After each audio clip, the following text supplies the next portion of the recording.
Hey.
Woo! It's been a minute since I did a live stream, has it not been? It's been a little minute. Shout out to Marcus, keeping it 100. See, if you hear me ranting, blame Marcus, baby. Shout out to my boy Marcus. See, I'm one of the few people who can be cool with two other people, content creators, even though they might have their differences of words. I can still be cool with both of them. That's how men are. What's up? He said, "Watch out for those weirdos." Talking about y'all now. Of course. See, you gotta understand something, man. They got nothing better to do, as we say in Baltimore. Do see, you gotta talk about your superheroes. You gotta talk about the guys that you wish were you. It's hilarious, right?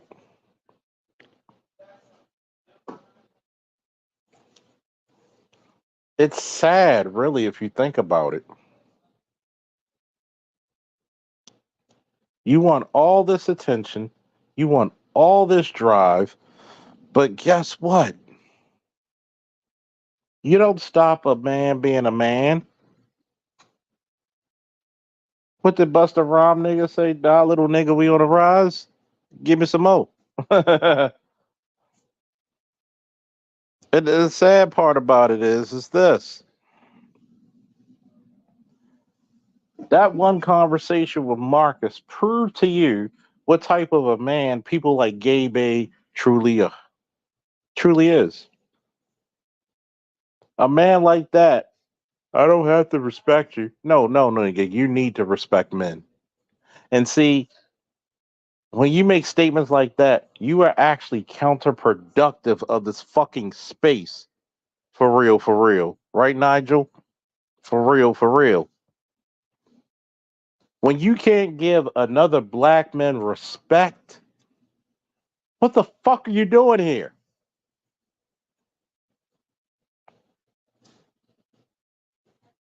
You don't go around thinking you're the smartest motherfucker on earth. If you're the smartest man in the room, the first thing you need to do is find another room because you're not going to learn shit. Intelligence is not just being smart, it's about learning aptitude. It's about how can I make the situation better? Because last time I checked, no matter how intelligent you are,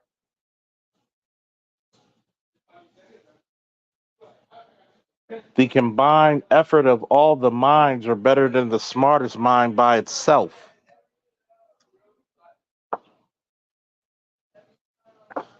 Cigar of the night, Rocky Patel. Drink of the night, French brandy and root beer. Whoo!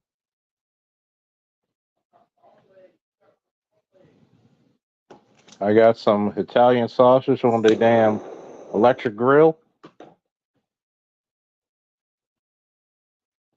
and I got some rice I'm about to heat up.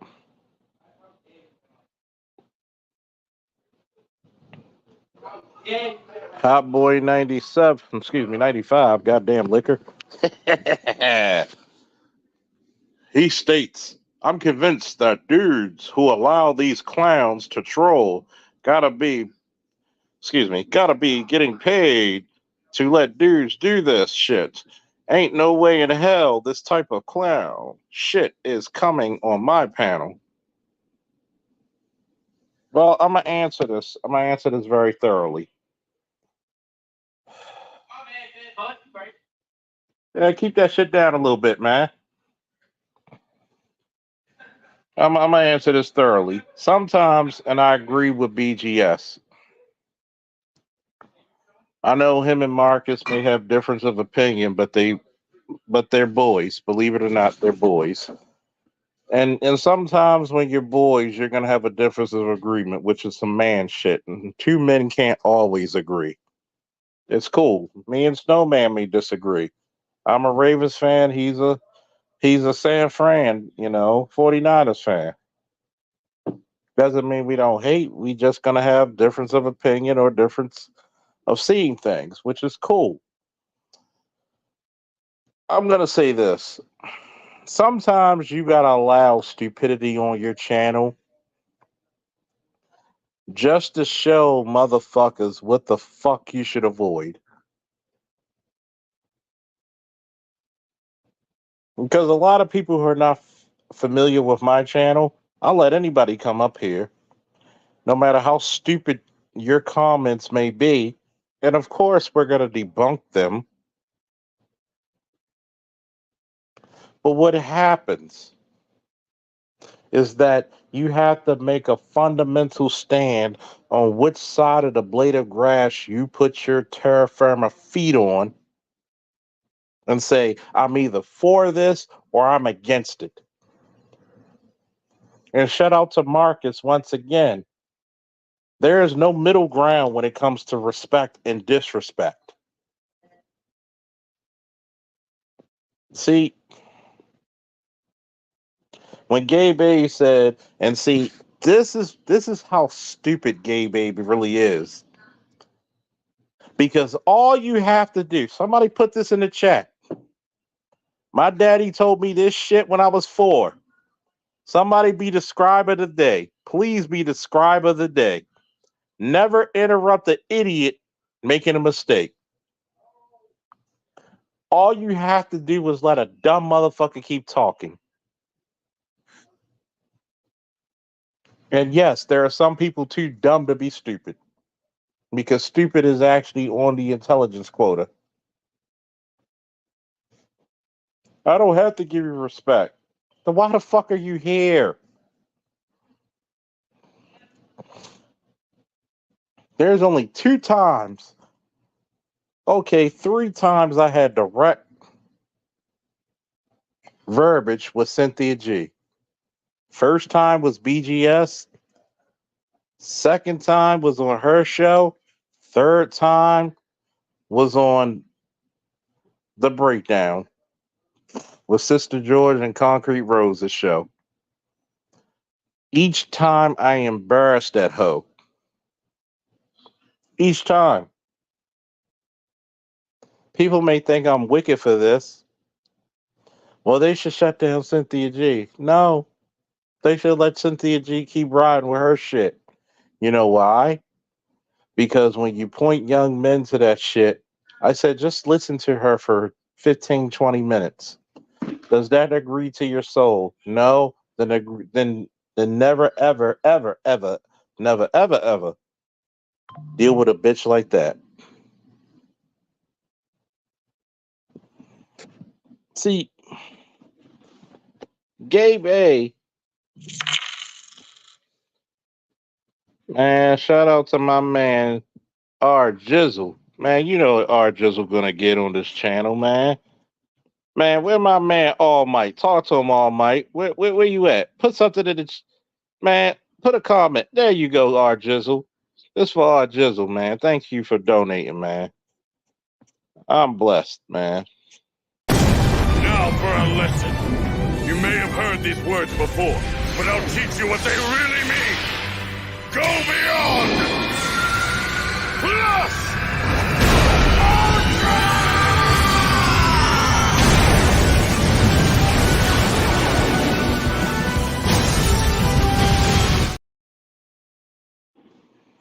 By the way, for all my anime and comic book fans, BlurredCon is going to be July 11th. Actually, it's July 12th through the 14th, but I go up there the 11th. Hopefully, my security team will be working again. But come up that bitch July 11th through the 14th. We're doing a meet and drink. We're not doing a meet and greet. We're doing a meet and drink. The first 5 people to come meet with me, because I'm going to take notes. I'm giving you a free cigar and I'm giving you a free drink.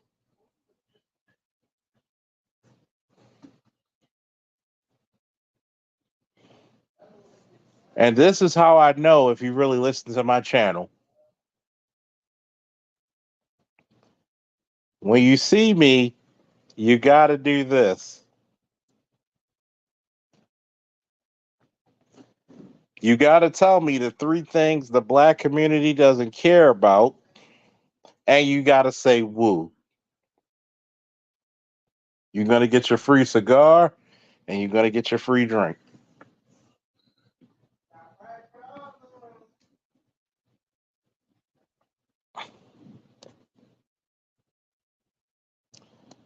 And shout out to Snowman. We've been boys for years.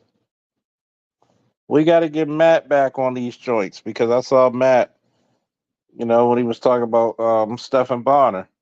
And shout out to Matt because he let me talk to Stephen Bonner for a few.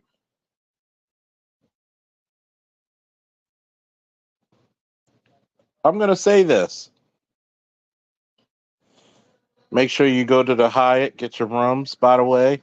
Hyatt Regency. I'm just, cheap plug for them. I'm going to say this. There's guys who just come to the space just to hate watch. As I always say, God bless the Pookie. You know why? Because the Pookie is like the crab or the sanitation crew of the black community. Because if there were no Pookies, you would have to deal with all these wretched bitches. You think Sergeant Faulkner, if he had a newborn baby, he'd be worried about manosphere politics? I got a life that's not even developed yet.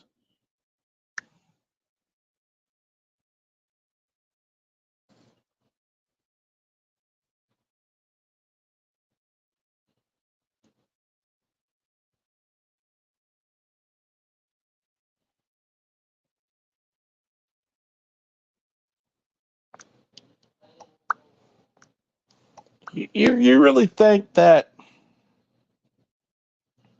if I had a young newborn baby or close to it, I'm gonna be on here trying to debate with a bunch of niggas?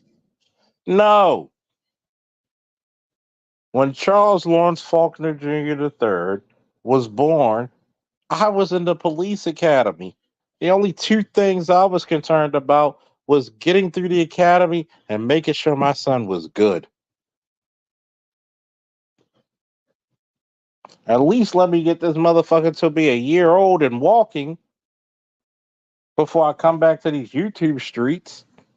I care less what niggas think. We got who we got? Kareem. We got Hot Boy. We got Snowman. We got Kareem. Our Jizzle. Thank you for the super chats. Well, we don't do super chats because they took it away. We do cash apps. Thank you for that. We got Nigel. Nigel sounds like a good English name. Nigel. We got my boy Kels. Man, we got a cryptic wolf up in the building. Always faithful. That's what the F stands for. Faithful. F Holiday. All Star. Seth Sutton 7. The Revelator. Woo! New to the channel. We got my man, fellow Baltimorean. Woo! Aqua Dragon 88. See, All Star. Here's the problem with your comment that it's disturbing me. Whoever called Gay Babe a male in the first place? Yeah, I took it there. I'm sorry. I'm sorry. I should not even be. I should not even be judging his gender or sex. But I'm gonna sip on this cognac and root beer. I'm on ignorant shit right now.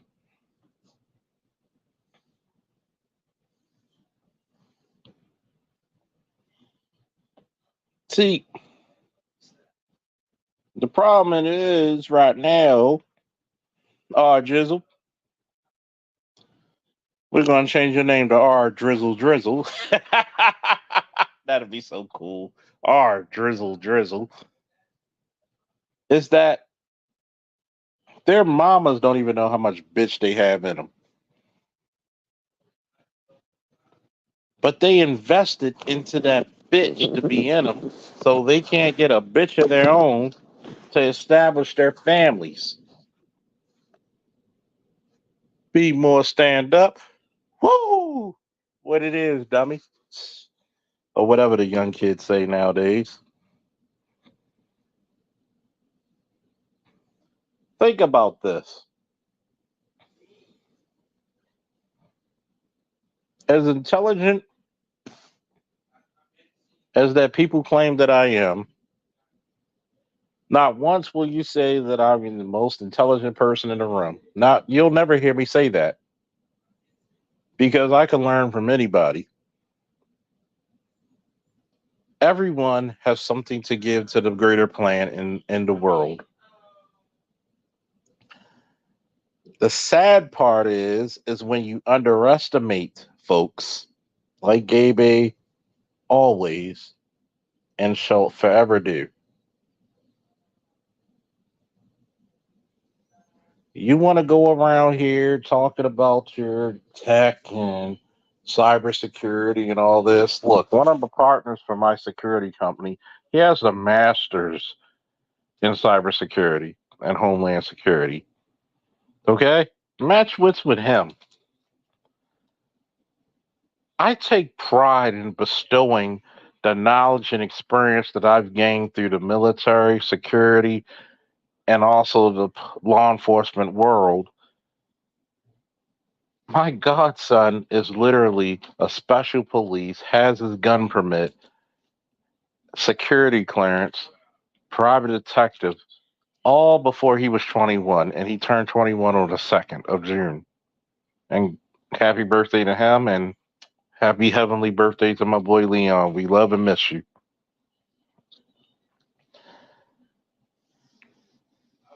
I have another brother, one of his friends, who I've been mentoring as well, and he signed a contract to be an airborne ranger combat medic. When you had the audacity to ask me, what do I do for young black men? I make them better versions of me. Hmm. I make them better versions of me and to manifest their own destinies. Do you know how many invites I get to go see people get promoted? How many people I pin rank on their shoulders? What say you, gay babe? What say you, detractors? See, I build the black men and the black boys, the kind of men that you would want your daughters to date and marry. What say you? In the olden days, it was the father who picked a husband for his daughter, the most capable men. Even if that meant he had to build that capable man. Hello. But I have to ask this one question. Once again, what consequence are you to me?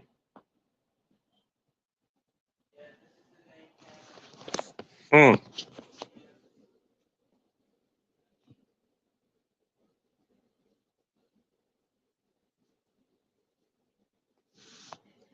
R.I.P. Larry Allen. He's actually on my ultimate team on Madden, believe it or not.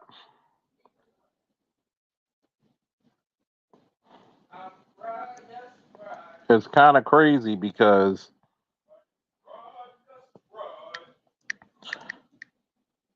when you actually look at people like that,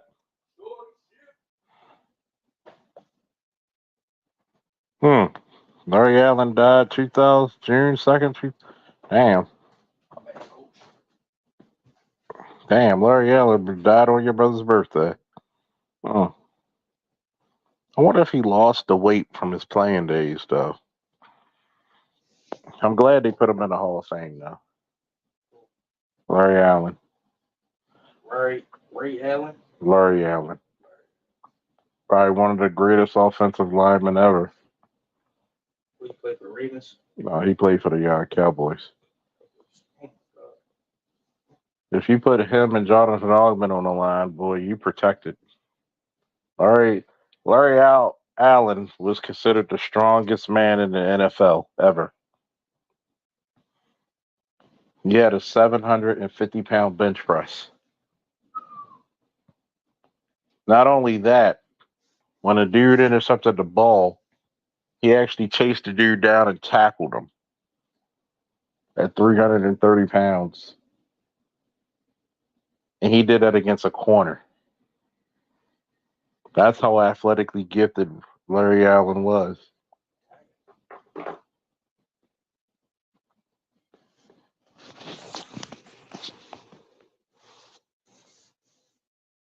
Yeah, he did play his final two years with the 49ers. But he's going to forever be known as a Cowboy. He got a ring. Of course. How many? I got like two. I got one. That was with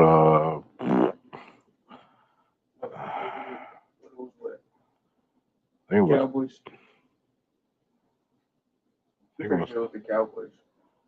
probably with the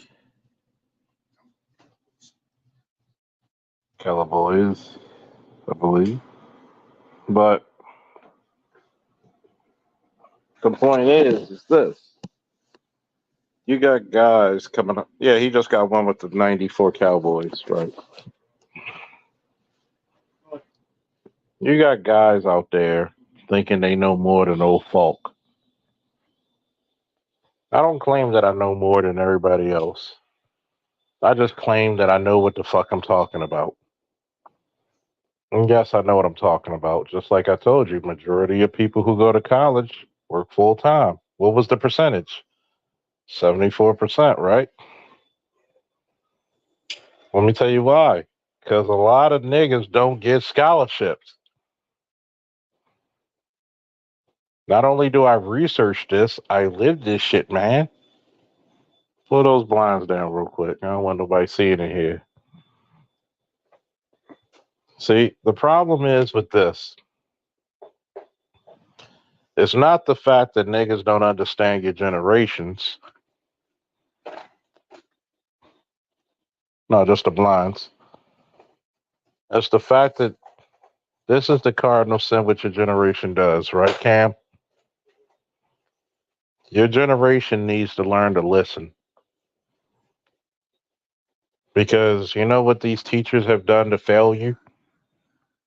They told you that your opinion mattered. It does to a certain degree, but not as much to the fucking people who actually learned, experienced, and are degreed by it. Remember, you're 17. I'm 42. Who has the experience factor? Not saying your shit don't matter because guess what? My generation's job is literally to guide you to be better than us. But what did Jarrell say to Kal-El? And who is Kal-El? Superman. Huh? Jarrell? That's his biological father. Remember, there's three parts to Superman. I actually I actually wrote a paper on this one, and I actually had 100% in college for this paper. Two papers I've written in my life. One in high school and one in college that was like literally the professor and my teacher literally said these are damn near perfect papers. The first paper I ever written was literally a paper that was so deep. At 10th grade, my teacher said he actually cried when he read it. You know what that paper was titled? Uh-uh. Do we ever thank God for what we don't have? That title right there is deep, isn't it? Do we ever thank God for what we don't have? And the second, What's the second? the three personalities of Superman. There's Superman, Clark, Kal-El. That's the comic people. Kal-El is what he is. Superman is what he does. Clark is who he is. Like, for example, Sergeant Faulkner is what I do. Faulkner is biologically what I am. Charles is mentally, spiritually, emotionally who I am. The teacher looked at that and they were like, how the fuck don't you have a degree already? They were like, God damn. Broke your brain, didn't it?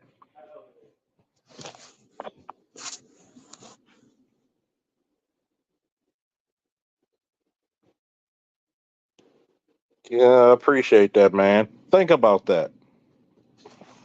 Do we ever thank God for what we don't have?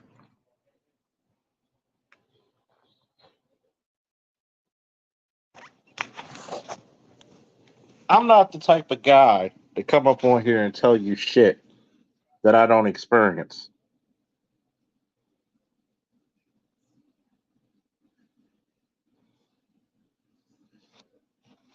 Because, yes, we are all supermen in some aspect.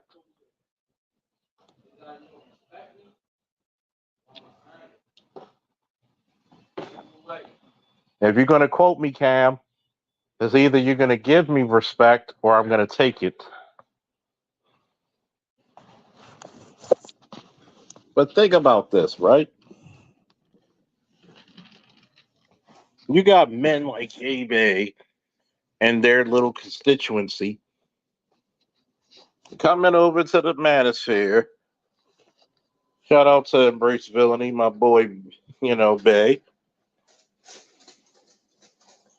He'll tell you, being a member of the conscious community, I guess I could call myself one of them people. I won't ever say that I'm as conscious as Bay, Embrace Villainy, aka Bit of Truth. But you learn one thing. Y'all hear that sizzle right there with the Italian sausage? That's some good grilling. You'll never hear me say that I'm the smartest guy in the room. But I know one thing, my mom and my daddy taught me common sense and common decency, which is one of the few things that's lacking in this space when it comes to intelligence, when it comes to experience.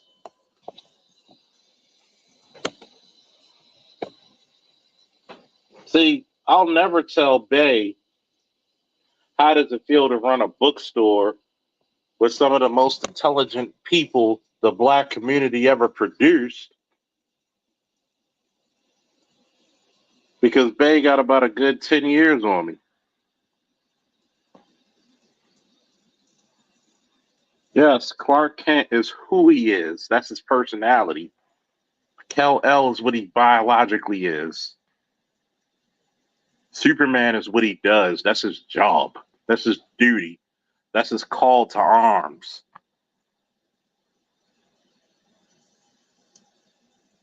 That's how I made sense of me. Charles is who I am. Officer or Sergeant Faulkner is what I am. Faulkner is what I biologically am. I am the greater sum parts of the Faulkner family, the Bazemore family, the Swain family, and the Robinson family.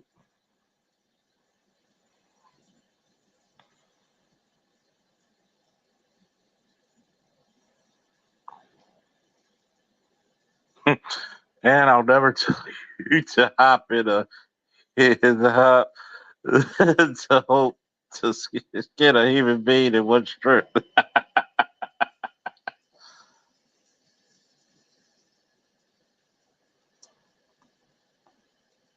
He's not from our parts, if you get my drift. So I wouldn't expect that type of behavior from him. Of course not. Sometimes you gotta, oh, yes, yes, Nigel.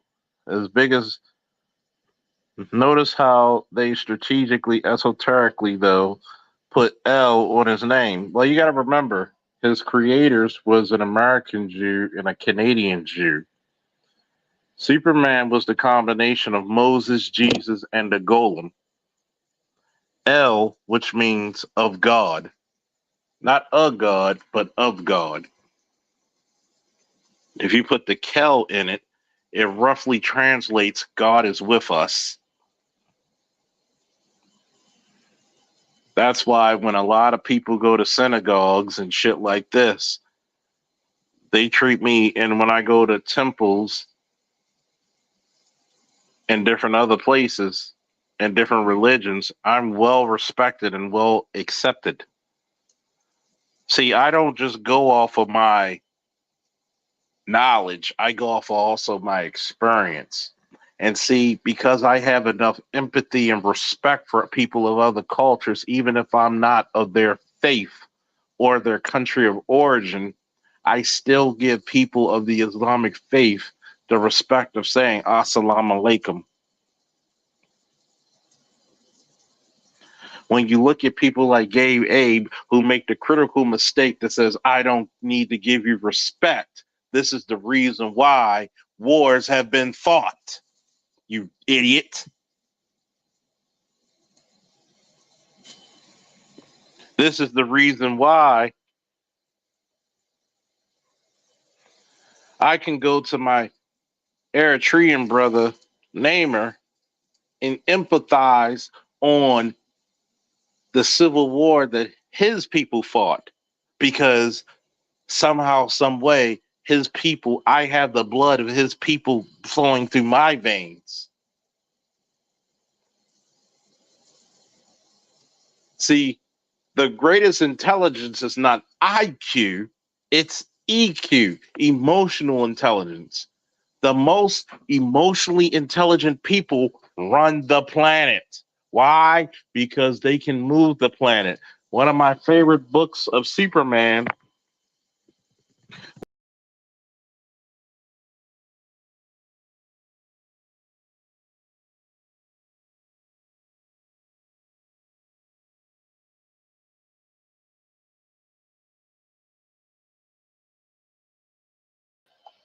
Sorry, folks. One of my favorite comic books is when Superman was chasing this black girl who was a gang member of the Royal Flush Gang. She mentally took down the most powerful man in the world with just one statement.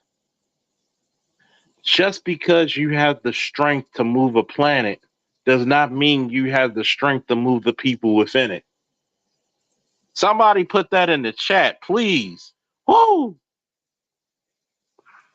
Just because you have the strength to move a planet does not mean you have the strength of character to move the people within it. That's some deep shit.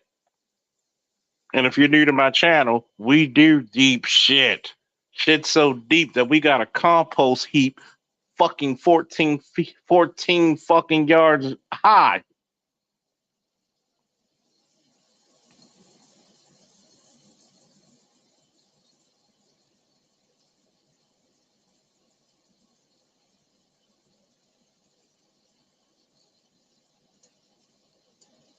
See,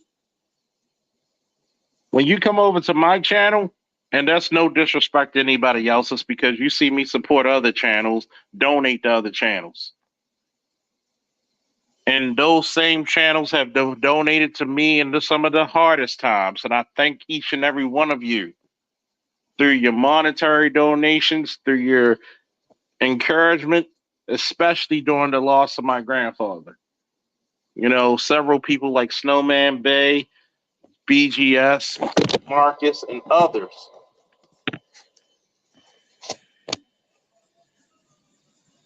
have called me. Sandog called me to make sure I was mentally okay. And my family is indebted to you, and we thank and love each and every one of you.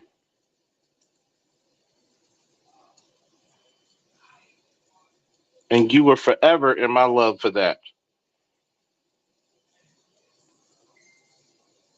Yep, even Goku had to understand this as well. You're right. See, you got to understand this point that I'm talking about empathy. I am an Aries, born on April 1st, 1982. I fall under the zodiac sign of literally the god of war. And my parents have done a tremendous job of tamping that shit down because I can be a vindictive, evil, ruthless son of a bitch if I choose to be. But thanks to their teaching and the teaching of others, I choose to tamp that shit down.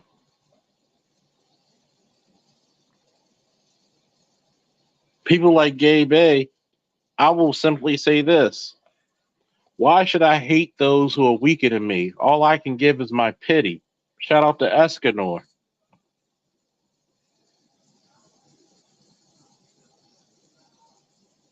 Why would I waste my time hating on you?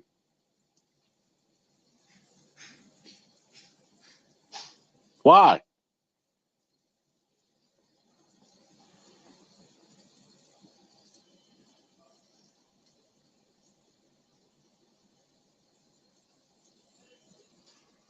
Why?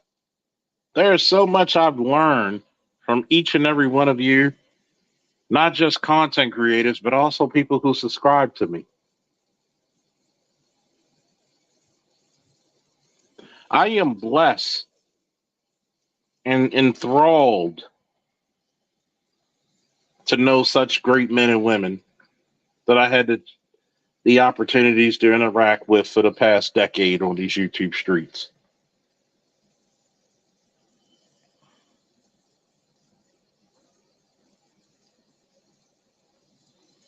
Now, Andre, you've been in the ICU since Monday night. Nigga, are you okay?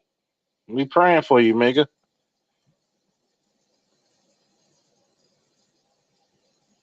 Oh, yeah, you know our red pill, rabbit deep, hole deep. Oh, trust me, we get deep over this bitch.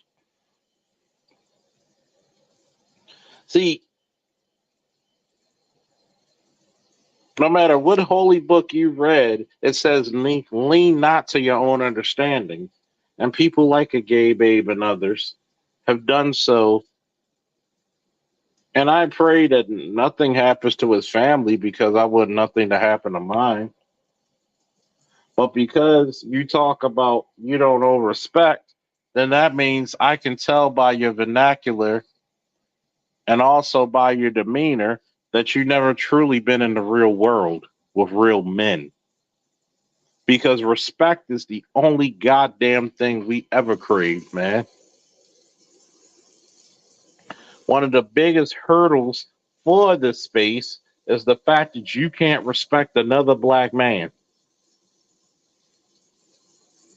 You think that your way is the only way that needs to be followed. And you carefully find out very quickly that that shit is not true.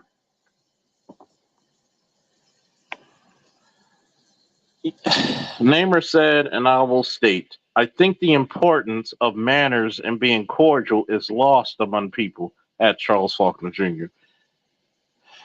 That is so actual factual. Some of the greatest commandments ever given to mankind, regardless of the holy scripture, was to love one another. Even in Trigun, one of my favorite animes, probably top 10 or top 15, what did he try to defend? Love in peace. Love in peace.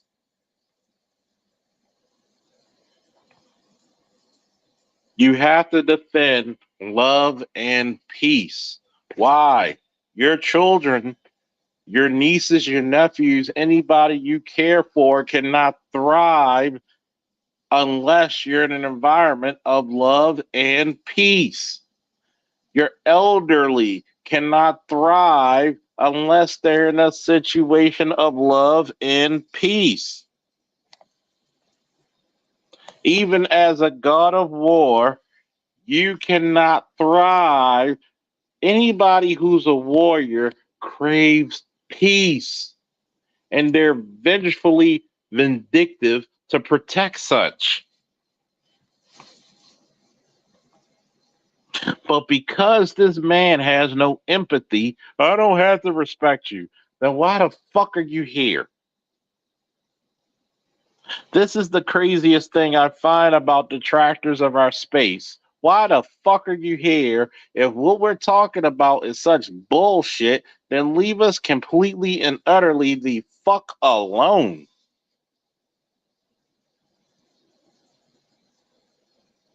Shout out to Vash the Stampede.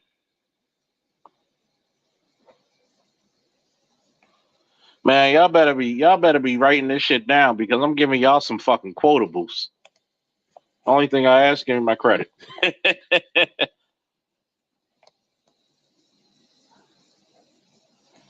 Do unto others as you would want them to do unto you. Even a God of peace, even as a God of peace, you cannot thrive without, excuse me, even as a God of war, you cannot thrive without peace.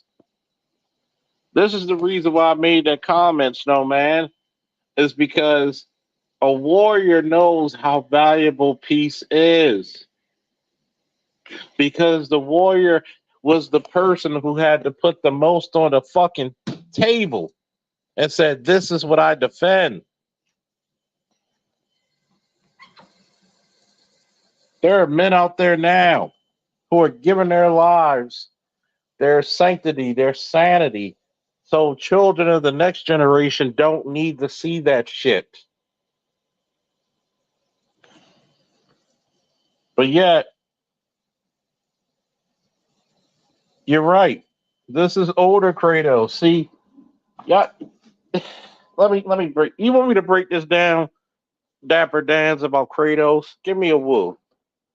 Give me a woo if you want me to break down Kratos real quick. I'm gonna give you. I'm gonna break this shit down like a shotgun.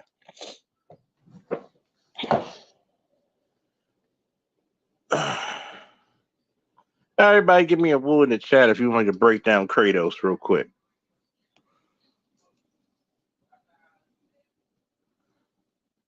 We got another donation, I think. Dapper Dons. Woo! Oh man, we gotta get this to Dapper Dons. Thank you, brother.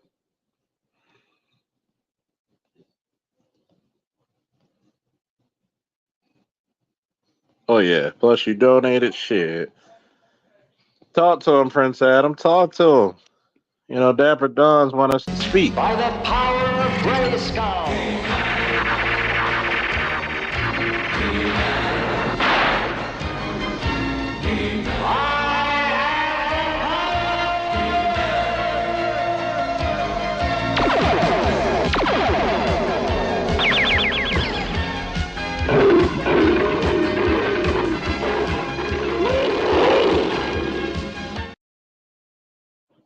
Number one, I'm glad you're okay.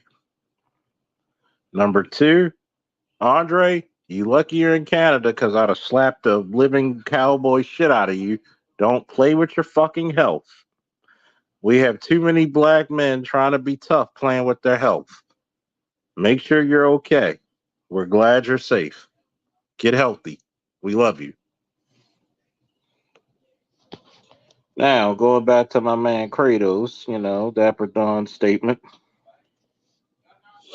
I'm going to break this shit down. Let's see when God of War first came out. When did the game God of War come out? The first God of War game came out in what?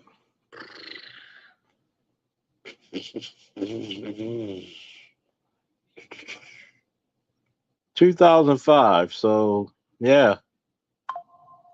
We literally grew up as a millennial. You literally grew up with God of War. Kratos was the representation of what millennials were before they gained knowledge.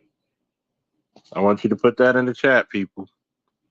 Kratos was millennial energy before we gained knowledge.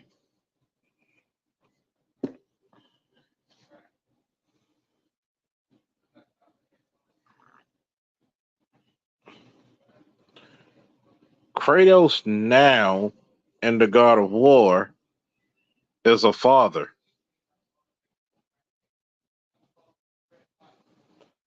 Kratos understands the destructive nature of power and peace. Notice how passionate and protective Kratos was about his sanctity over his revenge. There's times you'll see in the God of War with his son, and you notice he's touching all of his scars. Trust me, I was in the mirror today when I did shoulder presses with my 60-pound dumbbells, and I did about what? 5 sets of 10, and I noticed a redness around my shoulders. And I had to notice, wait a minute, you're going to have to take a couple of days to heal up. Whereas though we're in that piss and vinegar phase where we think we're indestructible.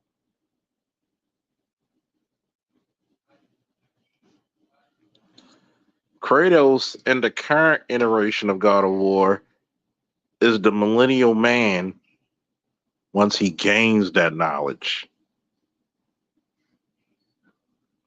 What's more powerful? What's more What's better, to have peace or power? And Kratos learned the hard way. It's peace.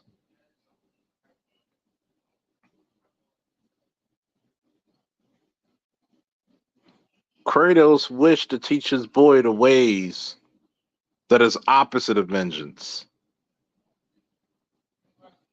Kratos had to teach his son there's certain acts that if you went past that line, you could never go back. It's like a boy when he goes to lose his virginity. You can't go back to innocence anymore because you damn near on your first try could have became a father. And there are some men who have. There are certain times when you go to war, you never come back the same person. Ask me how I know. When I came back from my war, me and my father sat at the kitchen table talking about both of ours. My father's a Vietnam vet.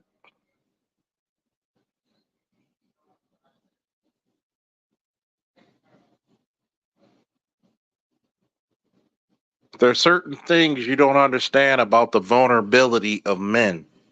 And this is the reason why we have respect. I know absolutely nothing about anime or comics. Just never got into it. I wish I knew though, whenever I hear people talking about it. Nigel, I'm gonna be the first motherfucker to tell you this. It's never too late to get into it. The one thing you see about Kratos is that Kratos, when he was in his vengeful, youthful days, in this God of War, you see him as the more mature, slow to anger. I'm gonna let you hit me just to get the hell away from me. I got more to protect. But what Kratos showed us is the two times you're the most vulnerable in a man's life, when you lose your father and when you become a father. Those are the two most vulnerable times in a man's life you will ever be.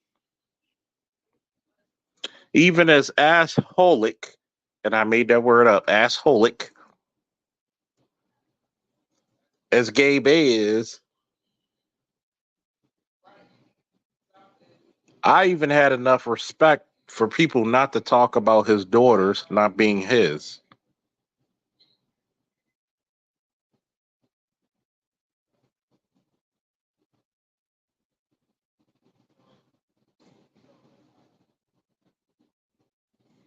Yeah, you're right. Zeus, I'm coming for you. Until he found out Zeus was his father. And what happened? It humbled him because he didn't understand what his father had planned for him. His father wanted him to be the new god of war because he understood what Ares did not. It was called loss. Y'all following me? You tracking? If you're not tracking, say hold. That's how we used to say in the army.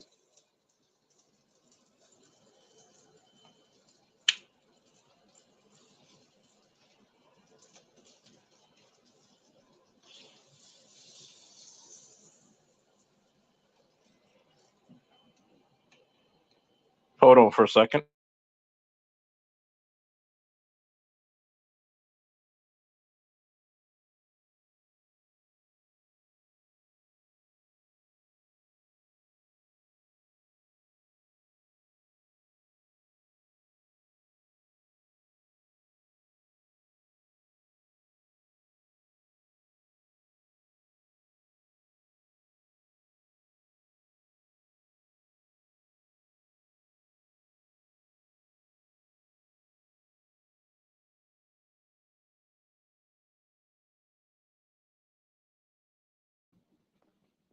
I'm back. Namer said I made the biggest mistake regarding Gabe A at Charles Salter Jr., but I had to ask the question from an honest place. Dapper Dawn said, and Nigel, one of the many reasons why I sub to Charles and the Angry Man, because they are comic and anime and cartoon fans like me. Men, comics, anime, and great cartoons have many gems in them. Trust me. You go to your local comic book store and whatever you went to, they will guide you right. There's a reason why Kratos sung to me, because Kratos was the. You know what's funny?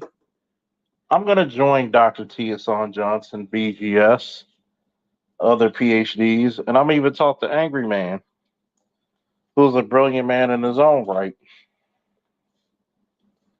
And I love to do a panel about comics and black men, because comic books talked about the black experience before we even knew we had one. Shout out to guys like Stan Lee, Siegel and Schuster, the creators of Superman, because there's a reason why you could call Clark Kent the Superman, because Superman was virtuously the black man, the most powerful man on the fucking planet, had to hide himself just to fit in. Kratos was the older millennial once he gained knowledge. And you spent the last 30, 20 to 30 years walling the fuck out, being angry at your father, and realizing how your father, even though your generations are different, how rough he might have had it.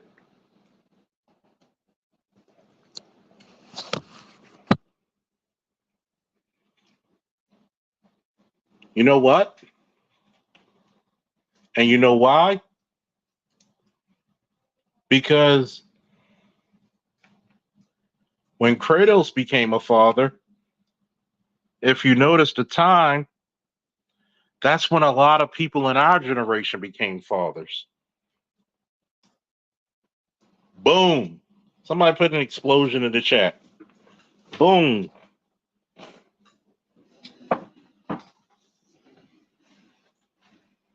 When Kratos became a father, yes, he had a family that he unfortunately massacred in the original story. But guess what?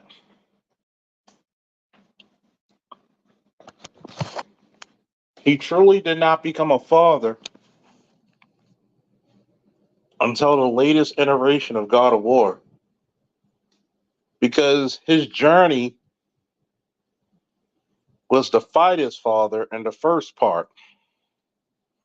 His current journey is to how to be the father.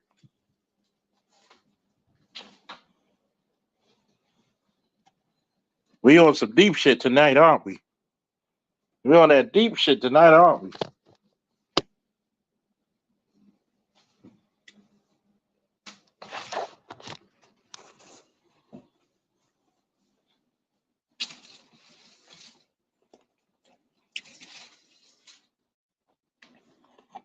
See, Kratos did not understand Zeus until he was in the role of Zeus.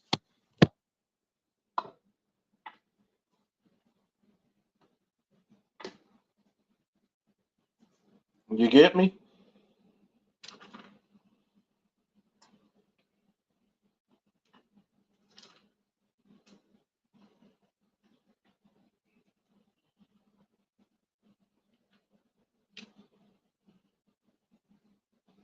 He was so blinded by his youthful rage,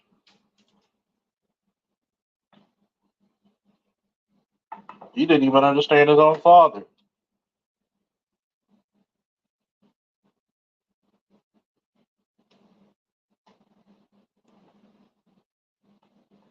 Sounds like a lot of young men in Black America, right?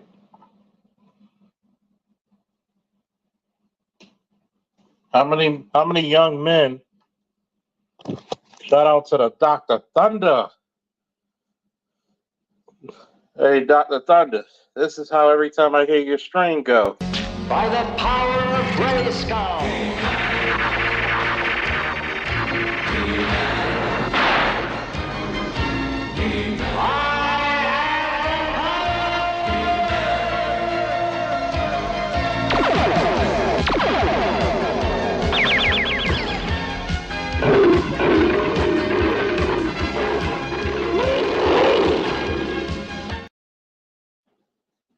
Even in the Judeo-Christian faith, Jesus at the Garden of Gethsemane said, and paraphrasing, can this cup be passed over? Okay?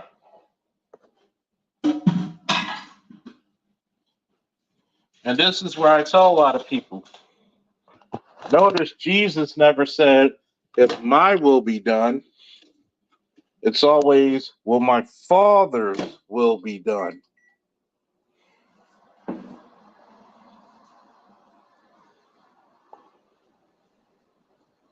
And what did Zeus tell Kratos? How much I had planned for you.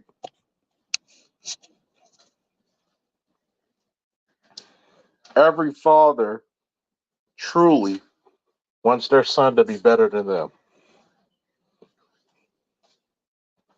Well, I'll say any father worth his shit. Okay? Wants their boy to be better than them.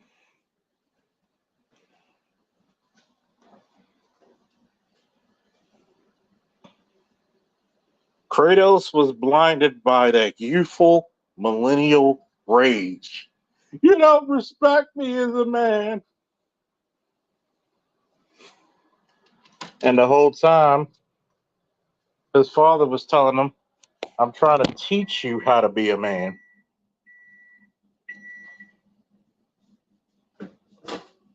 Shout out to Dr. Thunder. Hey, Dr. Thunder, you don't mind if you put the lyrics of every generation in the chat, do you?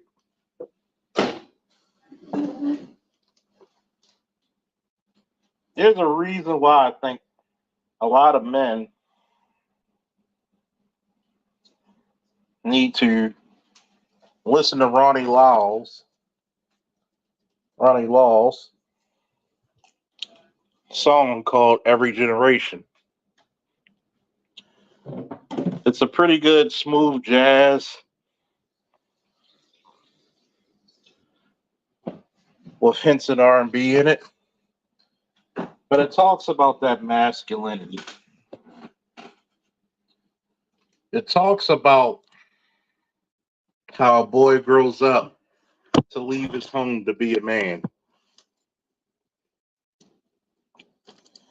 which is one of the lacking forces in our community.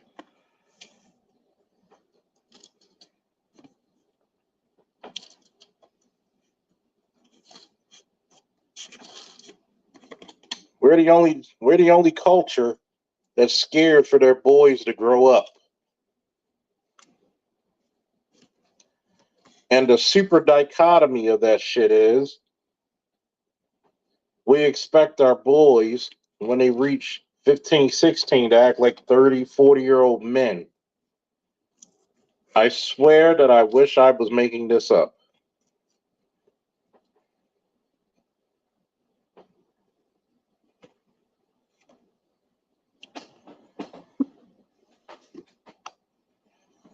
Nigel said that Dr. Thunder is an excellent example of what you're speaking on now. Kind of even kneeled and never get overly emotional or angry like you, Charles. A great example. See, I'm an Aries. We're not going to linger on anger any for long. You are. How you doing, Captain Jack?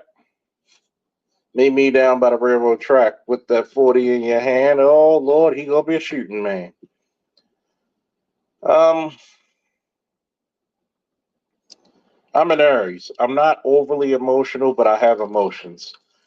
An Aries man is gonna tell you how he feels right then and there, and then let it die. He can't have that shit on his heart. He's got to correct it. He's either gonna go to war over it, but he's got to correct it. Like my man who just posted his video, Rab So Petty, would say, roses are red, no weapon against me shall prosper. I'm calling forth the op stopper. But Kratos had to be an Aries, obviously, for being a god of war. But Kratos' greatest strength was his patience.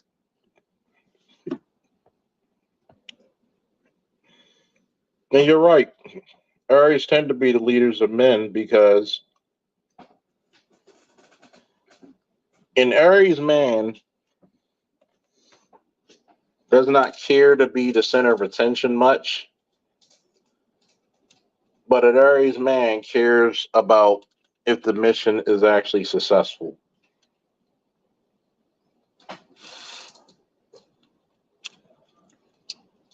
The war is not about the glory, it's about the success that comes after it.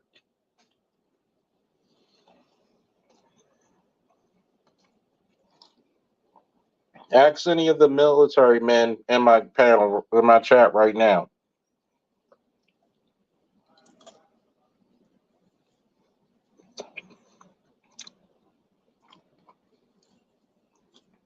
What did Kratos find out in the latest God of War? To win the war against Odin, it took a team effort.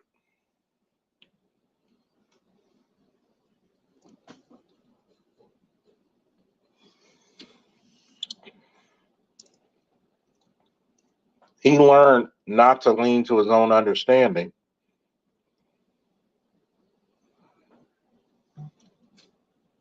See, y'all gonna make me mess around. Y'all gonna make me mess around and do some esoteric knowledge about God of War. And shout out to Atlanta for the donation. Here you go, Atlanta. Oh, I didn't show? Here.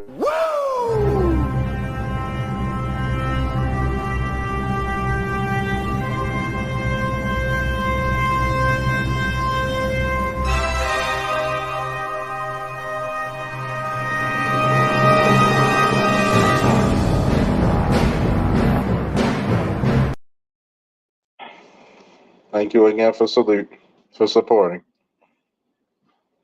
See, one of the biggest hurdles that we have to overcome in the Black Manosphere is the lack of maturity. There's a lot of immaturity that goes on in these Manosphere streets. Too much. Where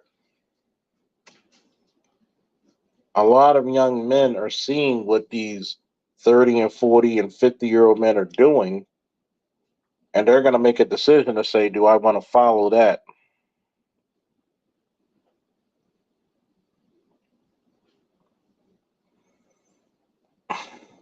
No, well, you got to understand.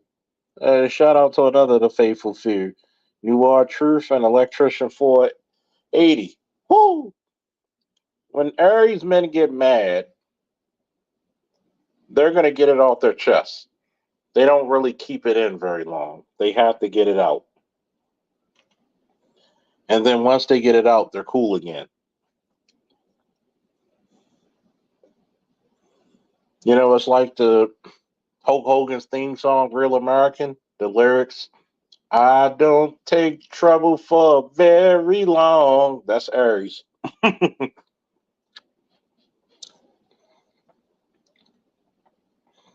Aries don't take trouble for very long. They're going to say something about it.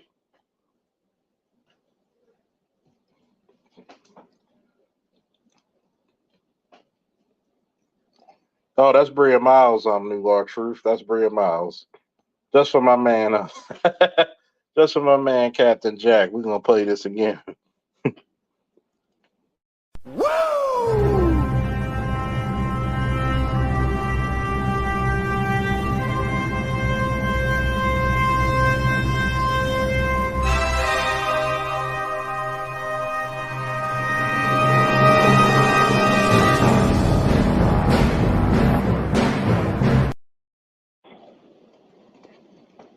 For all the black women to attract young women.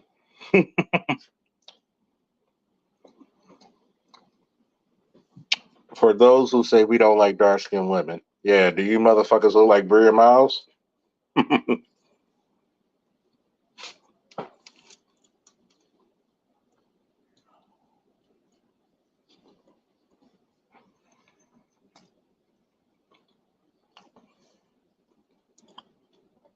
Oh yeah, by the way, Noir, one of the young bloods, one of my mentorees, they just signed a contract to become an airborne ranger combat medic. Salute to that young brother. Salute to him qualifying to take that job, and salute to him to the journey he's gonna take in the next year or so.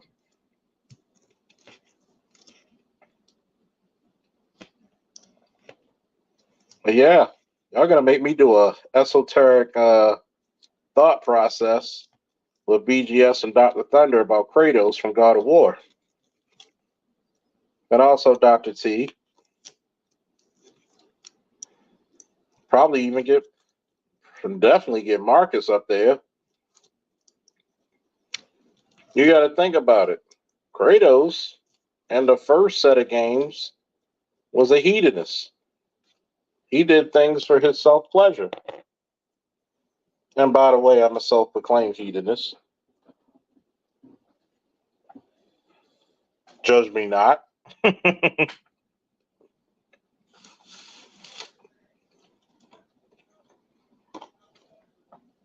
Judge me not because I know who I am.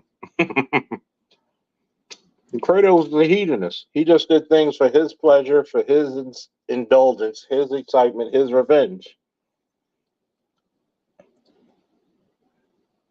Oh, definitely got to keep it 100 up there. Keep it 100 and BGS are the bros, man.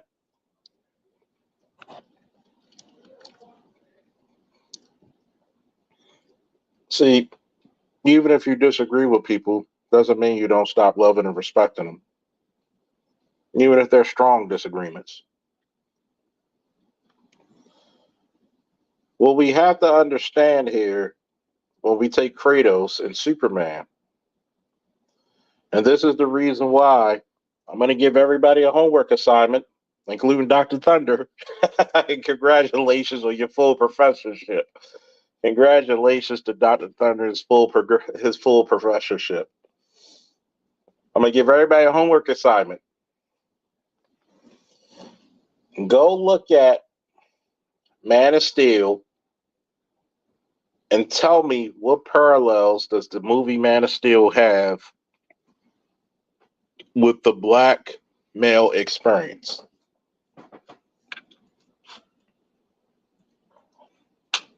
Get your notebooks out and take notes. Take notes.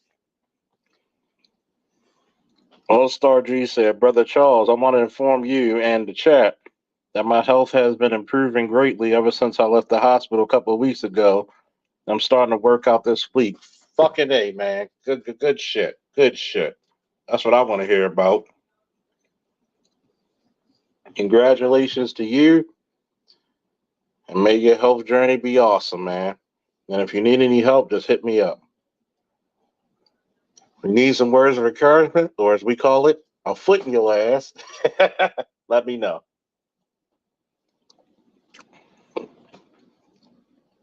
I've been there myself when I had COVID. Took away a lot of my wind. I gained some weight. Took away a lot of my confidence. But when I was walking, put some good shoes on, I had to build myself back up.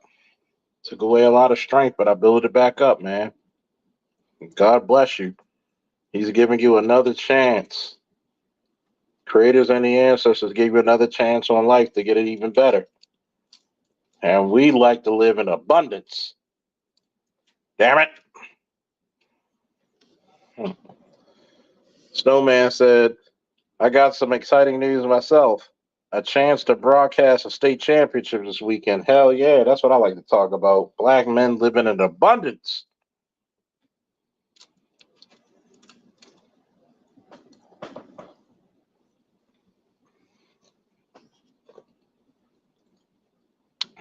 And shout out to my subscribers because y'all motivated me to do some esoteric shit where we're going to talk about the God of War, but we're going to talk about all three personalities of the Superman. And black men around the world will understand this, especially in America.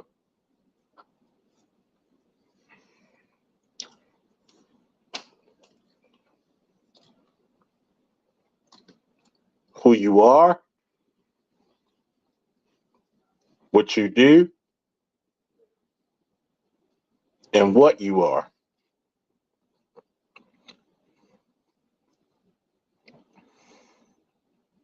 And this is the reason why I'm glad that a lot of guys out here on the space are living in abundance. And see, what guys in gay age space don't realize is not just what you do for a woman. If you have a beautiful relationship with your wife, God bless you.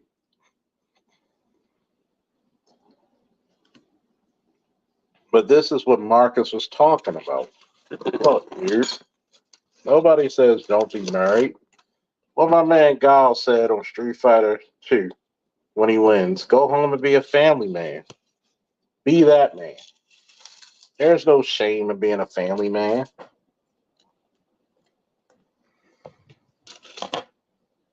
It made me laugh when Gabe A said, well, I sacrificed my family. And I looked at that comment, nigga, you supposed to. There are no gold medals given out for compulsory actions, which is a fancy word for necessary. I sacrificed for my family, nigga, you supposed to. Well, my girl, she does this for me. She's supposed to.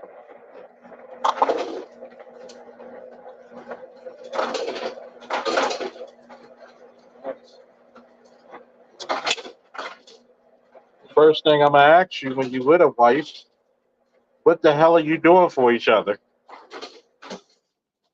Are you wasting each other's time? Do you add on to each other's life? Is there any growth? Or are you just a bunch of selfish motherfuckers?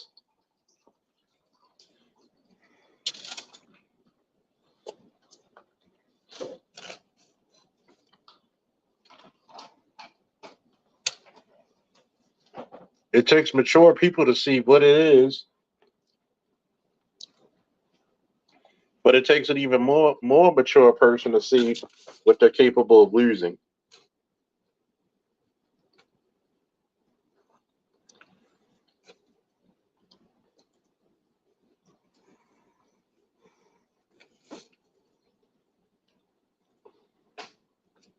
But we're gonna go back to Kratos for a minute.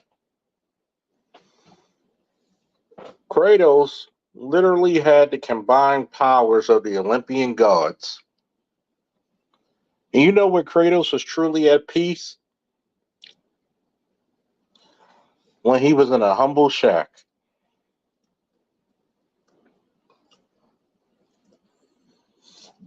I want you to think about that. Kratos was not at peace being a six-figure nigga. He was at peace in a humble shack.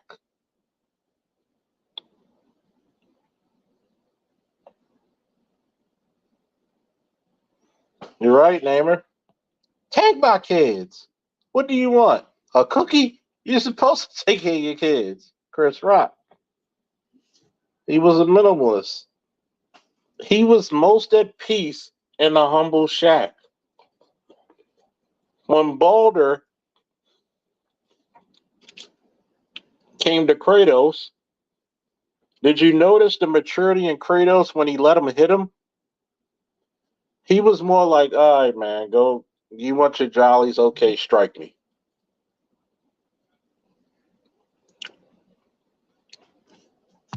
He didn't care because Kratos knew what mattered was the sanctity and peace of him and his son.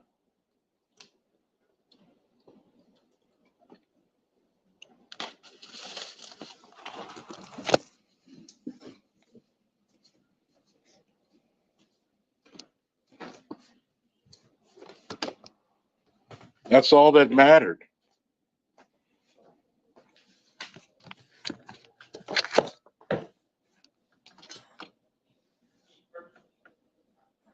You got all these dudes trying to brag about wealth and money, and we got a goddamn obsession.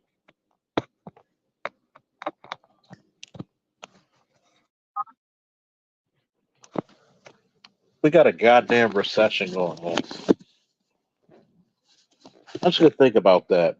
A man who had all the power in the fucking known universe found his greatest peace in a humble shack.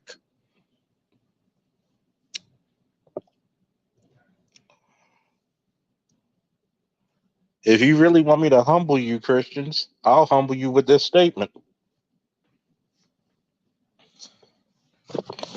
The savior of mankind was born in a manger. Oops.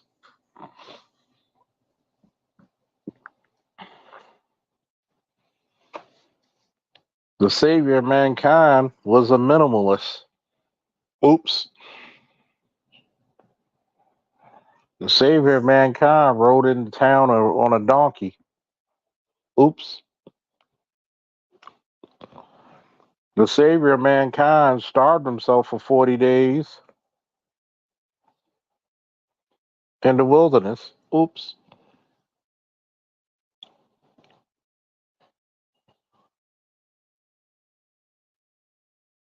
If you look at Kratos, if you look at Superman, you see how much they value human life, but you see how little they place on wealth. I'm the most powerful man in the world, and I live in an apartment.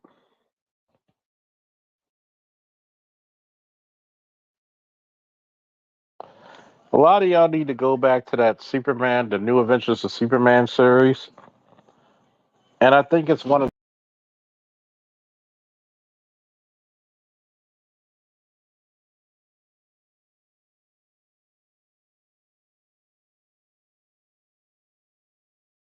Sorry about that. Kick myself off again. A lot of y'all need to go back to that Superman, New Adventures of Superman series,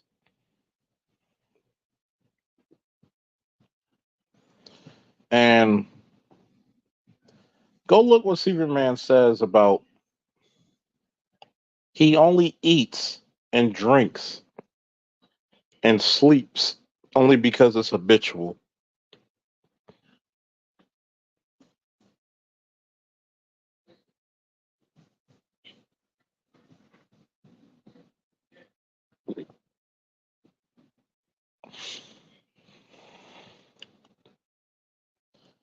Look at Jesus. Jesus didn't take more than what was needed. Look at Kratos. He literally had powers of all the gods of the Olympian pantheon, and he hunted like any other man. Are those lessons we can learn in the Black Manosphere?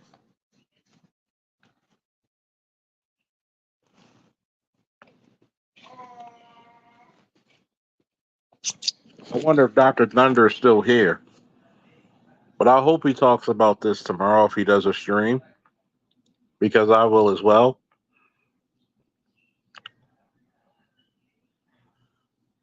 Oh, there was some piece about his family, but the difference is that he was so much of a warmonger that he really wasn't a father. And the thing that changes you, this is the reason why things change you as a father. And Gabe A, for example, is not an experienced father yet because his children are still relatively super young. I'm not going to spend my time arguing with fools when I could spend it with my wife and my family. Even if it gives you entertainment, why?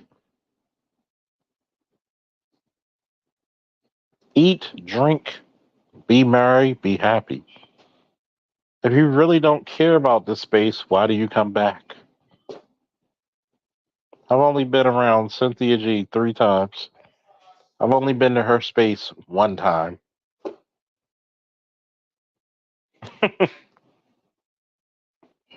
God bless Mr. Z. I couldn't be around Chrissy and all them other crazy broads, but he does the research that others cannot stomach.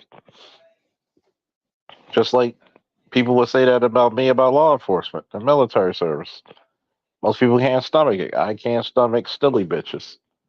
Something that Mr. Z has is, in that department, he's a better man than me. And I'm okay to grant him his props. Why do you come around spaces where people don't care for you?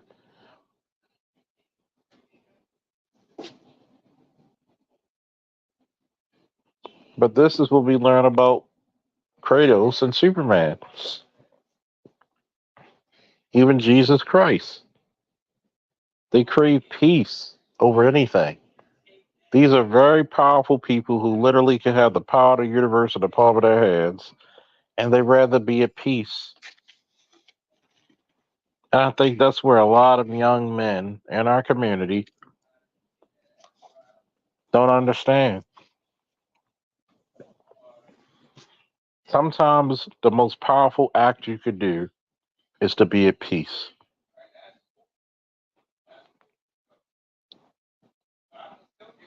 Sometimes the most powerful thing you could do is to be at peace.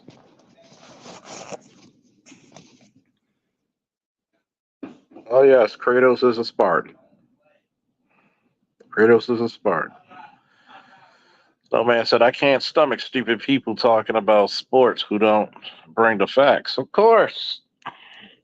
Why do you think why do you think ESPN bring these broads up who only been watching sports for a cup of coffee? Well, the only reason they like her is because she's white and she's straight.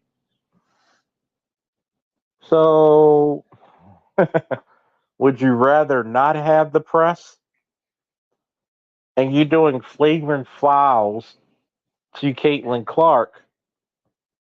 But what if Caitlin took her talents over to Europe and build their teams up and leave you fucking, I hate to say it, bull dykes to the fucking lesbian league that you've been playing in the last 20 years that had no views? Have you noticed you have a LeBron who played for 20 years, but what's the longest tenure of your fucking players? Hello.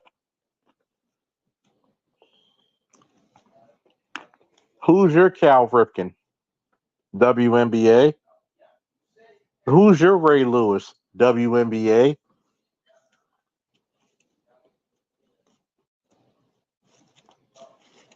Even women who play college ball said The only time y'all had this much publicity is when you first came the fuck out.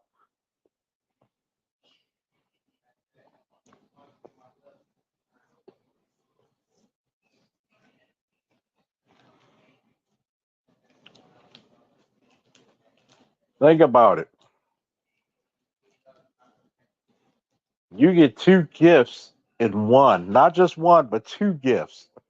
A fucking Angel Reese, shout out to Baltimore, and a Caitlin Clark, and you can't even be great with it. Come on, Kevin. We need you back, man. Just to say this line. You can't make this shit up.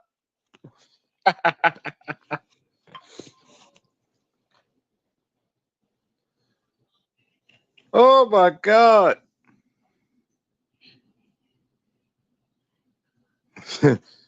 So man said, you just gave me my next WNBA show tomorrow. The Diary of a Mad Snowman. Do we thank God for what we don't have? I gotta ask a question. From a scale of 1 to 10, the two reports I gave you that I've written in high school and college, do we thank God for what we don't have? And the three personalities of Superman, from a scale of 1 to 10, how deep was that? 10 being the deepest, 1 being the lowest, in your opinion?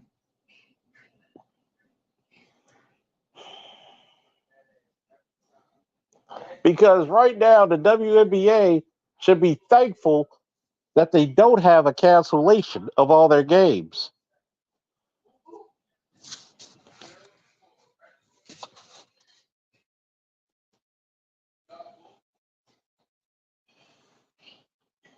We need to be thankful for a lot of things. We need to be thankful that we actually have an opportunity. Ask Snowman in sports. The NBA,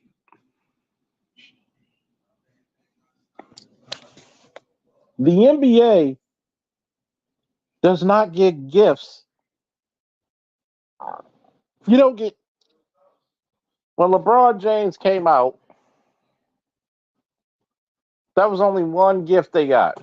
When Steph Curry came out, one gift. How does your league get two fucking notable college players on equal terms gifted to you? And you fumble the fucking, you rob the bank, you take all the money, and somehow, some way, you left the money outside while you got the getaway car speeding away. Mm, mm, mm.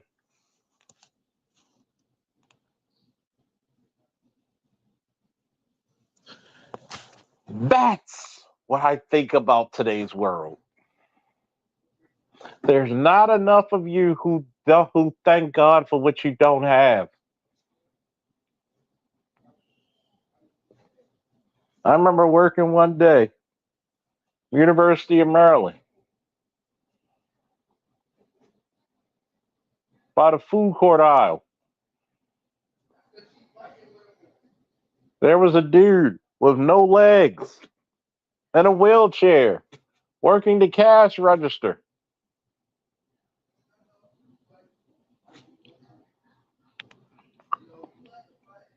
I knew subconsciously he wished he could walk again, if he ever did. But guess what he probably prayed for? Never to complain about it. Mm, mm. Guess what he prayed for? Never to let this hinder me. Thank God that this handicap never hindered me for greatness. Mm, Y'all ain't ready for that. Y'all are not ready for that. Y'all are not ready for that. I knew a brother who was dyslexic, and he has a master's degree now. Thank God I did not have the mentality of a quitter. Mm, mm. Y'all not ready for that shit. Y'all not ready for that shit. Y'all not ready for that. No, man. Are you with me, Snowman? Get this. I'm just thankful that I didn't have negative people in my corner for my survival. Mm.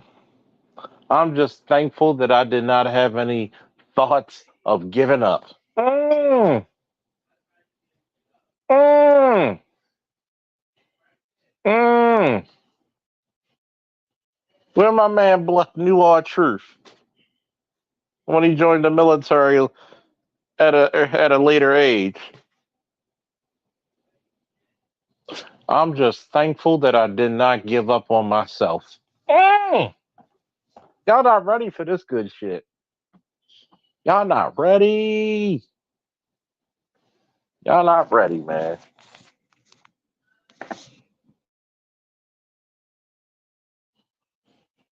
Y'all not ready. You know what every black man is not ready to say? I'm glad that I did not give up today just to forsake tomorrow. Mm, mm, mm, mm, mm, mm, mm. Y'all ain't ready for this shit. Y'all not ready.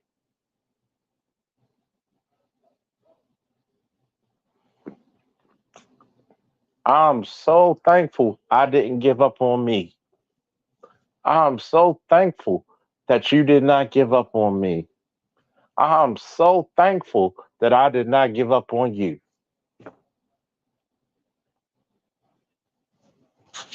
Mm, mm. How many times are you so thankful that people did not give up on you? I'm so glad and thankful that I can transgress this fucking life without fear. Mm. How many times we thank God for the shit we do have, but we don't thank Him for the shit we don't? Just saying. It's not a sermon, just a thought.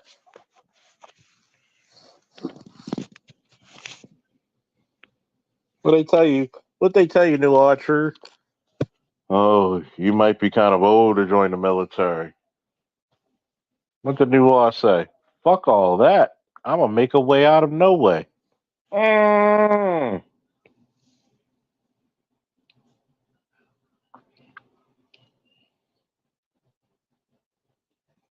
mm.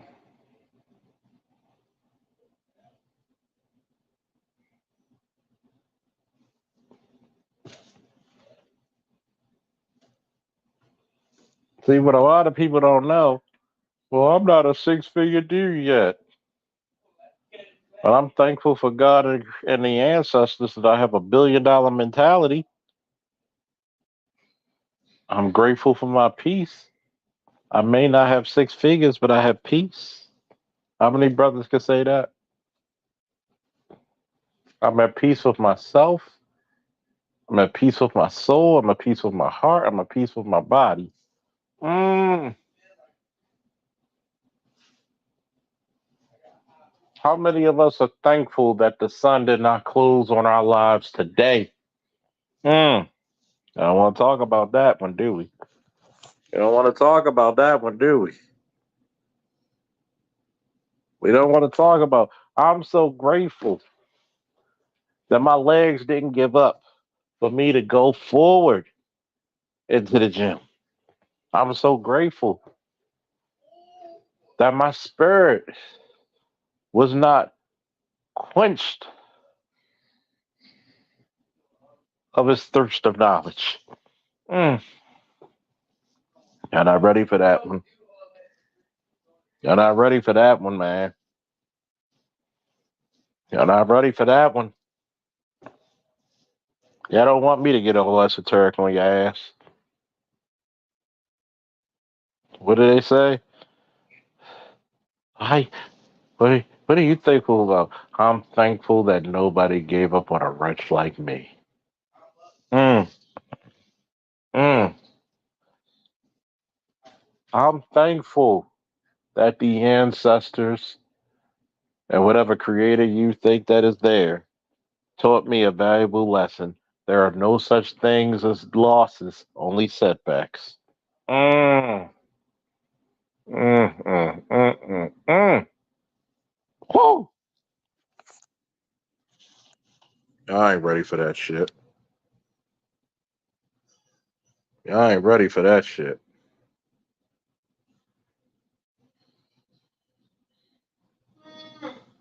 Nigel said this is a great motivation for me to head on to the gym with greater level of consistency. Oh yeah.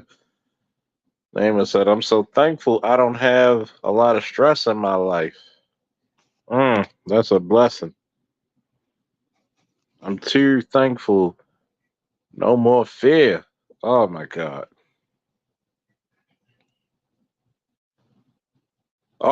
What did he say? You ain't gonna make it. It's a young man's game. Did you prove them wrong?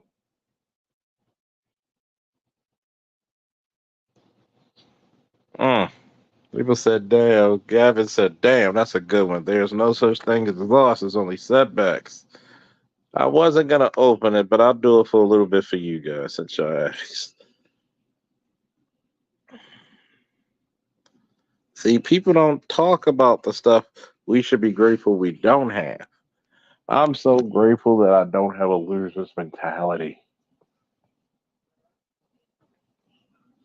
I'm so grateful that before I go, the honor of others must come.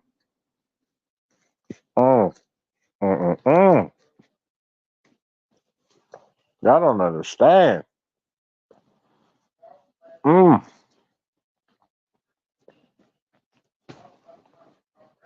Sergeant Faulkner, how do you know you help black men? I tell black men you should be thankful for the stuff you don't have. Hmm.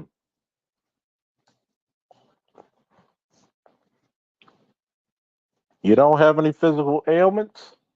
Get out there and get it. Mm.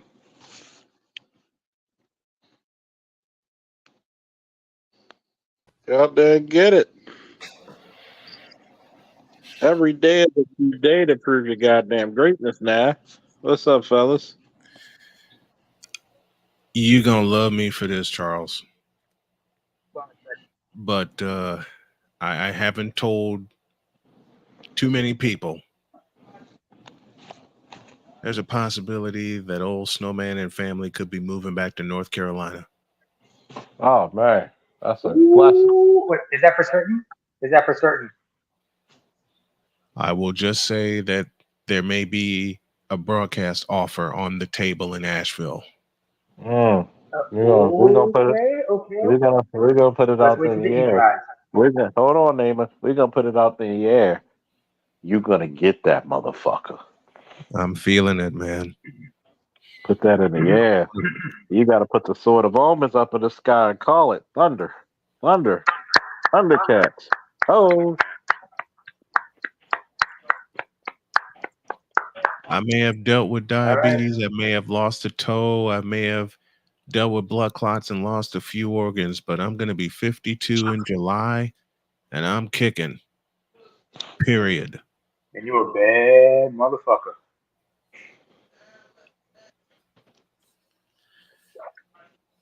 I wasn't even supposed to make it to 50. man, you weren't supposed to make it till tomorrow. Mm-hmm. You weren't supposed to make it. Snowman, Snowman, you know what? You gotta make like Della Reese in Harlem Nights. You better go tell everybody to kiss your ass. No, I tell him to kiss my entire ass. And that's a whole lot of ass What you up? kiss. What up, black men? What's up, Hey, man? hey, I ain't saying you got a What big about? ass. Hey, What man, my about? boy graduated yesterday, man. Oh, that's congrats, wonderful. congrats, Oh, wait, congrats. graduate high school, What college? What they we say? talking? What we talking High What about? they? school. What You they made say? it. Okay, he I'm had to Made so. it. graduate. What did they say? I'm grateful that I don't have a son who's a high school dropout. Mm-hmm. See, Mm-hmm. I don't know if you heard earlier about two of the reports I've written in high school and college that literally brought my teachers and professors to tears. The first one was in high school, Angry Black Man. Do we ever thank God for what we don't have? Yeah, I heard you. Oh man, And think and about and that. and who says black men don't raise their kids? Who said they don't? Oh yeah, by the way, There's a lot of I'm lies so out glad. there with that. I'm so grateful Bullshit. that black men. Who says that black men don't raise their kids? Oh, oh, what did they say on every Easter? Oh, oh, death, where is thy sting? Oh, grave, where is thy victory? Hmm. Everybody talk about the single mamas. Nobody talk about these single dads. Nope. Hmm. And you know why they don't want to. It ain't a part of their narrative. Well, we're about to change that. Cause I did that shit. Absolutely, you did. I didn't get Like I said, welfare and food stamps and rent vouchers and child support and alimony. I didn't get any of that shit. You know what, Mm-hmm. Angry No, Black I Man? just had hard work, sore back, blood, sweat, and tears. A lot more tears than everything else. Mm-hmm. Mm-hmm. But You I'm know, my so glad. son graduated fucking high school yesterday, thanks to me. You know, not once. You know, not once did his mother ever give me $1. Mm. Say go that's, buy some school clothes. Here, go buy some fucking materials. that's all you, man. That's all you. And you know what? Others may not celebrate it, but we'll celebrate it here. We'll celebrate it here. Hold up, hold up, hold up. This goes out to angry black man. This goes out to angry black man and son. Uh, where is it?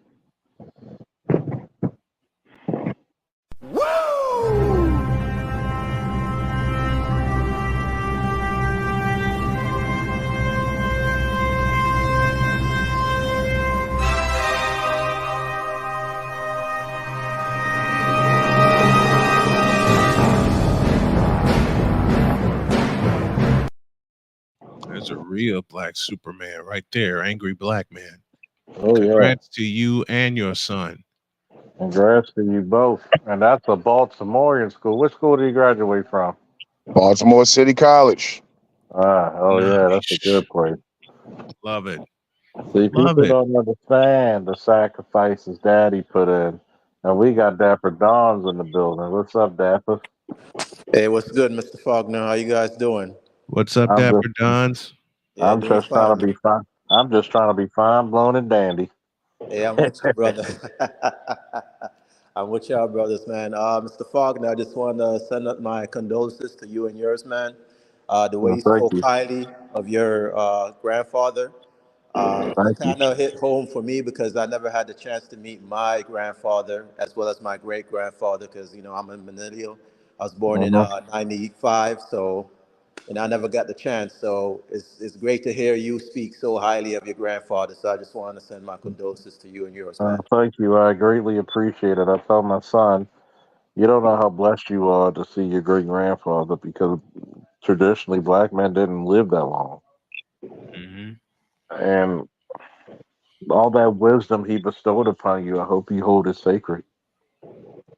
You know, my dad is with me in spirit, and I can't believe I'm going to say this, and there's going to be a tear in my eye when I do say it. But when Jody and I celebrate our wedding anniversary in spirit, we will celebrate my dad's 90th birthday. Mm. Shout out to the OG snowman, William Frosty. William Otis Snow Jr. We lost him to prostate cancer in 2007, but I celebrate his birthday every year, and now I get to celebrate it with the most wonderful woman on the planet.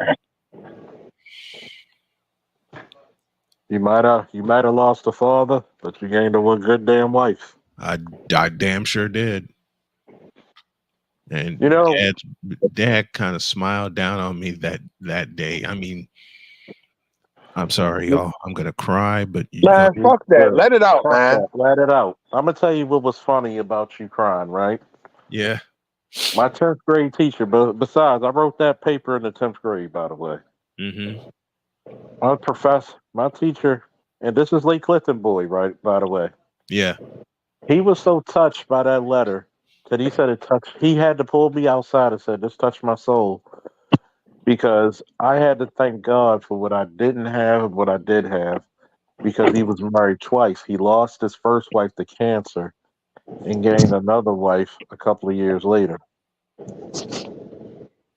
Yeah. You And he know what? said, You know what, Snowman? You fucking let it out, bro, because I sat there that entire graduation yesterday and I had to hold that shit back because my son did something I never did. I Well, didn't graduate high school. I went on later on and got a GED. And mm, I told my son after the graduation, I said, I'm sorry for yelling at you so much. I just wanted you to be better than me. say that shit again say one it more again. time. I'll even Preach, put black this in the man. Say it chat. again. I'm sorry I yelled at you for 4 fucking years about high school. I just wanted you to be better than me. Mm. And on top of all that, he's going to college. Oh, oh man, can we Where's get? he Can we gonna get? go? He's going to Winder, a little small college up there in PA. Okay. And I gotta drive him up there next month in July for orientation. Mm, Then I'm gonna have to get him back up there August 20th. They want him up there August 20th to get ready for the first day. I mm. love it. And I'm not Okay, holding it back then. hold up, hold up. We gotta Don't. do the slide to that shit. Come on, Rachel. Hey, hey. See, they don't talk about these stories in the Black Manosphere, do they? They're afraid to, but we're not. People talking about their There school. were there were so many days I wanted to give up, but I didn't do it and I'm not gonna do it. This You weekend know, I got invited to Joliet, Illinois and Silver Cross Field by an old friend of mine at the Illinois High School Association to broadcast the Okay. Class 3 and 4A state championship series, that's what's which up. I would love to do. And I'm calling all the brothers to help because Snowman needs a little push to get some gas money to get me, not just me, but my wife up there, get a hotel, and come back because I want to show her a great time in my hometown. Oh yeah. And this afternoon, this is why I did the stream I did on I did earlier today on the WNBA because I know it'll catch some eyes and it'll catch some ears. This is Put your why I do the streams that I do put your because hashtags in, man. And I'm gonna tell you this. I'm gonna put my cash app in the chat real quick. Put your cash app, put your hashtags, put your channel. I'm gonna tell you what's Hmm. gonna happen in the next few months. I'm calling it out. You're gonna catch a wildfire. I gotta call out something as well. And I'm gonna predict this. It's gonna be because of a stream you least expect that you're gonna get your name out there, and people are gonna say this motherfucker knows what he's talking about. You're gonna catch wildfire soon. I feel it, man. Um, excuse me, Brian. Yeah. Just to go completely left, all the way to left field, but I have a prediction for you. Okay. You're gonna have to pick up Jody off the floor when you introduce her to Chris Base, because he's gonna leave her in stitches as he left you in stitches all those years, my man. I already know it. The information, fellas, the information's in the chat, and my goal is to at least get $250 so I can gas up my wife's truck and we can take it to Joliet and I can show her a good time. It's a How far promise is I've made. Joliet from? How far is Joliet from Chicago? 40 minutes. Oh, so it's like a suburb of sorts, or part of the Yes. metropolitan area. Oh, Yes. okay, okay. Oh, so this is a suburban school you're going. This is like for state championships held at a suburban school, Yep, suburban. Excuse me. yep. Okay, that's cool. All right. They have it at Silver Cross Field in Joliet. And the last time I was there was Mhm, 2018 when I was homeless and I just gotten mhm, back to Chicago. And my friend did the same thing he did this time. mhm.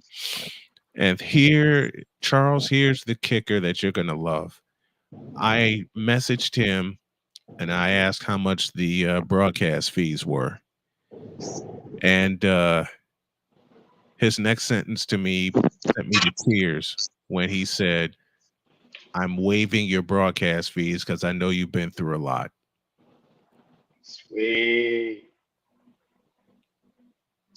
He's going to let me That's do a all, good he's man. going to let me announce all the games radio style. No stress on you. No, Just remember to stay hydrated. way ahead of your partner. Yeah, yeah. I just I want this so bad, but I know my queen has got to come with me. I will not do this any other way. She may not. I look. She flat out told me she hates baseball, but the support's going to mean so much Hmm. from her. It does mean so much from her. You know what this sounds like? There's no way You know what I this sound? can. I'm There's no sorry. way Yeah, I could. There's no way I could do this without my queen with me. Without take your the time. Take your time, Brian. person. Take your time. Take Without your the time. one who saved my life 6 years Hmm. ago to the Hallelujah. month. Six Hallelujah. years Amen. ago Brother. to the month. Praise be to Almighty that you found your queen. Praise be God you found your. Praise be Almighty that you found your better half. 6 years Praise be ago God. to the month, you guys, Amen. I I am. found my forever. And Mm-hmm. she raced that clock and saved me in the nick of time. Mm-hmm. Mm-hmm. You It's know like what's a, my man? yeah, Does the name Mahim Wilson come to mind? not offhand, no. That's Uncle Charlie's wife, Charlie Wilson's wife. Ah, She said when he asked her to marry him, she had said one condition: mm-hmm. I have to be there with you at all times. So he's taken her with him everywhere he went, whenever he was going on tour, wherever he went to studio sessions, whatnot, because she's not just his wife, she's part of his support network. Because she's the Mm-hmm. reason this year it's going to be 29 years of sobriety as well as 29 years of marriage. That's Jody to me. Mm-hmm. That's Jody to me. That's And it, to right at tell the that. folks in the chat that haven't heard my story before, 6 years ago, I was going to quit. And I get a message from Jody. It's like she raced the clock and pulled me back from that mountaintop, from that cliff. It's like Hey. she said to me, and I said this in an earlier chapter of the diary, I don't know you, but I need you. You know how powerful Mm-hmm. that is? When a woman you barely She met she flies to knew the rescue, initiatively. when a woman you barely met flies to the rescue and says, I don't know you, but I need you. Mm-hmm. Let me put that in the chat. When a woman says, when I'm about to type in the chat right now, I don't know you, but I need you. You know what that Oh means? She yeah. told you. She told you, "Hang on, Superman. I need you. That's Hang exactly Hang on, what on, she said. Superman. Superman. I Lois need Lane's coming to the rescue. you." She said, "Hold on, Superman. I need you. Hold on, Superman. I need you. I don't even know you." 6 years, Have, man. have you ever met people in the world a little twist in your soul? It could be God, it could be the ancestors, it could be positive energy. And you turn to that person and was like, I don't know why am I speaking to you, but something told me to speak to you and tell you everything's gonna be all right. Yeah. How many times do you I've said this before. I was averaging 100 fucking folks any live stream, any time of the day. Up to 200. Mm-hmm. When YouTube started fucking with me, let's just call it what it is. Yeah. Yeah. I was gonna quit this shit. So We had to bring you BGS4 back, the man. email. Huh? We had to bring you back, man. We said, no, no, no, no. We can't leave. You can't leave this void. So BGS4 the email to me. It was Hmm. a young man, and I don't give a fuck. I'm gonna say the word. Say There it. was a young man. There was a young man who was about to commit suicide, Oh my God. and he said, "You talk to me, and you put the proverbial foot in my ass and said, 'Don't give up.' You don't have my permission to give up." What they say? You don't have permission to give up. Your order is to drive forward and to drive through. Mm-hmm. Drive forward and drive through. You know that motherfucker. When he sent me that, he graduated with his bachelor's in nursing. Now he has a master's in nursing. Wow. Okay. Just not, Inspiration. just not for just a little bit of not giving up and somebody actually believing in him. Can I say something about quitting? That needs to be important to all this. Go for it. First of all, Charles will be right back. Like Charles would understand in the military, there is a concept.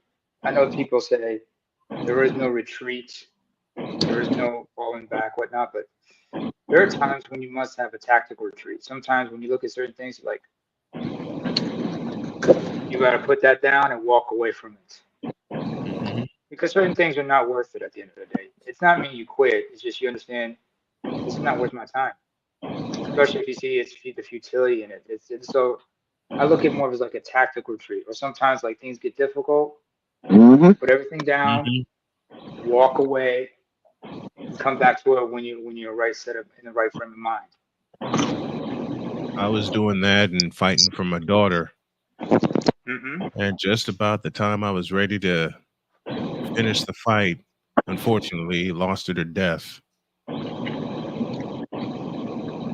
As fucked up as it is for me to say this as Snowman, Mm-hmm.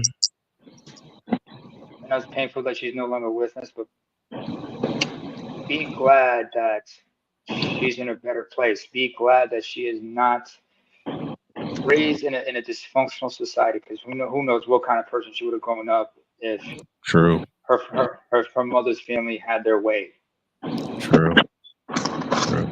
God basically took her from that From that situation mess. because he knew from that mess.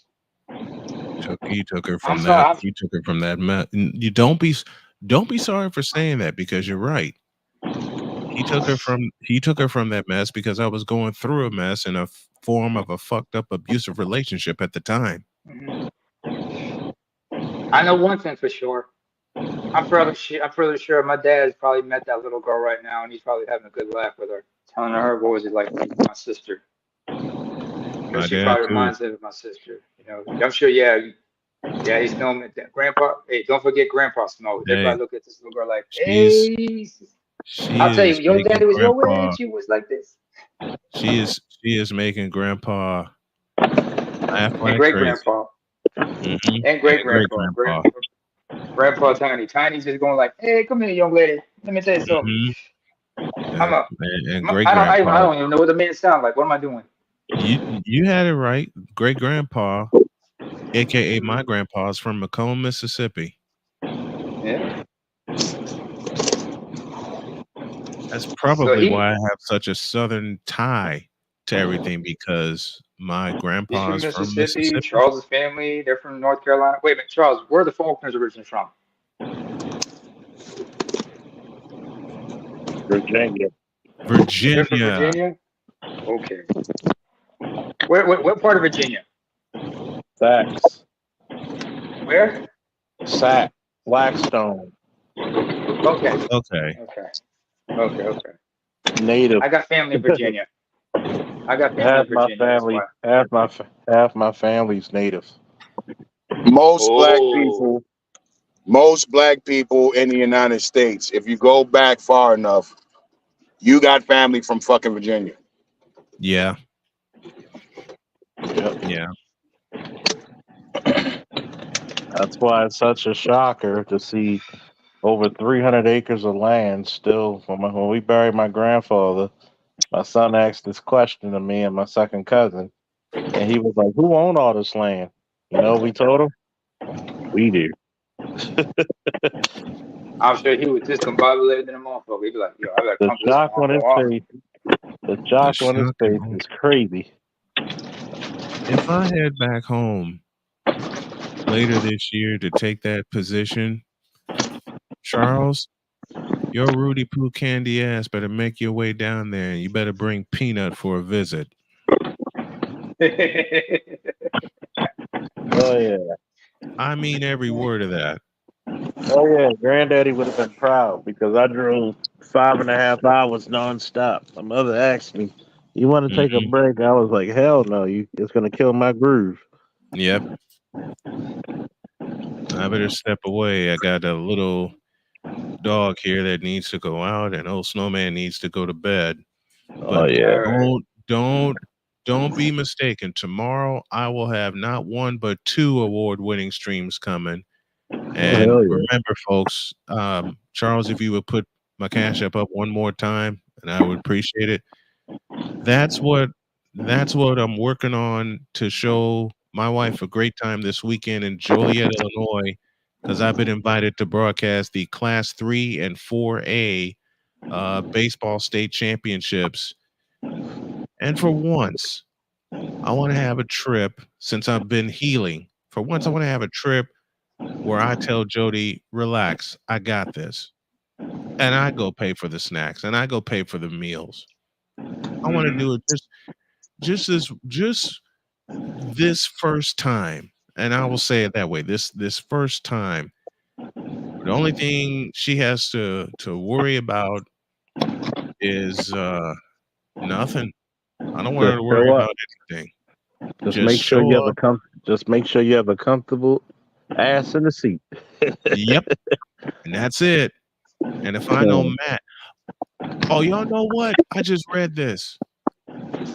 This is from my friend up in Joliet, who's hooking me up for the state championship. He's not going to put me in one of the regular broadcast booths. He's giving me a broadcast suite. Oh Ooh. shit, man! I just I saw that. told you, I just man. saw You that gotta message go. because You he gotta go up there and tear that motherfucker down. and I need y'all to tune in and listen. You may not be a baseball fan, but you will be when I get finished. Matter Hey, of let fact, me know so where I is can that share it.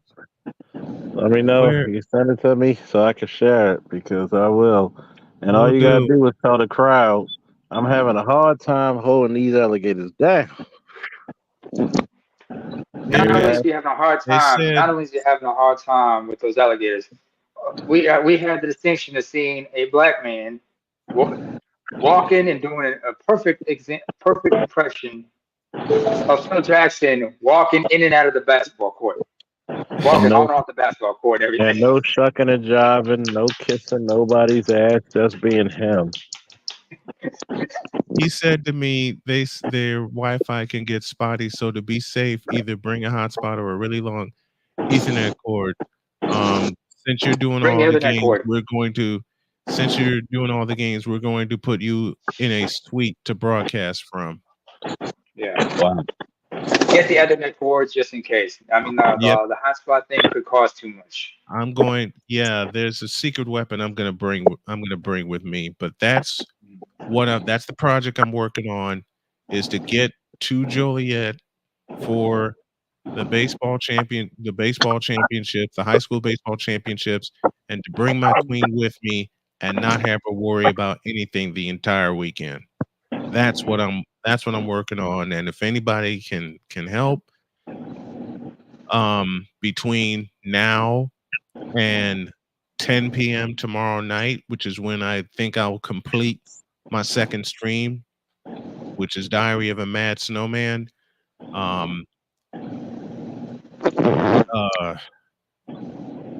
Do we thank God for what we don't have? Then that's 250. Like I said, 250 is the goal. Anything over that is a surplus, and anything beyond that will help get some more groceries in the house. So there's a goal that I How need bad is to the reach. inflation in Indiana, by the way? Say again. How bad is the inflation in Indiana right now? It's bad. Fair enough. It's bad. When my wife, who has a pretty significant salary, is still thinking of getting a second job because there's still not enough money coming in, and I know part of that is because I haven't been working, but the other part of that is the inflation. It's And bad. cost of living. And the I'm gonna cost tell of you living. this one, Snowman. When it goes back to thanking God, what we don't have. Thank God our opportunities don't drop. Exactly. Thank Exactly. thank God my True Blue and Day One A1 subscribers did not leave me. I say the same thing. I say the same thing. I just crossed 1,300 subscribers, heading toward 1,400 now. And by the end Congrats, of the man. summer, That was just Man, about 6 months congratulations. ago. You just had just about 6 months ago. You only have what 400, 500? yeah, less than 400. Wow, Less than 400. that's a God damn. That's a 3 times turnaround. God That's a. damn. I didn't realize that spike would happen. And I also have another friend of mine up in Chicago that's turning Diary of a Mad Snowman into a book. He's Oh, transcribing the episodes. oh shit. When you get big, remember the little guy. Man, you're a part of it. You're going to be one of the voices. You are going to voice one of the chapters for me. I gotta get my Ronnie Laws in. You gotta get my deep voice in. You gotta get the good. As the world Just don't turns. ask me to do it. You know I'm gonna go completely left. Only if I get to cuss will I be allowed to do it. Would I be willing to do it? That motherfucker Matter- goes so left that it damn near turns into an honorary right. uh-huh.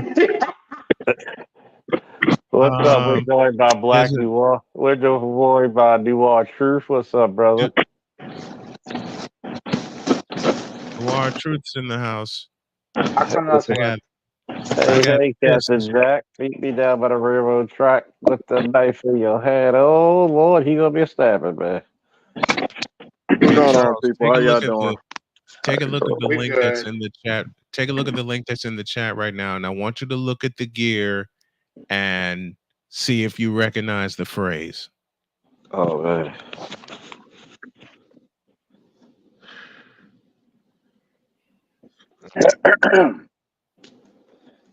I believe in you. You know, those are One not of the words that black men hear very often. You know that? You those are got black men. You got a bunch of black men on this panel right now who are all across the country, actually even all across the world. How mm-hmm. many times have you ever heard that shit? I believe in you. You're gonna hear it from Rarely. me Rarely. often. Well, y'all are gonna hear it from me often because I believe in every Really? one of these people on this panel. Mhm. Speaking of which, Snowman in the Morning is probably brought to you by Bum Leg Orthopedics. Brand new ankle boot. The Shit, I new put thing on that's ankle the boots one thing that Angel Reese is going to need after the end of this season. That's after the WNBA puts a foot in her ass. Oh my leg! Oh my leg! Oh my leg! actually in her case, she's going to be screaming like Nia Jax, you know, oh my hole, oh my hole, oh my hole, oh my hole, oh my hole. Because they You got that know, foot now deep in her ass. I hate to be that guy, but I'm just so fucking annoyed. I'm so annoyed with the WNBA. Because The commentary behind it.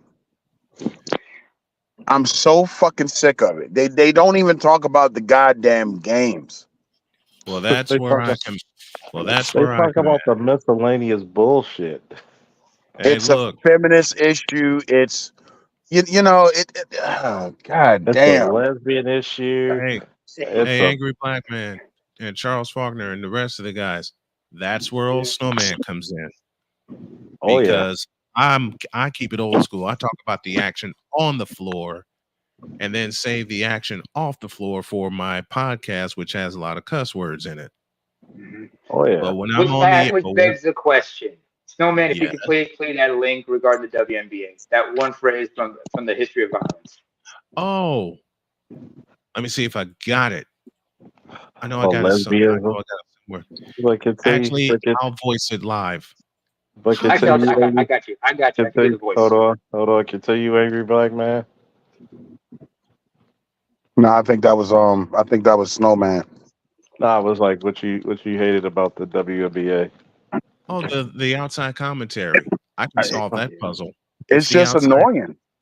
It's the outside commentary because Angry Black Man is right. With every WNBA broadcast I have tried to listen to the commentary of, they talk about everything but what's happening on the floor. And as I said, that's where old Snowman comes in. It's like when I saw the flavor and flower that went on what's her name, Caitlin Clark Caitlin, or Clark. Caitlin Kennedy Clark? Kennedy Carter. and I'm just Kennedy looking at Carter, her. something like that. Why are you trying to hurt this girl because you're jealous? I spoke about Let's that just tonight. let's just talk about how much of a no talent hack you got to be to hurt the only meal ticket that's coming to see to your fucking lesbian fucking bordello. hmm Ooh. So Ain't no lie to we, be found there. Yeah, you, you, you, it's you, not only her, but Angel Reese as well. They try to hurt her as well. They you're try to trying rough to her. They hurt rough her up. you're trying to hurt your new stars coming in, hmm and this is the reason.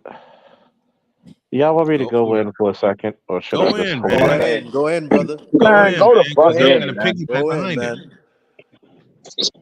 This is the reason why bitches should never be in leadership positions because you can't see full fucking down the line. You Can't see the dumb, forest from the trees. And see you the forest from the dumb, trees. egotistical, lesbian, butch lesbian, sneak dicking motherfuckers. These bitches are giving you sellout arenas. Bitch, you couldn't sell out a hmm playground.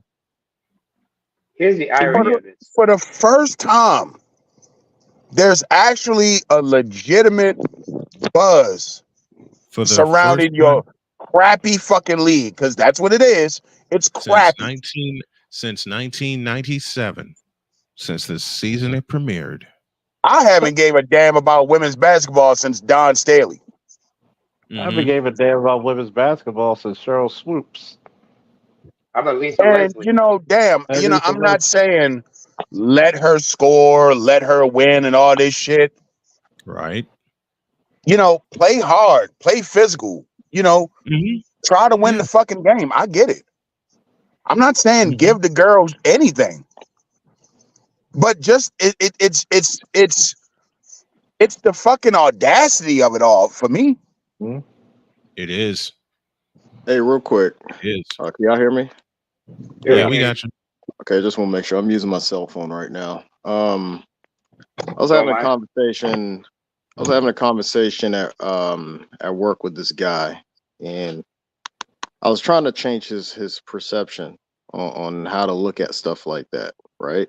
Because Mhm. ultimately, if you really think about it, the whole thing is just to have people to talk about something, right? Because of course there's many different sides to it. There's the racial side, there's the in terms of the orientation side, there's just many different sides. The freaking Yeah.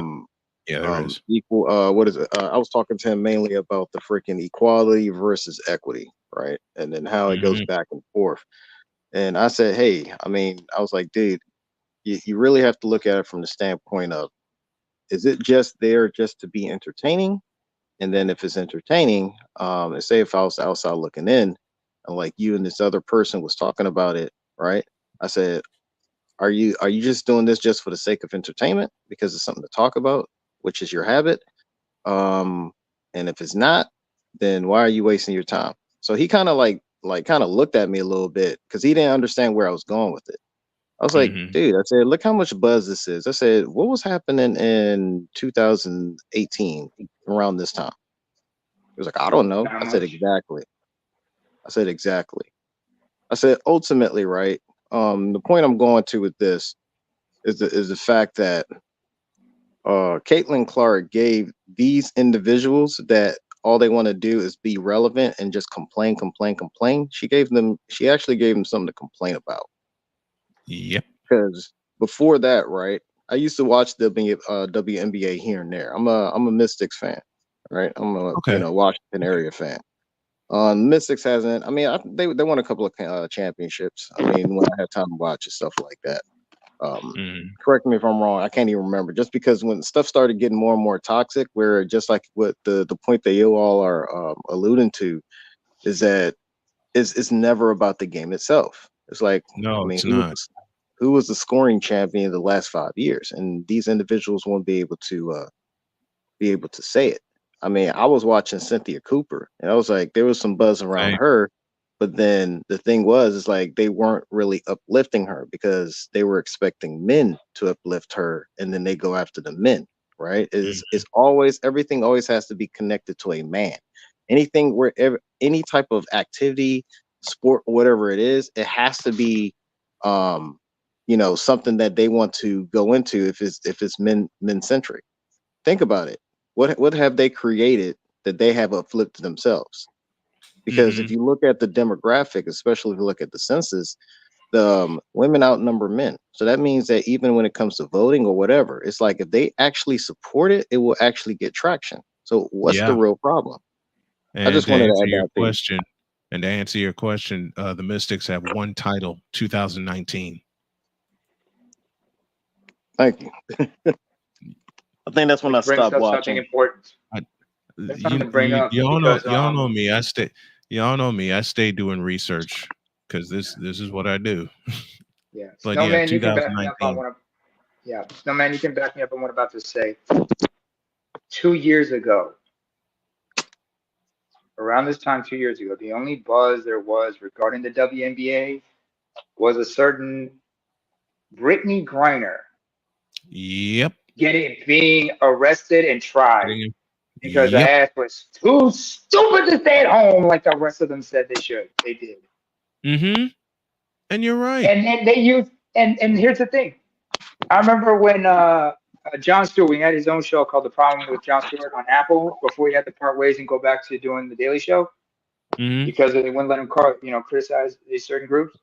He had Don Staley in, interviewed on his show, The Real Problem with Jon Stewart. And in it, Staley talked about the issue about there wasn't a lot of investment into the league, Mm-hmm. into the WNBA. And hey, and understand, Don Staley's retired. She's accomplished, but she had a point to say what she said. She came from an honest, legitimate place, and talking about how what's it like? Griner was frugal with her money, supposedly. Well, not really frugal. She had child support payments she had to deal with Right. for children that's not hers from a previous marriage. Mm-hmm. But she talked about the lack of investment into WNBA. Otherwise, you don't need to have all these women going over and playing overseas in Europe, for example, especially in a corrupted system like in Russia. Now you got the money. Now you got interest in the WNBA in the form of these young rookies who are bringing in money, attention, and a buzz. Instead of trying to capitalize it, what you have is everybody looking at Caitlin Clark like she's Michael Jordan. If everybody want to hack her up like supposed to Yep. be the all girls version of the Detroit Pistons bad boys. Mm-hmm. That is as unoriginal as unappealing And as an unfair. all women's cast of Ghostbusters. It's a turnoff. Let's just call it what it is. It's a That's turnoff. exactly what it is. It's Thank you. different in men's sports because, let's just face it. You expect that shit from men. Mm-hmm. We're supposed to be physical, Uh, especially in the 80s. It was but when you're talking physical. about sponsorship, Yeah. Hmm Let's keep it real. Who Uh-huh. the fuck wants to invest in a bunch of manly women beating the shit out of each other? You know, there's a reason why roller derby isn't a thing anymore. Remember that? Yes. Uh-huh. Yes. I remember roller derby. I There's a mean, movie this about is that. just what people don't understand. Yeah. Again, I'm not saying let Caitlin Clark win. Right. You No. damn right. Don't give her an easy basket, especially when it's Right. crunch time. Make her earn that Right. shit at the line. I get it. But these weird ass flagrant fouls for no fucking reason. None. Yeah. None whatsoever. And now Hey, they put even more sponsorships in jeopardy because of that one play. They hey, put even more possible, and I capitalize the word possible, sponsorships in jeopardy because of that one stupid play by Kennedy Carter, which should have warranted a suspension. Fuck a fine. They should have warranted a suspension. ten Ejected thousand possibly. dollar fine and a 5 game suspension. The league is going to have to clean this shit up eventually They're gonna have to because you're correct. turning people off. Yep. And I guarantee you, and I spoke to a couple of fans, a lot of people have been turned off by that one play. They've been turned off by that one play. They've told me as such. Ouch. so let me They've told me as such. can y'all hear me? Yeah, We we can hear got you. you. Okay, I'm in a very unique location, just because of I have a air conditioned plane in the back, so I don't know if this like drowned out my voice. But You're the good. thing is this, right? Because I guess I have to look at it from a sociology standpoint. I always try to look at things from a sociology standpoint because society is really going in a certain direction. And just like Hmm. I said in other people's streams about, I mean, we're in a social warfare. I don't think people Mhm. really understand that. It's the battle of ideas, right? Yeah. So Snowman, what year did Candace Parker come out? I'm sorry. What year did Candace Parker come out? Candace Parker. What year did she graduate from Tennessee? Yeah, what year did she Am get I looking drafted at to the that? league? I think he's asking Uh, what year did she join the league? looking that up now. Yeah, when was her rookie Naperville when was her rookie Central. year? She 2008.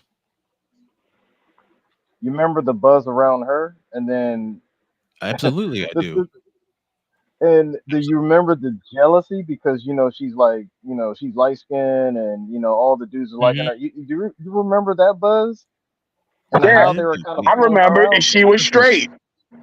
She wasn't Yeah, gay. Listen, The I problem grew with up, Candace Parker was she wasn't a fucking lesbian.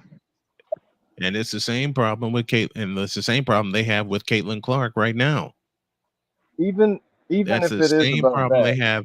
That's the same problem they have with Caitlin Clark because I watched Candace Parker play at Naperville Central and the buzz that she generated when she won a dunk contest.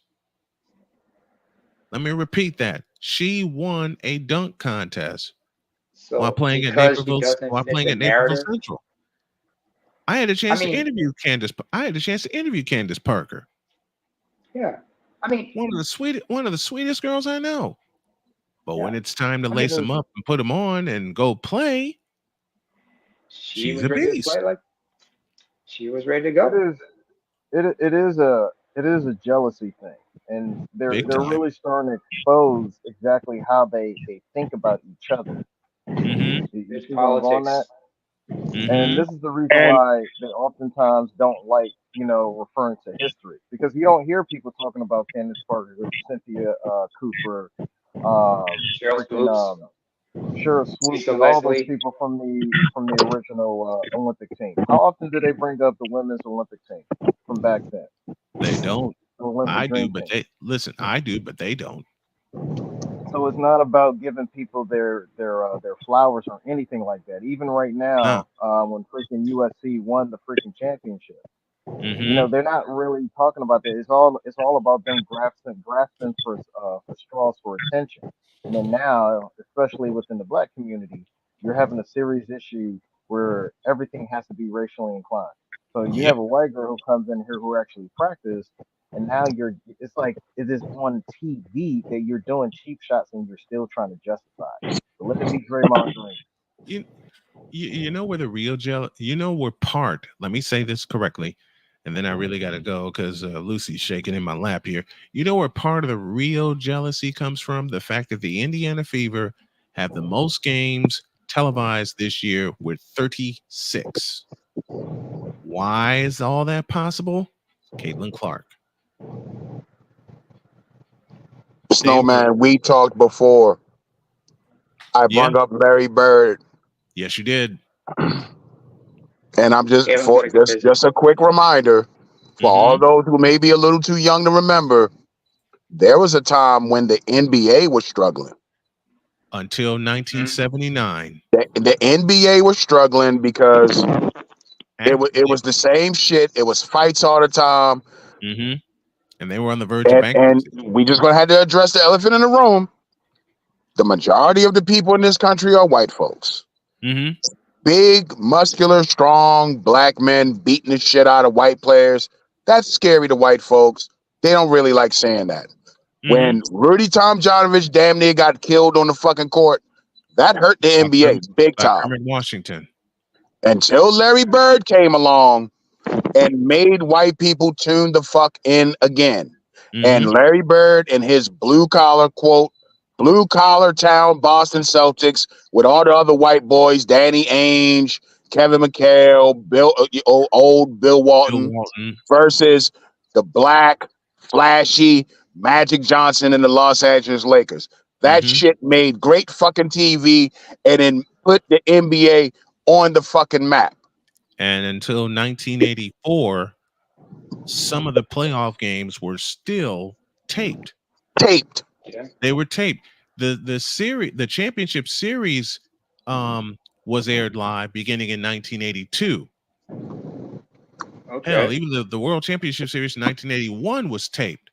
And you had and Larry Bird and the Boston Celtics were there. But when you had Magic Johnson versus Julius Erving in 1982, all 6 of those games were live.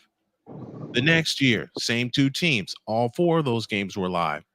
And then in 1984, all hell broke loose with the most watched final series ever.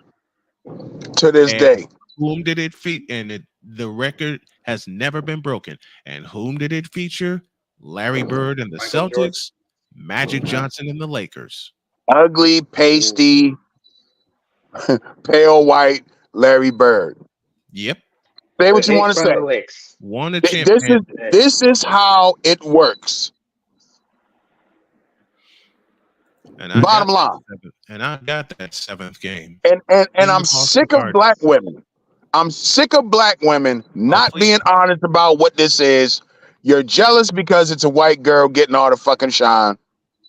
And I'm sick of simp ass black men who feel like they gotta fucking side with these dumb bitches who don't watch women's basketball, by the way. And don't know a goddamn thing about And women's nobody wants basketball. to be fucking honest about it. I'll be honest about it Let's because I not talked about forget. it earlier. I talked about it earlier tonight. Mhm. I By the talked about way, it earlier. I talked about it earlier And and tonight and, on and, the and WNBA show. Snowman, let me get this in real quick, Snowman. Okay, go ahead. Black women are full of shit in America. uh-huh. Remember when Serena Williams was dominating tennis and all Yes. these black women had so much adulation for Serena Williams, black Yep. girl magic and all this bullshit? Hmm. Now that Serena Williams is retired, you don't hear any black women talking about women's tennis anymore, do you? And you won't either. Because you bitches didn't care about the sport. You didn't watch Serena Williams and say, wow, I kind of like this game called tennis. Hmm. I need to get into this more. No, you No. just live vicariously through that black woman. Now she Hmm. doesn't play tennis anymore. You bitches don't tune the fuck in. Black women are liars and they're full of shit. I will do you one better, and I will add a layer to what you're saying because you're correct. But why do you think that is? They don't give a fuck because why? They've never given a fuck about any sports or anything. We like whatsoever. it here. We like it and we promote it. Once we promote it, guess what? They want to be all Oh, up in our what's grip, trying to yep. figure out what the Kool-Aid is and why y'all so enamored with what y'all enamored with. Because why? They have no lives, they have no structure, they have no function, and And they have no everything damn they nerve. do. Now, hold on. And they have The only thing they have is to be a follower. When have you ever seen them lead something? And whenever they try to lead something, they fuck that up. I.e., case in point, what the fuck's going on in the world right now? When you allow them, you give them the freedom to move and be guilt free of everything from slut culture to being all of that asshole. You got what? Housewives who quit their husbands at the drop of any given dime, and they fucking this dude, that dude, the third, and got babies by this dude, that dude, the third, but still asking this man to be the real father that he never was. Type shit going on. This is the type of shit you get. So I'm like, I'll just be sitting back wondering why are we putting much effort and energy and worried about what the fuck they give a fuck about? Because they only give a fuck about it because we do, and when we don't, they won't. That's what I was saying I'll go one earlier. step further, AL. I'll go one step Right, real further. When I lived in Chicago in 1985, the Bears were the talk of the town and they were the talk of the NFL. I was a youngster at the time, but my dad made me understand. Do you know how many black women were at the Bears championship parade that didn't know a goddamn thing about football? How many? Too damn many. Hundreds of thousands. Yep. Bandwagon jumpers. What do they do? They always jump on a bandwagon. And the Most people same follow held sports don't true. really know two iota of what it really takes and what is going on in the sport. No, they're only doing it because why? My man likes it. My man is into it. That dude likes it. That dude is into it. Like y'all just said about the Think Yep. about it. Think about it. It was men out here that gave two shits and a good goddamn about Serena all them times she was going up against all them Yep. white women. It was us giving a fuck, not the black women. It was the black women bringing her down and ragging on her. But like y'all said, once she retired, once she done a face change, once she got a white man on her arm, they left her alone. But when she was single, attractive, busted motherfuckers' asses, and she was uh, blackity black before she flipped the fuck out. Oh, Mhm. she got talked about like a dog by black women and white women. And the only time black women came to her defense was when white women were talking about. But when the white women were talking about, who was talking about? The black women. But we Mhm. not supposed to talk about this shit. Here you go, AL. And this is from experience of doing high school sports for many years for many years in Chicago. I covered the Chicago Public League for 14 years. 14 years.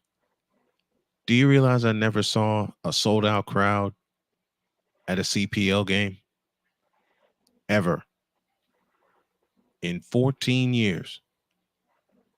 The first year I started doing suburban games, full house. Whoa. Every place I went to, full house. Even to even to in 2014 when I was at Marquette Catholic, every game was a full house, girls and boys. See, black women are full of shit when they say they support their children when it comes to high school sports. No, the fuck you don't. And I can prove it. I can prove it because I've seen the crowds dwindle each and every fucking year. And I've been at this since 1995. The crowds only, especially in Chicago, the crowds only come to support for two games. I'll use an example for two games when it comes to football: a homecoming game and a playoff game. That's BGS it. said it best. BGS said it best about HBCUs when it comes to football games. Black folks, women are not there for the games. They're there for Nope. the bands. They're there for the It's bands. about the battle. They're there for the bands. They're there. They're there for What the do you bands. think? I did What do you think? 3. What do you think? There was a movie about the Drumline with Nick Cannon. The Inkwell. Or that Inkwell. may be an incorrect movie. I'm sorry. I spoke too soon. I said But Drumline. Drumline. Nick Drumline. Cannon. Thank you. Thank you. Thank you. Thank you. But I saw it live and in person. I've seen it live and in person. The first HBCU game I attended was 1994 in Greensboro, North Carolina. Sold out crowd. Bands show up, they roar their heads off. Game comes back to play, and it wound up being an exciting game against Bethune-Cookman. Played them to 4 points. It was at North Carolina A&T. The A&T lost 28-24, had the ball with a chance to win, and there are barely few people remaining. Here's another one example I can give you, Snowman. High school and college basketball games. Oh my God! They're not there to watch the boys play. Mm-mm. They're there to watch the cheerleaders battle it out. Yep. Because when the cheerleaders perform, all the cameras come out. And I Half the girls lived ain't that. that good looking anyway. They need to grow up. And I lived that because the first NBA star I ever covered in terms of doing play-by-play was Quentin Richardson. I went to high school with his sister. Oh. I went to high school with Rochelle Richardson. And she was telling, and this is when I first got the bug of doing broadcasting, and she was telling me about her littlest brother, Quentin. 8 years after I graduated high school, I see him live and in color. Quentin Richardson, number 34. I remember when he was with the Clippers. I remember when he was with the Clippers with Elton Brand, Darius Miles. Boy had a game, man. That old Clipper boy, that boy couldn't hoop. Quentin But Richardson. he was the shit when he was in high school and college. I remember him too.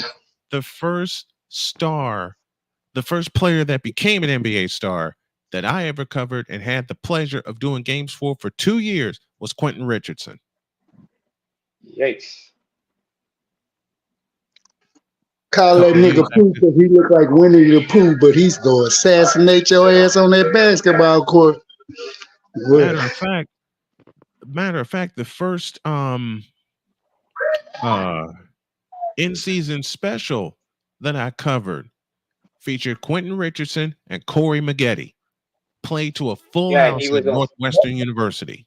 That was his homeboy. Remember, they ended up reuniting like 88 through 92 with the Clippers. That was a little run together. And yeah, when them niggas was on the floor, the Clippers was winning. When them niggas got off the floor and hit the bench, the Clippers went to lose, and that was the MO. Corey Maggette. Don't forget Darius Miles was with them. Darius Miles was with you know them. what? Here's what I remember about Elton Brand. You talking about a whole team full of nothing but stars that couldn't get the fucking job done because they was young and dumb and just getting that money and in the league and shit. They was more worried about partying after the game than hooping on the court full time. Now, if it's a really poot ass team they were playing, yeah, they blow them out. But Houston come to town, LA come to town, Boston come to town, the Pistons come to town, shit, stomp the come to town, stomp down city every time. But I miss them Clippers. Them Clippers was fun though. Hold on. Speaking of Clippers, Hulu. It looks like Hulu has a Doc Rivers movie. It's already out. Your boy Lawrence Fishburne's playing Doc Rivers. Yeah, I ain't watched it yet. I just peeped it this morning actually. Yeah, it's called This about the what we call the bullshit with what's his name? It's the scandal. Richard Sherman. I said Richard. No, Donald Sterling. It's the owner. You're talking about the owner? Donald Sterling. Yeah. You know who the biggest loser was in that scandal? Do y'all know who the biggest loser was in that scandal? The biggest loser in that scandal wasn't Sterling. No. No, it wouldn't. No. He lost a lot, but he gained a lot. But the ultimate winner, the ultimate loser in that scandal was the mistress. The ultimate winner, however, was his wife. Mm-hmm. Because she took the mistress for everything. Because remember, Took her what to the the hell? cleaners. She took her to the cleaner. She had to give up everything that Donald got her as a gift. Because And just a remember, sidebar, side bitches. Shut your fucking mouth and stay in your place. and Oh don't no, air oh out the no, and oh don't no, air oh out the no, oh motherfucker no. That's shit. too much like right. You know the fuck they can't do that. They know where their lane is. Their lane is a cause. No, Habit. no, there was a time when the mistress wouldn't say a fucking word. Right? Yeah, you'll never see those type of mistresses again. They bled them Shut out of their your fucking goddamn bloodstream. mouth. Why? It's the truth. They bled them out of their bloodstream. These boys are not doing that shit no more. They love to make scenes. That shit is entertainment for them. You don't get it? It's entertainment for them. It soothes their irrational brain cells when they going through the dysfunction of the fucking misandry that they fucking causing. Hey, real quick. Yeah, come on with it. So think about it, right? This is something that I learned over the years, right? Um, if you really want to piss them off, don't pay attention to them, and then make Right. it where Yep. they have Hold to on, make. hold on, y'all. Y'all didn't hear him. Say it again, black man. Say it again, but real slow. So I'll everybody in the repeat it. classroom can hear you. If you if you really want to hurt these people, because they're showing it on TV right now, right? Like, don't pay them any attention whatsoever, or take their attention away. It's all about attention, Mhm, validation. If you mhm. take that away, they're going to show you who they are. So, and I've done this, like even like locally, right? Like some of these places that I used to work when I was not, I can't really say, but anyway, some of the jobs that I used to do, I was working at this one location. It was literally 90% women in terms of the demographics, like men and women. And at this point, I was a bodybuilder, right? I mean, you have Mhm. full blown like married women, people who in like and you might as well call it common marriage relationships and stuff like that. Yeah. But the thing was, it's like they look at stuff like in front of them. They're not looking at what's to come. They're looking at right in front of them. Everything is image based, image based, image based. This is the reason why, like when they start, they can't like plan for retirement because they know that the older they get, beauty fades with age, plain and simple. Mhm. So they have to get everything that they can now. But if you're not even paying attention to it, then now it's a problem. It's a very, very serious problem. So, like I said before, like if you really want to do some damage, right, don't even give it any attention. This is the reason Mhm. why they have to be um so freaking disrespectful. Yep. Because if you're not going to give them any attention, then they have to do something to demand your attention. Who do you think you Mhm, are? So I'm going to mhm. insult Who you. do I'm who going to go and get a band Disrespect. of people who do to you think insult you you. are not paying attention to me? Yeah, You're not I'm entitled gonna to it, bitch. I'm going to attack what's most precious to you, which is your reputation and your legacy. I'm going to drag that through the mud so that you will always pay attention to me. Been there, done that. No, been there, destroyed that. I've had I'm a so many I've had so many. Can I say it real? Yeah, I can say it Say real. it. I had so many black bitches just try to destroy my legacy because I wouldn't pay attention to them. Oh wow. I have. They've talked shit about me. They've called, well, for the first names they would call me a nerd. They would call me corny and all this kind of shit. Once upon a time, it hurt me. Now it makes me laugh. Like, yeah, I'm a nerd. 52 years worth. Another thing to hurt them with is reality. Mm-hmm. You will severely hurt them if you basically keep it to reality, Yep. something that they have to accept. Because the delusion is real. I mean, they even know that they're delusional, but when you actually bring it to reality, It's that's worse. when that's when it's a problem. Now it's It's offensive. It's like basically putting a person in a corner, right? mhm. And then they is either fight or flight, and you Yep. see it. But the sad thing is that, like I said, with this the situation that happened to Kathleen Clark, um, that was a fight or flight because the person was really that angry to have to do something like that. Mm-hmm. So the exposure is there. Yeah, Even if it wasn't Kathleen Clark. Caitlin. Let's say Caitlin Clark. Caitlin. yeah, Caitlin Clark. Thank you. Are we trying to say Kathleen? Yeah, sorry. I don't know But where Kathleen came from, but that's all right. He was trying. It sounded like he was trying to say Kathleen because we say Kathleen no, and I think said, "Oh, it no, sounded like he's trying to say Kathleen like a French or a Spanish person." no, no, no, Kathleen. no, no. Caitlin Clark. I'll say it that way. Caitlin Clark. All right, but either way, right? You can kind of see it from the other person.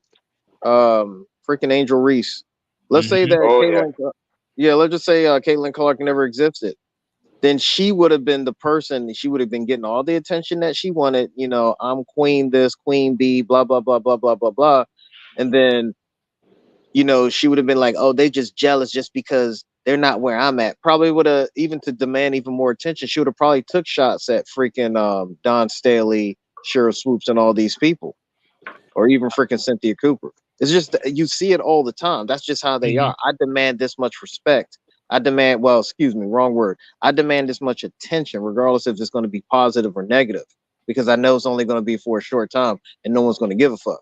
But they won't add the last part where I know it's only for a short time because no one's going to give a fuck.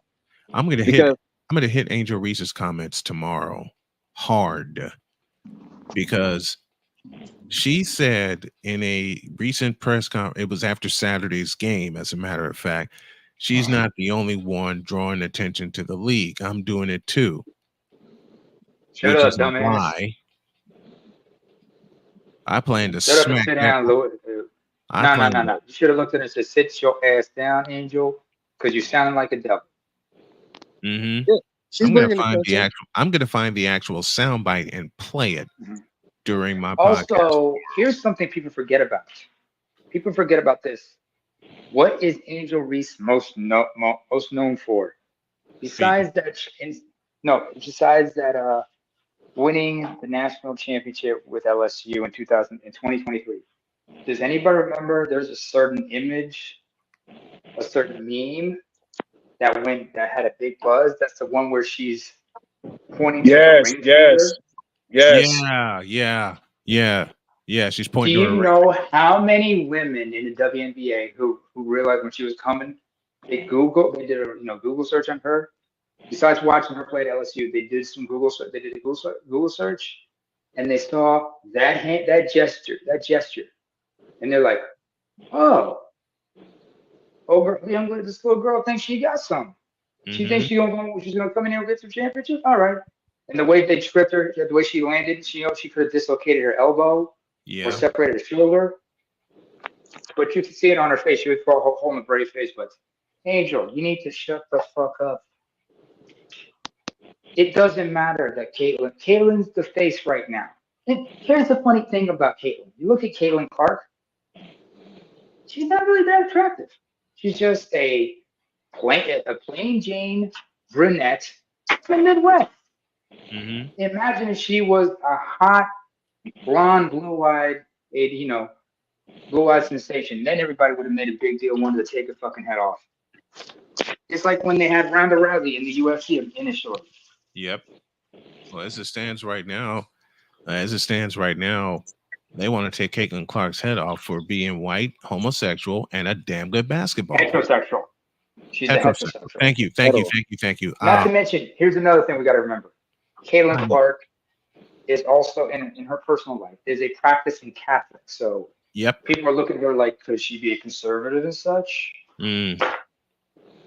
Hey, she's Yeah. a She is registered a white Republican. What's that got to she do is with a it? white heterosexual female with a boyfriend who In a supports her long-term and is relationship. voicing his opinion about the attack on Caitlin Clark. Uh-oh. Okay. What Yeah, the hell is definitely wrong with her? tomorrow. Definitely tomorrow. Hit on like the way that, because the other thing too, right? A lot Mm-hmm. of people are not really paying attention to it. Like before Caitlin Clark, right?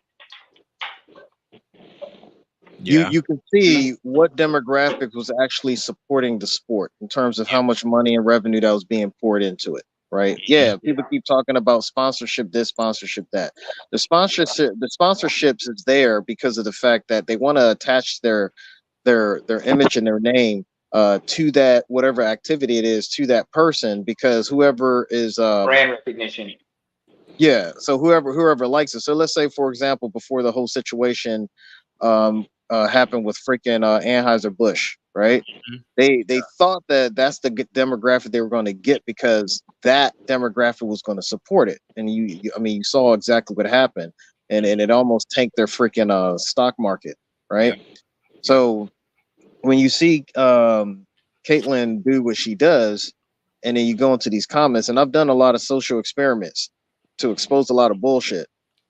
She's appealing to a certain crowd that will actually support, Yep. that will actually like go and buy the shirts, that will actually go and load up the freaking Winnebagos. And I'm being funny when I say that, but I'm being serious, to go and see and support. But then when you see the other demographics, because of the fact that it's every man for them or every person for themselves, and it's dog eat dog and it's jealousy, this is how you see the attention and the buzz is through that. Oh, that person thinks she's this, that person thinks she's that. And it's funny because I saw today in the comments, like when they were talking about it, talking about the comment that Angel Reese said, the first thing you started to see was like men like us. We were like, oh, okay, I already know what this is, but I'm not going to even like freaking feed into it. But then you see white dudes come out there, and it was like, oh, that's so ghetto. And as soon as you see that, that's when you saw the trigger come. All these black women was like, oh, you racist or this and that, blah blah blah blah, this that blah El blah. Smacko. Big And time. then they because they started the fight, as you typically see in a lot of stuff that's been happening up to this point. Now the simps have to come in, but depending on the fight, those simps are playing both sides. It's like, yo, Yep. my They're money's tied up into the those white Sims are people. fence straddling. Yeah, They're fence straddling. it's like That's my exactly money's what tied up. My money's tied up in my job, and then I got to keep them they're doing. comfortable. But then I'm gonna make sure I hit that tomorrow. Let me You get know out. what? yeah, I Though, got a with cute little beer, dog here that needs to go out, and then my ass needs to Yeah, go. you gotta go later, man. Hey, by the way, Truth, Noir, yeah. I might as well call you Aswad from now on because that's Arabic for black. That's what Noir means. But I'm going. all right. Hey, say hi to Lucy. Say hi to the cats for me as well. Will do. And Noir, I'll make sure I tag you when I put the link up tomorrow. I appreciate it. All right. Yeah, Thanks, y'all. yeah. Later. By the way, what you said was right on the money about them. All they had to do was say one thing just to trigger them and start the shit, start the fights because they knew how to get black women to react to certain things. They know what they do to, and some of those white guys who were trolls, they might have been actually racist there just to bait them, not debate them, but to bait them into reacting a certain way. but here's So, something really interesting about the WNBA. hello, Gavin. Yeah, it got started back in '90s, right? Like '97. 97 when it was when the inaugural season began.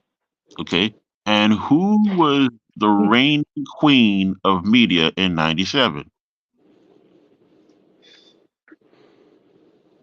Media, You mean, you said. you said in media or for the WNBA?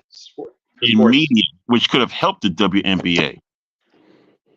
Lisa Well, Leslie? Oprah. Thank Oprah? you, Oprah, Oh, who's worth $3 billion as of today by Forbes magazine. And I think somebody here on the panel earlier referred to the WNBA as the lesbian bordello. And why is the WNBA still struggling when Oprah, from way back when in this inaugural season,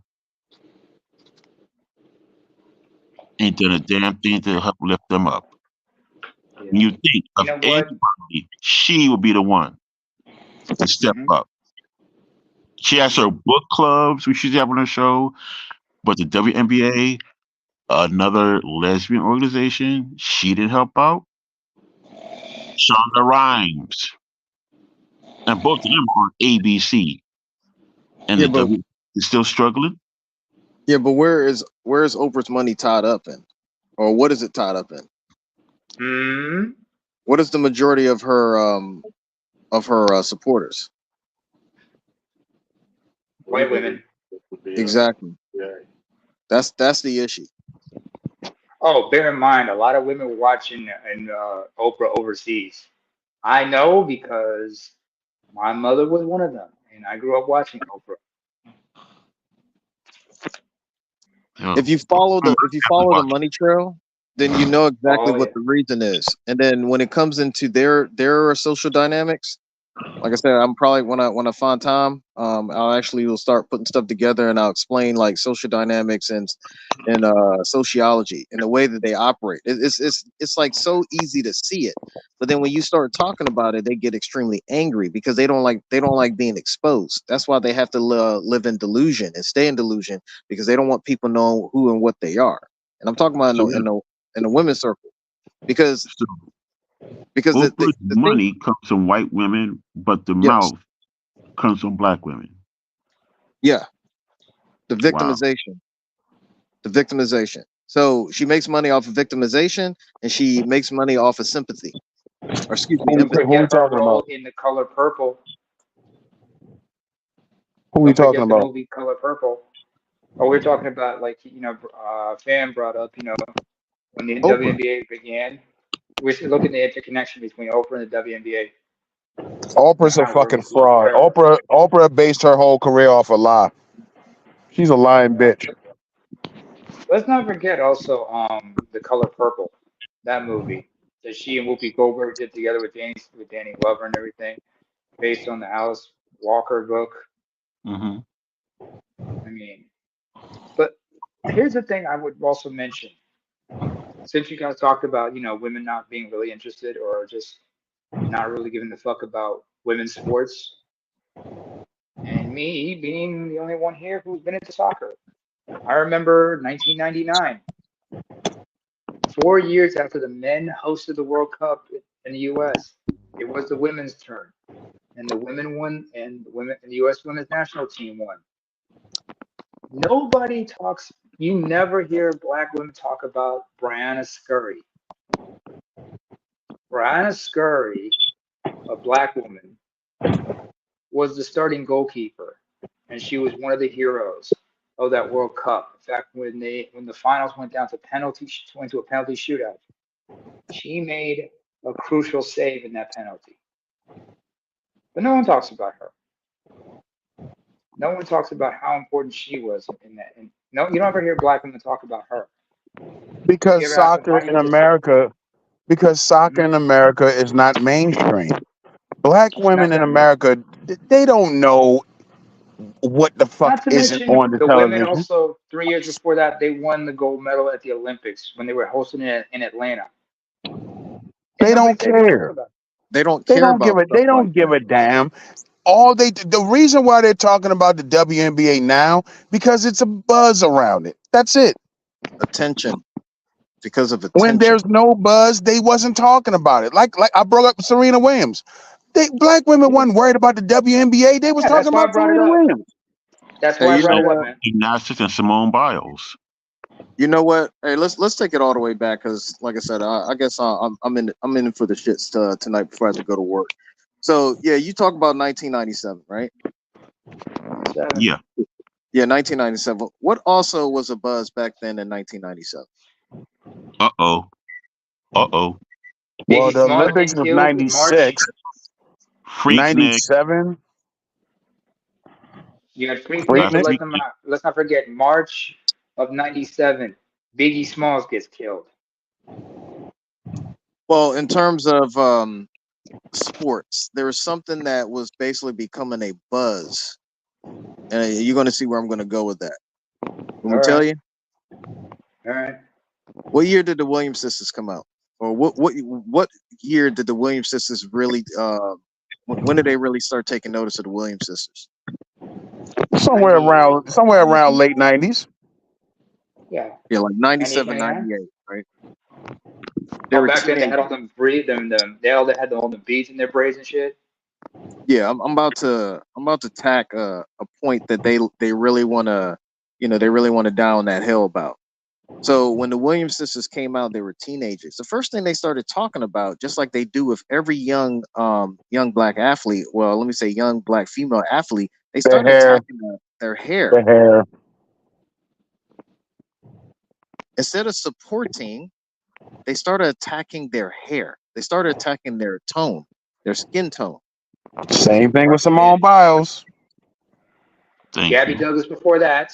Remember when Simone Biles got married and all the black women was on Twitter talking shit about her hair at her wedding? And Simone Biles had to make a statement about that shit and say, "Hey bitches, it's hot in fucking Texas. I sweated my hair out. Give me a break." That's black women for you.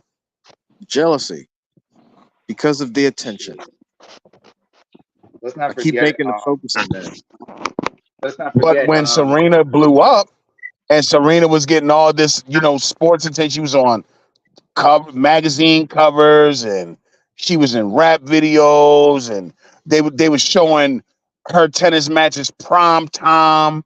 You know what I'm saying? That's when black women started to gravitate. Well, they But try to like he hook up to said, her back when they stars so they first can. came out, they had the beads and shit in their hair. Oh, black women wasn't feeling that shit. No, they My were bad, mocking shit, and you Neymar. just When came up. wasn't trying to cut you off. Yeah, but I remember it was like you guys said about Simone Biles getting slammed because of her hair. Don't you remember 2012? Gabby Douglas wins a gold medal in gymnastics, and the whole thing that women were talking about was her hair. Her hair.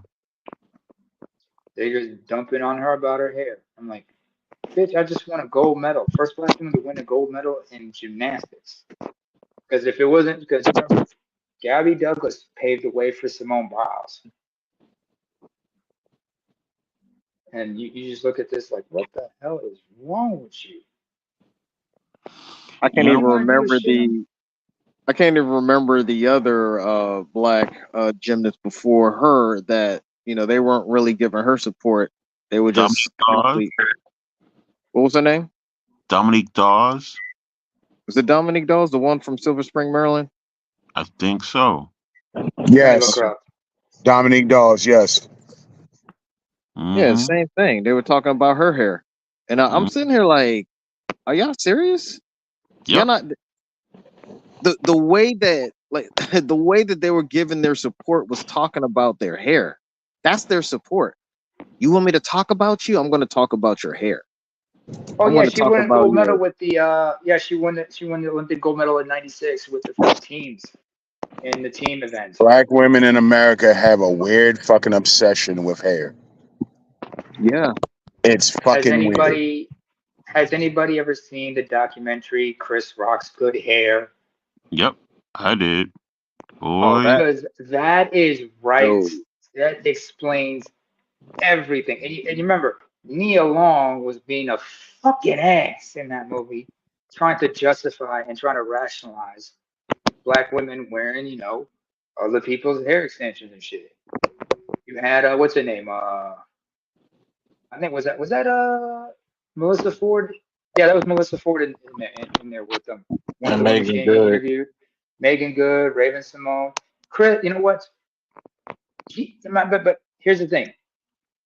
Chris Rock actually interviewed a woman who has alopecia, a black woman with alopecia, and she said she admits like the fact that she's hairless, she is a lot. She is happy. She feels free, and what inspired her to embrace being the bald is like seeing white women who are going through cancer treatment standing bravely with a bald head. I remember a woman from the what's her name, Melissa Etheridge.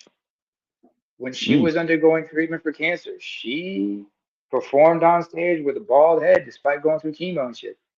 And that when that black woman who was interviewed about having alopecia, she said, "Hey, my hair doesn't define me. Hell, that's why. What's her name? What's the name of that black woman? India Reed. She had a song called "I Am Not My Hair." This was after she cut her dreadlocks to start growing her hair back. But it was But at the end of that Chris Rock documentary, Ice-T said it best. He said, First of all, black women should not be mad at other black women for making modifications to enhance themselves. And at the end of the day, do what makes you happy. Because I can tell you right now, man, a woman who's not happy with herself brings nothing but pain to every fucking body around her. Hmm. A black woman who's not happy with herself brings nothing but pain to every fucking body around her. Hell, one of my favorite moments in that documentary was when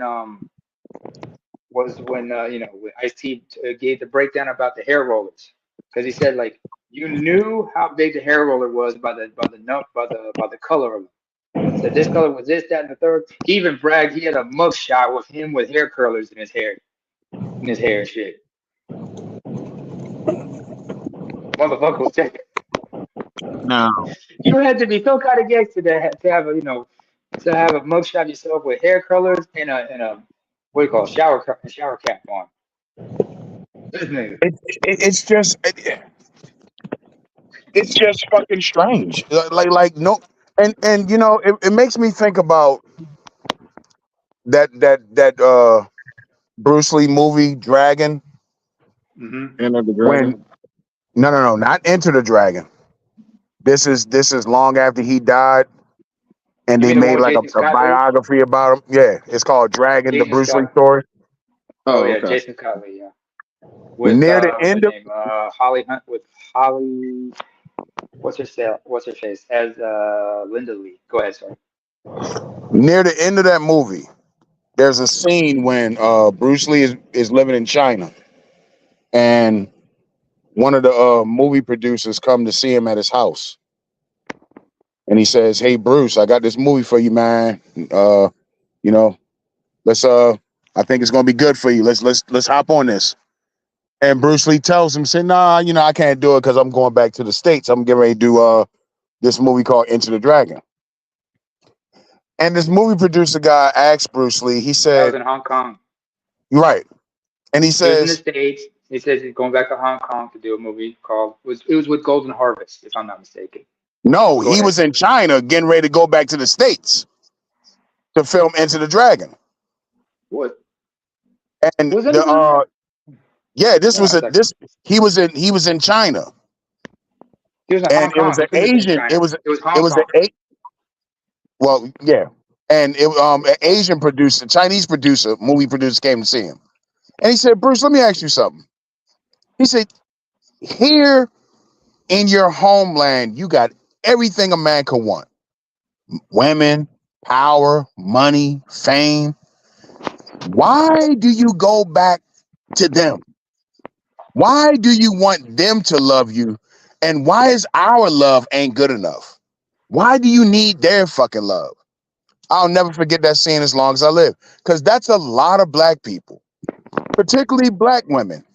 How many black men do you see all the fucking time telling black women to stop this shit with your hair? But when we say it, it's never good enough. What if I told you a little something about Bruce Lee's background? Did you know when he was growing up in Asia, in Hong Kong, first of all, he was born and raised in Hong Kong. November 27th, 1940. Year of the Dragon. He's also, I believe, not a Scorpio, but a Sagittarius, I think it was. But anyway, even though it was under British rule at the time, he was considered a Chinese. But to Chinese cats, he wasn't Chinese. He wasn't seen as Asian. You want to know why? His mother was Eurasian. She was born to a Chinese mother and a German father. That is why he never felt, and he never felt fully, and he never was fully accepted. When he was growing up in China, in Hong Kong, excuse me, he was getting into frequent street fights and all kinds of shit. Coming up in the 50s, and he had to learn martial arts to protect himself because he was nearsighted. He had one foot was shorter than the other. He had one leg that's shorter than the other slightly. And the fact that he was born to a mixed, he was actually born to a mixed race mother because his mother Grace Ho was half German, was born to Hang on, I'm looking it up here. That Yeah. explains the white. That explains the white wife. No disrespect to Yeah. Asian people, but they will absolutely get with white people. They do that shit more than anybody. Asians have their own their own version of what the Latinos call Mayora la Raza, and that has to do with thousands of years interacting with whites. But here's another thing. I'm going old school. I'm going way back. I'm 54, 70s baby, born in 1970. Is anybody here on the panel familiar with the sister by the name of Susan L. Taylor? I gotta look her up. I'll Speak tell to you. her. Susan L. Taylor, for years, was the editor in chief of Essence magazine, especially back in the Okay. day, in 70s.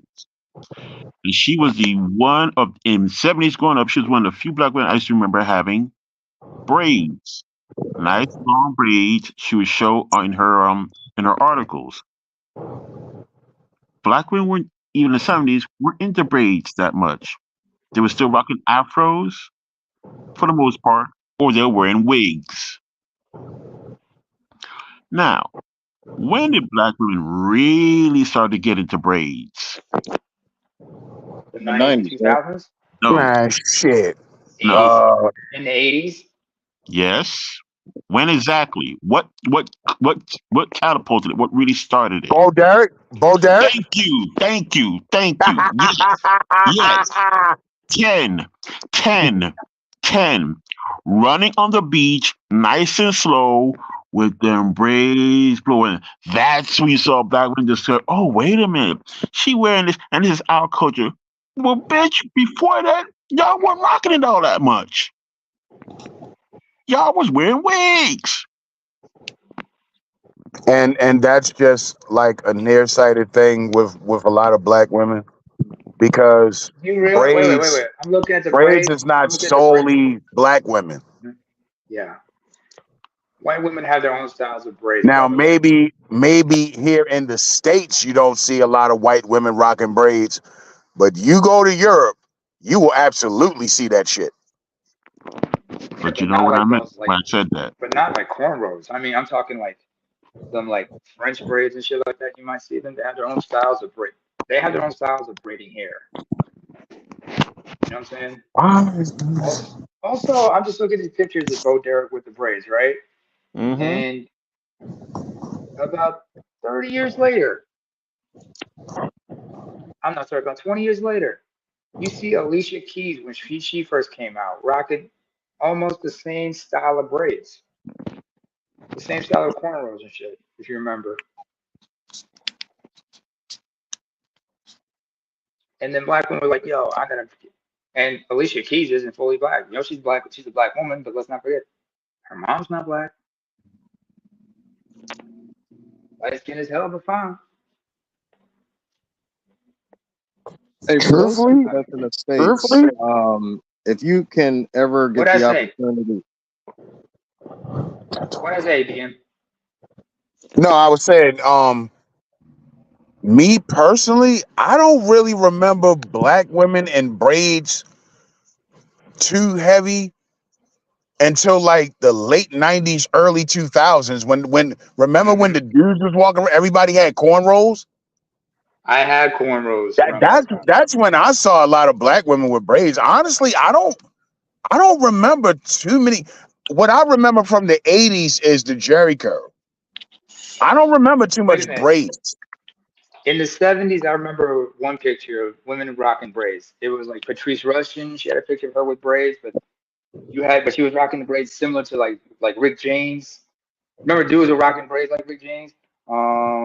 The braids Peaches and got Herb back in rocked the until 70s. the braids got rocked until the 80s. It stopped because of the Jerry curl fad. It was the braids and the afros in the 70s. The curls in the early 80s. The curls let go about 88, 89. Dudes were switching over to S curls and shit like that. Then, like old boy said, you had a renaissance of them trying to do it again in the mid 90s, 2000s. Shit. Remember in the Everything, 90s also. everything with a black person has something to do with what is hot. If it's not hot, I'm not doing it. If it's hot, I'm doing it. We're Thank followers, people. We're not leaders. Come I'll on give now, you an it's just not. example of that. It's just not I'll give you an complicated. example of I that. mean, you can be a leader within your own right, but as a mass and as a whole, what do we do? What do we always do? Follow. Not I'll by give you choice, another not by example. our design, but we do follow. Uncle Everybody AL, if wants I to say we may. the trendsetters. No, we just follow the trends that's been set by those before us. And then it Mhm. gets recycled. Like my grandfather says, history shall always repeat itself. And if you don't pay And attention Ron, to it, it'll come back and bite you in your ass. okay. If I may, Go if I ahead. may, sir. Knock yourself out. Thank you. Thank you, Uncle AL. I'll give you a couple more examples. I remember a certain white woman named Sharon Stone in the 90s. She after Fatal Attraction, no, not Fatal Attraction, Basic Instinct. She cut her hair and started rocking the black turtlenecks. Next thing you know, you start seeing Holly Berry and other black women rocking the short hair. You don't see the women until But like before rocking the that, short hair. we was rocking a short hair before Sharon Stone was thinking about this Or shit. Mhm. You or remember the likes of Anita Baker? You Yeah, remember that the too in likes the of 80s. Anita Baker? Anita Baker was the So first one to really start rocking that short dude.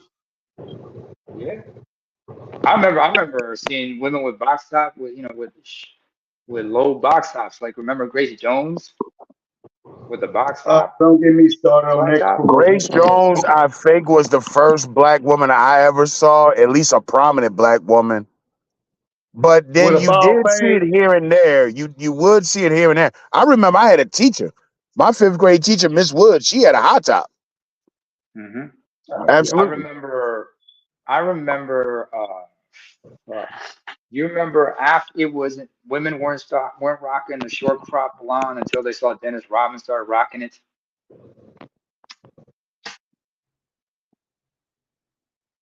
You remember everybody started dyeing their hair blonde, like bleach blonde, everything. After Dennis Rodman started doing it. Yeah. This is some interesting stuff y'all talking about. You really opening my eyes to a lot of black women are just copycats. They don't really innovate shit. Say it I'm just looking. again, black man. Say it again. It They has to be they are heard. not It needs to innovators be like they said. pretend to be. They're not. A God lot of damn, black I'm looking women, at they Anita bite off Baker. everything. Yeah, I'm looking at It's Anita all Baker's it's all recycled bullshit. I just told y'all this, but I'm just a lonely truck driver. I don't know jack shit. And No, no, and no, no, and no, no, no, no, no. You a bad mother trucker, AL. You know that. You're the baddest mother trucker we know. By the way, I'm looking at Anita Baker's bio. I'm like, yikes, this woman could be my mother. I mean, she was born the same year as my mom. God damn. But like I said, um, like women follow certain trends and whatnot. I remember like women following women was like emulating white women. They were rocking similar styles. Remember how black women in the 50s and 60s were rocking similar dudes as white girls. Especially if you saw like some of them were straightening their hair and shit like crazy. Who remembers a hot comb? Who remembers seeing black their mother? men, black men phased out that weird shit we was doing with our hair in the 60s. Once the 80s came around, some dudes went back to the Jerry curl. That was Oh, mainly the like women. a West Coast thing. Mainly. It wasn't No, that big on the no, East Coast. no, no, not true. That shit, No. that shit Well, was well, going on, and let you me might just not speak have for saw. myself then. Hold on. You might not have saw it heavily where you were at. That gives Yeah, you the that's what I was getting ready perspective to say. that I didn't that see a it lot of was that shit not in going on. Baltimore. I'm Not from with the the South. men. That shit reached from the West Coast to the South to the Midwest. It might not have made it all the way back east, back into southern Georgia or whatnot, or back along those lines or back up in there. But trust me, from the South to the Midwest to the West, oh, motherfuckers was Yeah, rocking. You were rocking Jerry curls, the California East curls, Coast, and you was rocking S curls. the So East just Coast, leave it at you didn't see a lot of that shit. Not with the men. You mainly saw it with women. I remember the '80s very well. Same here. Well, You didn't see a lot of that Jerry curl shit on the East Coast. Not here in Yeah, Baltimore, you on didn't. the East Coast, it's called where, not where you from, where you at. So Yeah, I when you mean, speak, you have to speak but broadly, not Let me narrowly. ask you a even question. the men, once the whole Michael Jackson and the Pepsi commercial thing happened, the men, most of the men was like, okay, that's enough. When You know what I mean? But women, the women on the other hand, when he got his hair burnt in Houston, Texas, on that tour, because I was in Texas at the time and on vacation in Houston with my grandfather doing business when this shit happened and ended up missing going to the event that was supposed to be held in the Astrodome, might I add. The minute his hair got burnt, what did Negroes do? Male Negroes do. Oh, we got rid of that shit. Oh, this shit yeah. is You flammable. remember? Oh, it's toxic to our health. Oh no, we pay attention. Well, But when we tell our women, look, why are you putting all these chemicals in your hair? You know this is what's making you sick. Oh, you can't tell me nothing. It's all about me. I'm gonna do me. You can't tell me nothing. well, Boo. that What? pretty much The phased out crazy the Jerry shit. curl.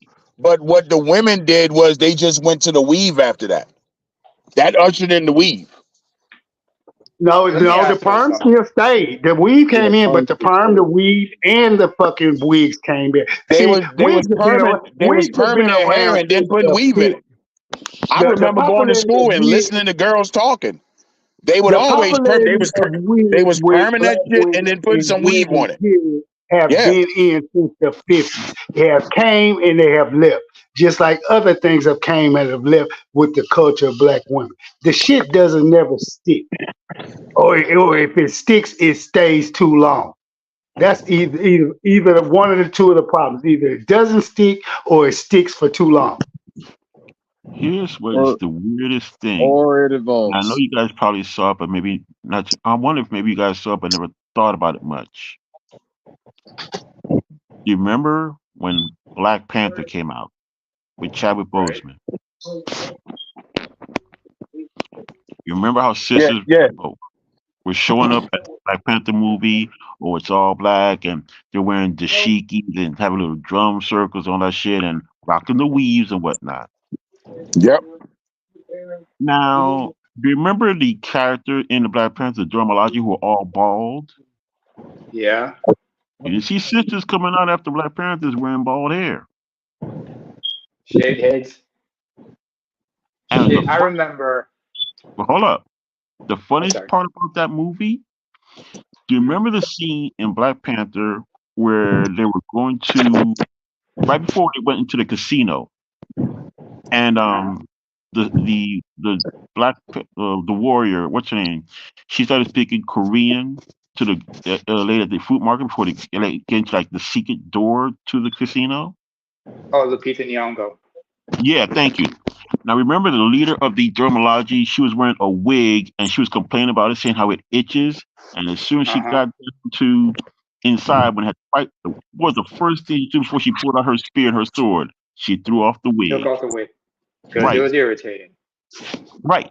It Now you fucked up her know scalp. how okay, exactly. But you know how black women pay and support the Korean beauty hair industry. Oh. Now here's the fucked up part. Do you realize that particular scene was actually filmed on location in South Korea? Was it? Yes. Review the Okay. after credits. Review the after credits of Black Panther. That movie was shot on location, partially in South Korea. How fucked Okay. up is that? No, it was subliminally telling the story because you got to give the brilliance to Uh the huh. director and the producer and everybody. So hey, who was Mm-hmm. paying attention? You were, Gavin. By the way, Gavin, Yeah.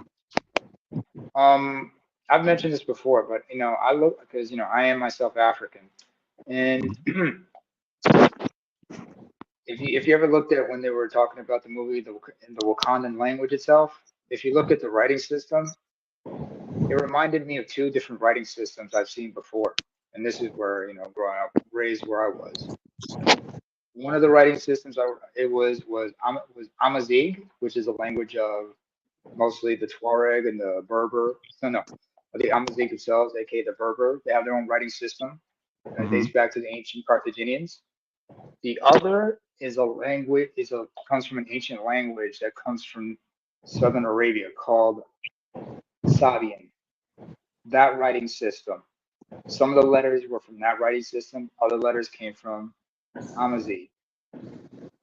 How I know the latter is because that writing system is from which the writing system of Giz, which they use in Ethiopia and Eritrea, comes from, because the Sabians were the distant ancestors. Hmm. Wow. I should know because I am an Eritrean who was taught this from a very young age. Okay. Beautiful. So I love it. But like what you say about people and hair and such. Um, in certain cultures, they will have insults for one another about their hair texture. In certain African cultures, like when they want to shit on somebody, sometimes they'll say something. They'll refer to you by your messed up hair texture or something like that, which is like not unusual. We take shots at each other because of skin tone, height, weight, hair, nose. It's sometimes it's meant to be insulting. Other times we're just messing with each other as a term of endearment. We're just roasting one another. That's how things go. But like, what's her name? Daria Gurira, the woman who played, I'm sorry, the Dara Milaje. In that Yeah. movie, she also speaks Shona because she's originally from Zimbabwe and her native language is Shona. Okay. But most people might remember her as Michan from, or is it Maishan from The Walking Dead when Hmm. she had the dreadlocks and everything. And that had to be a wig. And of Back course, with Lupita Nyong'o. they had her bed winching it up in there, but that's a whole nother story. Hey, Lupita Nyong'o. Hey, she herself is originally from Kenya. She belongs to the Luo tribe. That's a Nilotic tribe. So she traces her ancestry all the way back to early civilizations, going back to the Nile. Some of the darkest people are are the Nilotic peoples, especially if you go to places like South Sudan, even in Sudan. Even though a lot of the people claim to be Arabs, actually many of them are just Nubians who were Arabized after they were conquered. And hairstyles and everything. You look Mm-mm-mm. at the various hairstyles, various tribes, you're like, what does it symbolize? But black women don't want to pay attention. And understand, folks, this is not just about black women in America. In America, you see similar issues with Afro Latinas, Afro Caribbean women. No, You know what I'm dog, saying? don't even fucking start. Don't even fucking start. So, Cause that okay, I'll fucking give you. skin, that skin bleaching shit, Jesus Yeah, Christ. dude, my people are naturally light skinned. My mother is light skinned, so I understand why some people act a certain way. Hell, um, I've got a good friend of mine. Now she lives in Italy. Oh. No. It's all good. This is an interesting story. She has a colleague of hers, a male friend, a male colleague, who's Hmm. Nigerian. Now, she's Eritrean, but he's Nigerian. And he invited her to come to one of the church services that the Nigerian community has over there. Okay. Although she is like myself, Orthodox Christian, she went to I think it was a Pentecostal or evangelical church, or maybe it might Hmm. have been Anglican. She goes to this service. A lot of the women were just looking at her strange because they'd never seen a woman like her before. Like, are you sure you're African? Yes, I'm from the other side. And they were intrigued by her hair because her hair is naturally she has naturally like what do you call it? Not 3C, it's more like 3B hair. I mean, I got cousins who are light skinned and they got like 2A, 2B hair. But one of the Nigerian women looked at her and said, "Is that really your hair?" She said, "Yes, this is my hair, whatnot." One of them put her fingers in this sister's hair, hoping to find track marks or something. All they found was her scalp. So it's not just you just don't see this shit, not just like in among ADOS folks. You see this also among the African folks. If I grew my Oh, fro out, dog. people be looking at my I'm scalp. married. My wife, Mhm. her mother's from Liberia, dog. Trust me. Oh I see yeah, this shit. I see this shit. shit. You do you remember the name that you speak? You brought up Liberian women. No, I'm not going to talk about the Michael Jackson song, but do you remember a woman named Zelma Davis? No. Okay, do you remember the group CNC Music Factory? Oh yeah. Yes. Zelma Davis was the dark skinned and black woman who did the lip syncing for Martha Wash's verse in "Make You Was Sweat." she a Everybody heavy dance set? now. Was she a heavy set woman? That No, was no, Martha No, no. Washington. Marsha did no. Marsha Wash. That was Martha who did the vocals for "Everybody Dance Now." Make You Sweat. She's a light skinned heavy set woman. She was one half of the Weather Two Girls from "It's Guns. Raining Men in Tights." I remember now. I remember now. Okay, Zelma Davis was the woman who was lip syncing to that stuff, right? But Zelma Davis's actual voice, you would hear her in the song go things that make you go hmm. She was a black, slender woman from Liberia, and man, you can't tell me she wasn't fine. Heck Dark skin and fine. No, I no. remember. That I was a remember. I remember. so it's Zelda or Zelma thing. Let me find her name. Yo, dog. I be telling dudes, man. A lot of African chicks be fine as a motherfucker, Yeah, she's still alive, I think, but a lot of them be fucked up in the head. because of what happened to because understand they what do you think, man? Hey, I dealt with some insults. I'm gonna tell you a story what happened to me. When I was a kid, I went to an international school, and there were ADOS kids in there with us, and there were some Afro Caribbean ones. Because I could grow my hair out to a fro. My parents, because we're trans, and I'm married trans. My parents would have me grow my hair out just to stay warm during the winter. And so I had this like puffy little fro, but I was getting picked on hard by the black kid, by the brothers, because a lot of the kids looked at me. No, no, we're like 8, 9, 10 years old, and they're saying, "Man, you nappy." I said, "What are you talking about?" And the next thing you know, they're just calling me Nap Boy, Nap Boy. And they were singing the song "Bad Boys" from by what's the name, Inner Circle, which was the theme song for the show Cops. Yep. But instead of saying Nap Cops, they say Bad Boys. They call me Nap Boy, and they made it okay for the white boys to call me Nap Boy. I'm like, what Mm. the fuck is wrong? And I didn't understand what nappy was back then. I was just a kid from Eritrea. And they picking on me because I could grow my hair out easily. And most of them couldn't grow their hair. Because remember, this is the early '90s. Everybody's rocking, short hair and everything. Let's not forget, brothers were also making it cool to rock the baldy. And I remember like, yeah, all right. But you know what? It is what it is. And speaking of the documentary Chris Rock's Good Hair, I felt vindicated when I saw that movie. You want to know why? Why? Does anybody remember remember a woman named Michelle Cello? Oh yeah. Hell yeah. I had never seen a woman with a bald head who was that beautiful with a bald head. And I got clowned for liking a bald headed black woman like that. When I saw the documentary Good Hair, I felt vindicated because hey, I'd rather deal with somebody who's keeps a good head because she's got nothing to hide. I mean, you can't tell me she wasn't fine with a bald head. I know she's bisexual and all, and married to a woman, but you can't say she was unattractive. Plus, that chick can play the bass. Anybody else want to contend on that one or challenge me on that one? Nope. I mean, anybody have anything else to say? Who can remember a black woman looking that fine with a bald head? I'm not into bald heads. Sorry. That's that.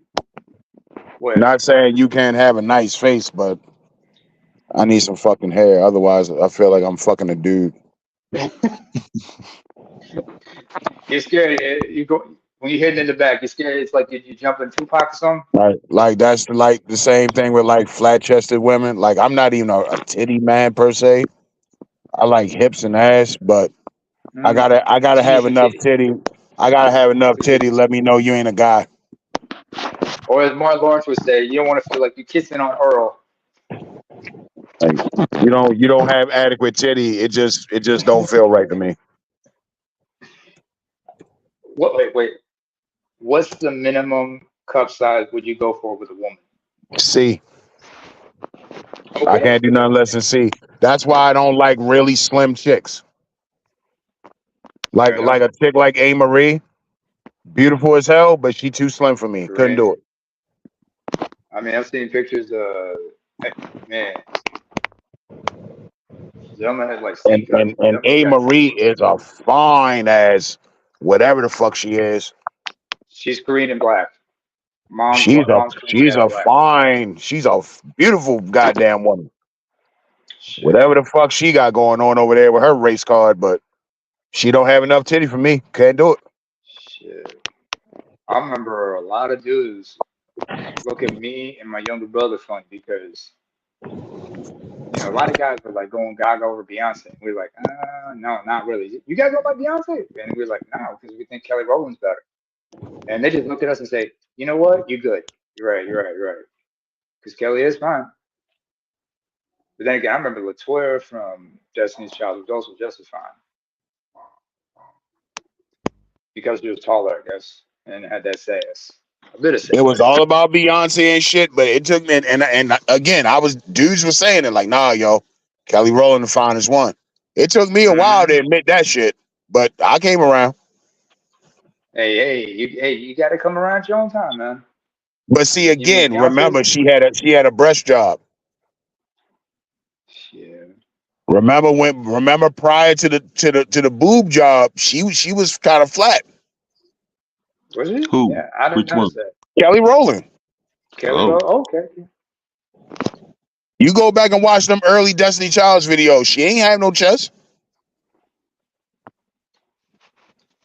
You think? She Wait. got that boob job done right before she came out with that album. hmm. Oh, right. I hear you. I hear you. I was like, wow. I wasn't thinking about it like that, man. But thank you for opening my eyes, ABM. I learned something new today. I mean, who else also is messed up? Like, who else? Trust and believe. They say like black women have undergone more cosmetic surgery jobs than anybody else. I remember Patrice O'Neill had this argument about. He talked about how one thing he couldn't understand is why is it some women are getting a breast reduction. You ever heard of Well, that? that should Women be getting a giving women back problems and shit. Yo, I don't blame a lot of these women for getting breast reductions, honestly.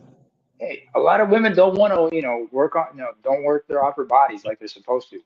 They have to work their shoulders and their back to give, their titties, all the support it needs, but they're not And paying plus, attention. bras are expensive, man. Like my wife got big titties, man, and that shit can run you 50 and up for a damn bra. Man, I remember Coco Brown. She had a joke about that. She said, like, D cup, A cup titty girls, they can have, like, they're a glutton for choice, about what kind of bras they can get, lace, halter, this, that, and the third. Yeah, but if you're a large-breasted woman who's got D cup, double D cups like her, all her bras look like bulletproof vests. What type of shit is this? Because it needs support, bitch. Yeah, You got big titties and they need all the support you need. Shit, I you know can't a be friend doing of all that mine. sexy bra shit when you got big titties. Yo, that shit start costing money, man. I got a friend. She's 5'5", and this is a white woman with like double D cup titties. And I've always had a tendency just to bust the chops about how much you spend on bras, by the way. And she's like, oh man, It's hard to find a bra my size at times. I'm like, I can understand. I mean, just like I can find pants to save my life that fit me. Because everything regular instead of long. Mm. And if I need something long, that means I have to get something a couple sizes bigger at the waist. And I'm like, oh shit. At the time, need to find the tall and big stores. But ain't none no I gotta go online to find that shit. Shit. I mean, who else has got issues? Like I remember it was like what women also have bigger problems when finding a decent pair of jeans. Mostly because, the waist and hip ratio. So I was like, oh shit, I'm wearing the wrong jeans and shit. But it is what it is. Yeah, you can't be buying women clothes and shit. You might can buy a dress or two, but you better off just giving a woman some money, tell her to do her thing with it, because it's too intricate with the clothes. But then it Oh, all man, way goes too to hair. intricate. Huh? What was that? I said, but then it all goes to hair anyway. Shit. Here's another issue. Shoes. Oh, don't get me started. Okay, let's talk about shoes. Yeah, bring me on. I got this. But you go first. Eddie Go Griffin ahead, said man. it best. For men, shopping takes about 15 minutes. 5 minutes Thank of you. that is just finding the adequate parking space. Because when we go to the Foot Locker, we know exactly what we're looking for. We Preach. know the size and the color and everything. And we don't have time to waste with the salesman trying to convince us to get something else. No, man, I just came for the Jordans, size 12. That's all I need. That's all I need. You Mm-hmm. got them in this color? If not, tell me where. If there's another store I can find that shit. In and out. That's it. In and out, get my shit, get what I need to do. Me, it's the same shit whenever I go buying electronics. I always go to the website first, find the details, compare and contrast which one's the best deal for what. And then I know what to do when I got to go to the store or I'll just buy that shit online. Women, you got all those mannequins, they go on window shopping like crazy. That's why a lot of brothers rather stay at the food court. Yo, man, where'd you leave your woman? I left at the shoe store. Where'd you leave yours? I had to I left at the boutique, man. I didn't want to stay there holding the bag and shit, sitting in the Mm-hmm. chair holding the bag. Get the fuck out of here. No, no, no. I'll be at the food court. Or fuck that. I'm just gonna go over here to the GameStop or electronics store, find something I need. Cause I ain't got time for this bullshit. Dude, for a while, I used to work loss prevention in Beverly Hills. Okay.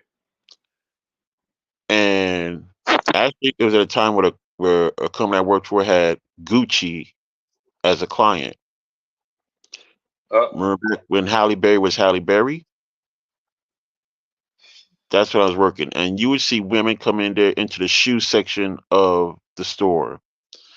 And they're in there for hours, having the poor salesperson go back and forth into stock into inventory, bring out another kind of shoe.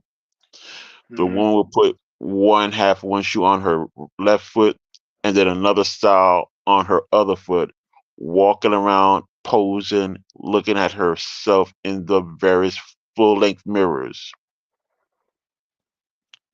It was Mm-hmm. crazy how sometimes you would see some women, and especially black women, would do this shit. Walk around one foot barefoot and the other foot that she like better with a shoe on for hours. I go to lunch, come back from lunch, they're still there doing that shit. I feel bad for my dad because And sometimes he don't would. buy a single pair. I can tell you something, Gavin. I know that kind of experience because sometimes when I was a kid, I had to go with my mom's when she had to do this type of shopping, and I just look at my dad and said, "Why you got to put me through this? Because you're the oldest, and you gotta learn some of this shit." And I realized my dad was preparing me for life. I ain't mad at you, Dad. Thank you for teaching me this lesson. Mm. And that must have been hard. Just then again, one good thing I learned from my mom, when she had to go like clothes shopping for us, is learn how to haggle. You know what I'm saying? Because in certain stores they would let you haggle. And no. This is in the Middle East, man. So Oh yeah. for me it Okay. was a little I different. see what you mean. Yeah, so I had to learn how to haggle and stuff. So unfortunately that does not help for me in Not here. doesn't help for me here in Norway. But the good thing I did remember is like my dad would sometimes take me with him. We had to go to like electronic stores and shit. And I understood, okay, this is how you do the 20 questions whenever you need something when you need to deal with salesmen and shit like that. And that shit came in handy for me because you develop a good rapport with certain individuals, certain guys in sales, and you develop a relationship with them, and they help you out, they hook you up with what you need, and you get to go. Also, what is it? You also Interesting. learn the importance of this, that, and the third. This is why I go to electronic stores. I always ask questions about this, about how effective, what's the power usage? How much power does it need? How effective is it? What do I got to do in case it breaks and such? And that came in handy. Also learned things when asking people about vehicles, this, that, and the third. You get this type of information from your fathers and uncles, and you develop a good rapport. And that's why sometimes when I come up to certain stores, I just stop by, say hello to some of the sales folk there, and ask them for info on this, that, and the third. And they're like, "Hey, this is what we got. What do you think of this?" I said, "I'm all right, cool. What you got here?" And they let me know. I said, "All right," because I can go to the website of the chains they work at, but sometimes if I need additional information, I always ask them, "What do you think about this, that, and the third?" I said, "Oh, well, this, that, and the third. This, that, is not cool. This, not that." I mean, I know some of them have iPhones, but I'm an Android phone person myself. Oh And yeah, man. I'm not gonna get you started on that one. Yeah, sorry. I No like worries. heels, man. I like women that can wear heels. Well, Yeah, but Pisses let's me not off forget, when I see women who women that wear can't wear heels, they heels. need to see a chiropractor because they gotta take off them heels after a while. You know how painful it is to wear heels at times, Yeah, especially but like you this know one. what? I don't care. I don't care about their suffering. It Maybe looks have you good. an answer for that. But let me say something. If your man likes you to have you shoot, likes it when you wear heels, then I'm sure he has no problem, spending a little money on you getting a pedicure every once in a while. nope. She's strong and No, independent now. She got her own money. yeah, shit. Like, I'm don't get not me a, I'm not. wrong. I done seen women feet, women that wear them hit them pumps and shit all the time, Uh and then huh. fuck up their feet. Uh huh. So I appreciate the shit they go through. I just don't care. I appreciate it, but I don't give a shit. Because they're not really doing it for us. She Well, doing it you for like you certain said, men. they're strong and They try to independent. You know, one-up them. hey, Exactly. And they ain't doing it for us anyway. It's all about nah, them. it's for them. So put them on and shut up. Yeah. Yeah. I mean, I recall.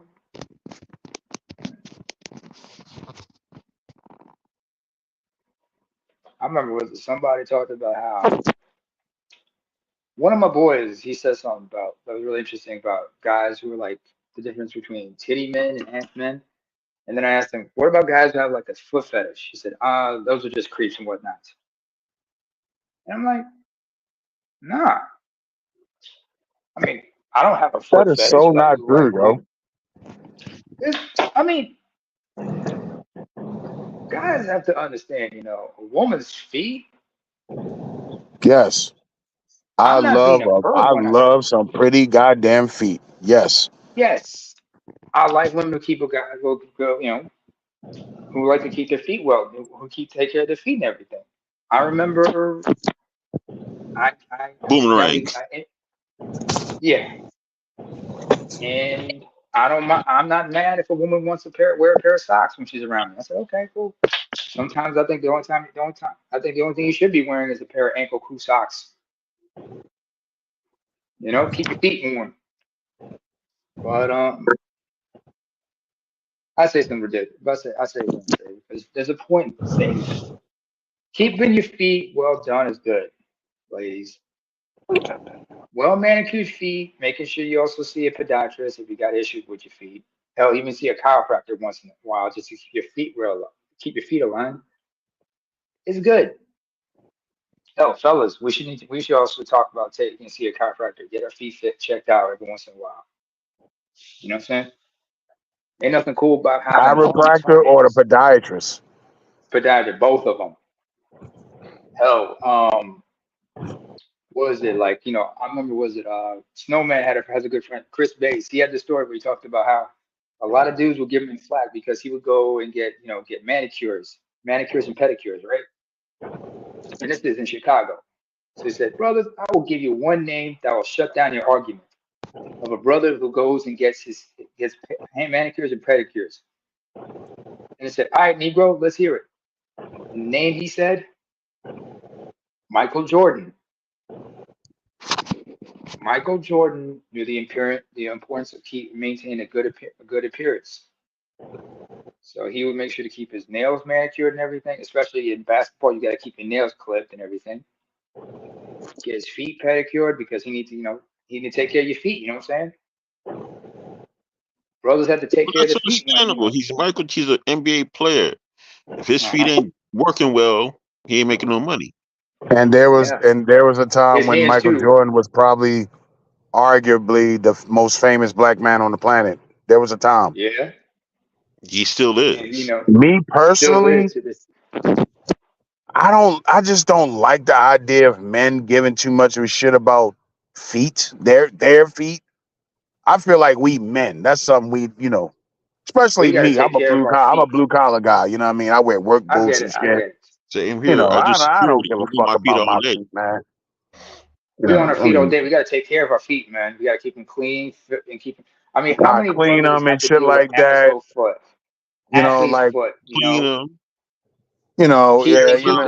so you don't get but foot as far as fungus. And pedicures and shit. that's it. Now, I did have two different men tell me, and this was two different men tell me Uh-huh. that they had a foot fungus problem, Yeah. and they were told to start getting pedicures Yes. to help them with that foot fungus. See, I've never had No, that. They have to disclose that they no, have foot fungus to the people to the nail specialist there. Those guys, no. those folks at the pedicure place, they have to let them know so they don't accidentally spread it. So they have to always, decontaminate. They have to always, sterilize all their shit. You know what I'm saying? From client to client. Hell, me personally, I learned from my mother the importance of cutting my nails from a very young age. She didn't want me biting my nails, so she taught me how to clip my nails and everything. My father also taught me the importance of keep my nails clipped, because even though because he was By the way, are engineers considered blue collar or white collar? I Depends on was what a kind white of collar. engineer. He was a civil engineer. Ooh, That's why I would say white collar. same here. White White collar. collar. Well, yeah, but my dad was pretty blue collar because I knew because my dad had because my dad taught me how to shine his shoes and everything for him. But I remember the way my dad dressed for that particular day. It meant he was going to be at the office or he was going to be on his feet for most of his day. Oh, shoot. If he had Excuse me. slacks, and he had a dress. I gotta Oh, go wrap it ahead. up, guys. I gotta get some sleep before I go to work. But it's been Oh, right, good. right. Gotta Stay go to the safe, next Gavin. one for sure. Hey, Gavin, can I ask you a question? All right, good night. Bye. But ABM, I learned from my father the importance of looking good, keep my nails clipped. In fact, I got my own manicure set, so I can just keep my nails filed down and everything. Because if I grow my nails too long, it's become a problem for my hands, especially when you're holding the phone and shit,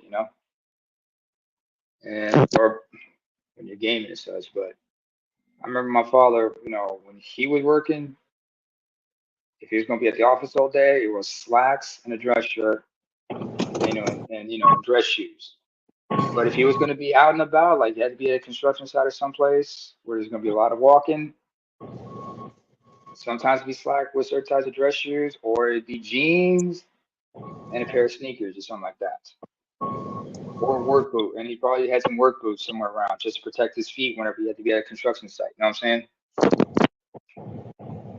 And he had the hard hat always in the car at all times, just in case. So it was important to keep that, maintain a certain appearance and whatnot. I mean, what else? How often you go to the barber? By the way? ABM? Yeah, now that I'm older, I'm 43. I go to the barber once a month. I used to go like every 2 weeks, Mm. but like I said, I'm older now, and Wait a the minute, what is that supposed to mean? hairline's receding, Uh-huh. so I don't have, what I mean. My hair just don't grow as fast as it used to. Mm-hmm. Like I'm to the point, I'm just going bald now. Like I get in the barber chair, bald, and shape up my beard because There's my fucking my hairline is receding. Yeah, I can think of that. There's a place I know where I can go to do, hair for black men and stuff. I can't afford it that often. Not to mention me with my issues being what they are. Charles, More Truth is back. He wants to be brought up if possible.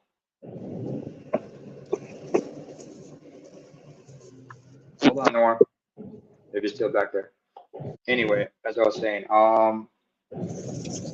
me personally, I don't really go to a barber, especially up here. They don't do black men's hair. So, and me, I have a rock of the baldy, so I just usually do all my stuff myself. I do a pretty good job with it. I got my own clippers and everything. So I have to learn how to improvise. So before I was rocking the baldy, I kept it short, and I was like doing my own lineup. All I needed was just, my clippers, had my cell phone looking over in the mirror, and I kept it lined up and everything.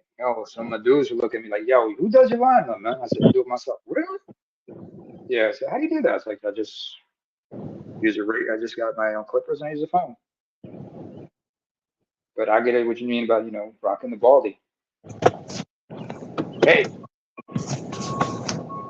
name me a brother besides Michael Jordan who made the baldy look cool before the 90s. Isaac Hayes. Isaac Hayes was one. Lou Gossett Jr. Well, my favorite was always Suge Knight.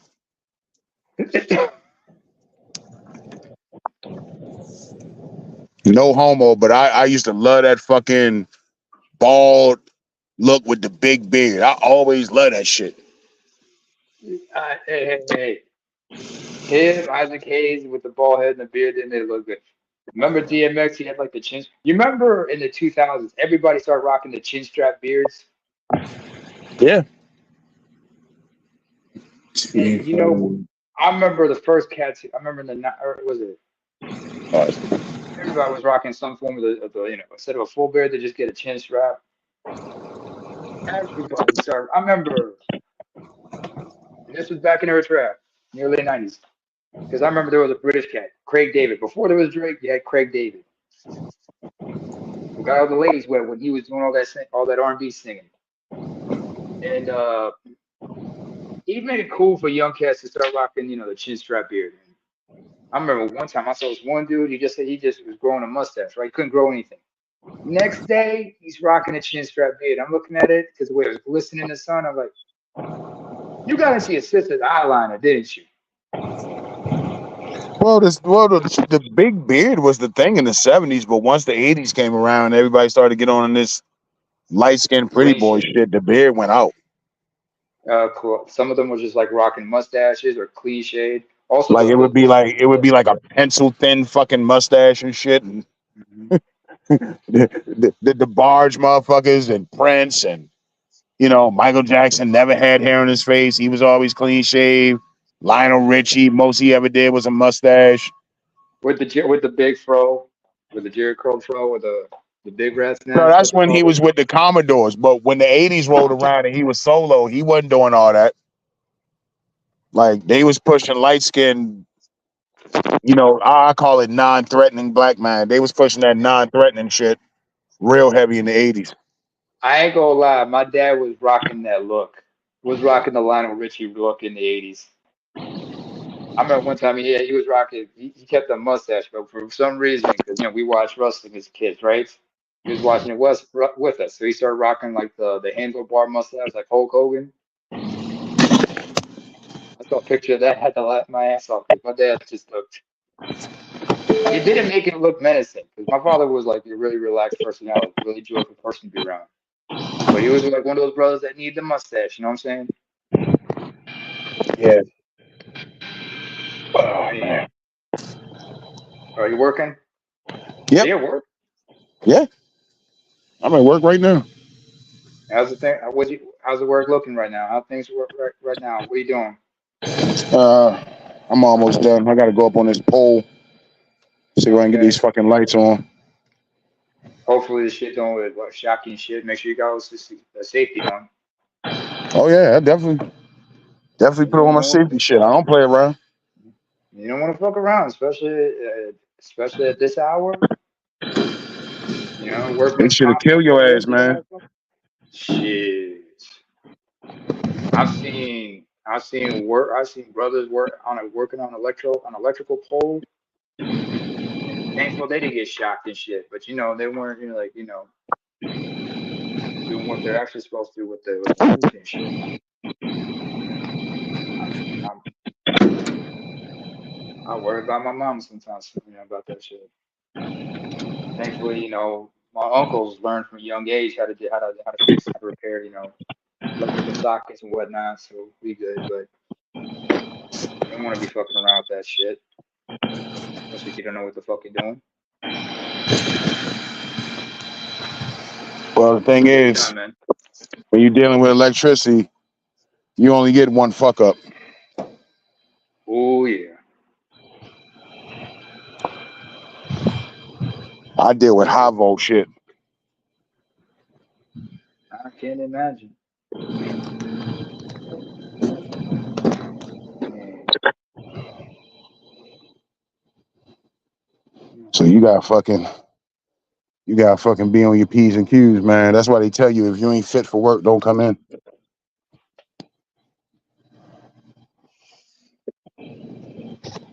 Man. That's why I was always told whenever you're gonna do something, make sure you got all the equipment, you got the safety and everything with you. Always make sure you have the right tools for the job and shit. These jobs don't give a fuck about us, man. Truthfully, I shouldn't be by myself. No, you If got they gave you a by damn about yourself. my safety for real, I wouldn't be by myself. What the hell? Because think about it. If I hurt myself, who's gonna help me? Who gonna call 911? Yeah. Damn. What is it like 4:15 in the morning over there? Yep. Yeah, it's 10:15 where I'm at. I'm like, God damn. What the hell? What's wrong with everybody? I mean, like,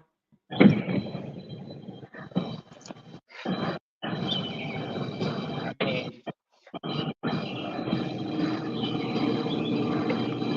And then the summertime is the fucked up time of year because you got a shorter time to do your shit. because it's at night and shit, huh? Because once the sun come up, that's it for these lights. Because everything is solar powered. Oh,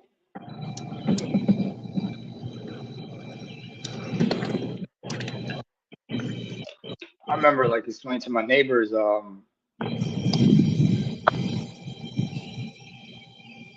what kind of light bulbs y'all working with? Are they the ones that LED. they shut off or when? Huh? No, everything is What? LED now. LED? Yep. Are they like light sensitive? Or like when they detect sunlight, do they shut off? Yeah. As soon as the sun come up, that's it. Yeah, because they're like these like because like I remember it's like over here, where I live, not where I live right now currently, but the previous building I lived in had these outside lamps, and the light switch was always outside. It was inside. I was like inside the hallway, and I was like, and I realized instead of wasting time turning that switch on and off, just get one of these light bulbs that have like a light a sunlight sensor on them. So when the sunlight comes up, they automatically shut off. Even if they're shaded, it just shuts off immediately by itself. So you don't have to turn the light switch. You don't have to turn the switch off on constantly. In fact, I remember mentioning that to my landlord a couple times. Because I'm trying to be a good neighbor. Let some of the neighbors know there's some light bulbs that could save y'all, on your electricity bill and whatnot. But old folks are old white folks can be stubborn as hell, so leave them be. Oh, make sure you got your sunglasses just in case. When it's the crack of dawn, you might turn this into like might get sunlight blindness and shit.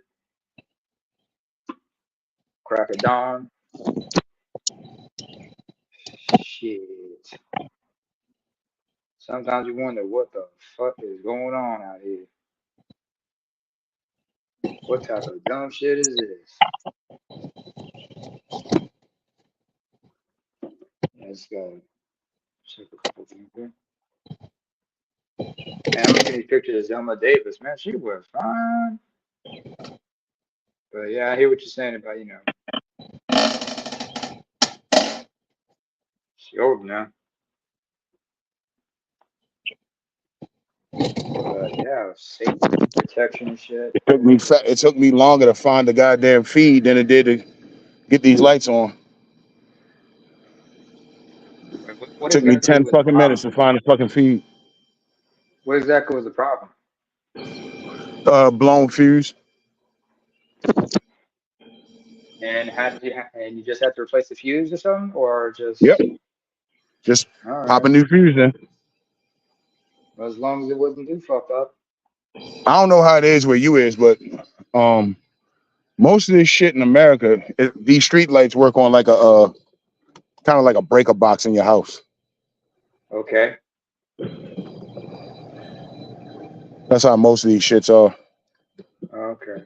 All I did was just fucking go to the breaker and pop a new fuse in. Yeah. In the old apartment, in my previous apartment, everybody had their own separate breaker box, and the breaker box was right outside their door. It was right next to their door.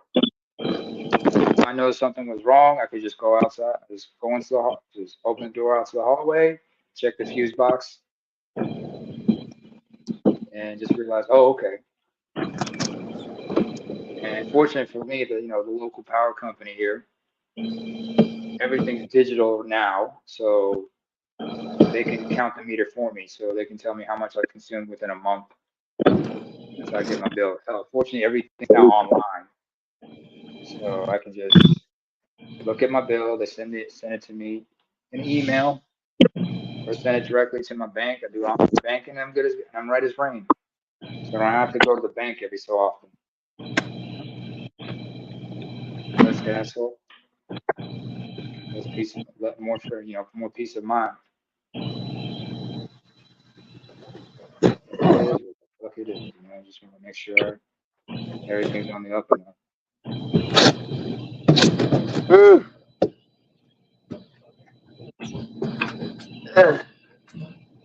You done? Yeah, I gotta pee now. What you know about pissing outside when you at work? Yeah, pissing like a racehorse, huh? Hope there's an empty bottle you can piss into. Man, this is Help America, my dad. Jack. I piss on the sidewalk. Fuck all Yeah, that. that too. Man, I grew up in Africa, man.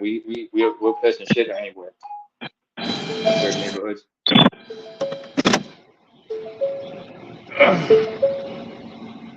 It's a fucking nightmare sometimes. Like, oh fuck. I used to do that shit when I first started. I used to keep Yeah. a gallon container, and I Uh-huh. would piss in that, and I just got tired of that shit. I don't blame you. Hey, you gotta do what you gotta do. Oh man. You gotta handle your business, take care of this, that, and the third. Best way you can. You know what I'm saying? And I ain't mad Hey, at did you anybody. go to college? I did college, but I ended up transferring to a community college. Graduated a 2-year diploma.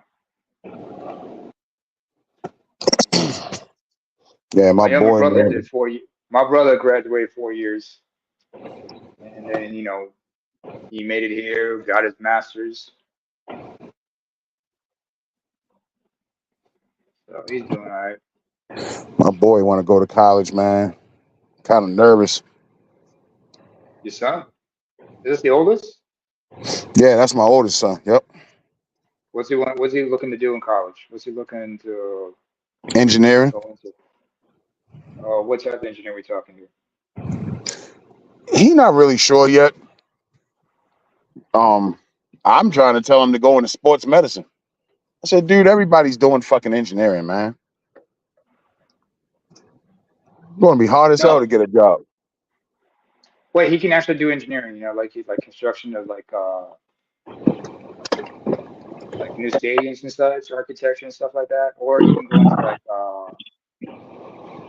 like safety equipment for the sport. No, I was saying sports medicine. Yeah, that goes with sports medicine, fam. Learning how to giving the athletes what they need to protect themselves Yeah, from injury. that's what that's what I was telling him when we went to dinner last night. I said, yo, you should think about sports medicine because everybody's doing fucking engineering. Like that's the whole Yeah, I mean, craze now over here in the States. Everything is STEM and STEM. Like, but that's what everybody's fucking going after. I Oh, know the people are job going market is about so fucking full right now. shit. But if he goes into engineering, he could probably get a good. He could probably find gainful employment. If not in the States, he might be overseas or something like that. But I see your point. But let him decide. That's what I would say. Yeah, I'm Unless he not can. pushy with it. I throw the idea out there, and the only thing I did steer him away from is when he was talking about being a chef. I said no, Oh no, man, motherfucker, no. culinary arts is cutthroat and highly competitive. And I got a it's friend. not a lot of money, depending on where you at. Like it's so much shit that depends. Like you know what I mean? It's depending on so much. I steered him away from that shit.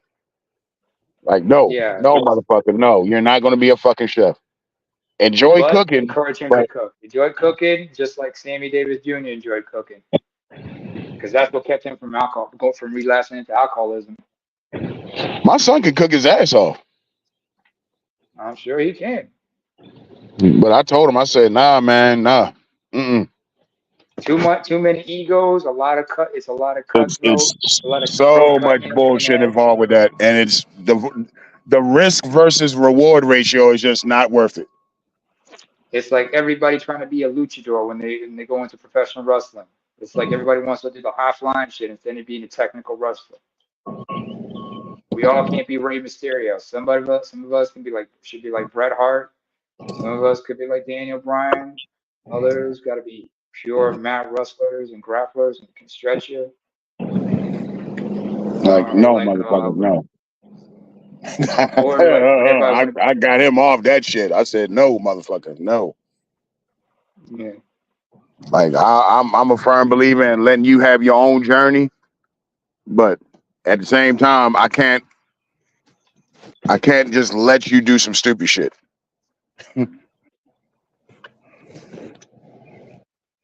I can't do it, buddy. Yeah, man. My background's in accounting. So what helped me out was like I got a couple uncles. I got an uncle, but then again, my uncle has some of his good friends. were like my uncles as well because they watched me growing up, and they were like very important to like me understanding, finance and everything, how to be fiscally responsible. So I know not to fuck. So I always got to be making. But then again, me with my head issues, sometimes I become an impulse. I can be a little impulsive, and that's hard to control. Impulse control is like can go out the window, especially when I'm in a real fucked up state of mind. You know what I'm saying? Yeah. So if my frame of mind is really fucked up, sometimes I just want to just stay at home and go to sleep. That way, I'm not doing, even though I'm not doing anything positive, I'm making sure I'm not doing anything negative. I gotta fucking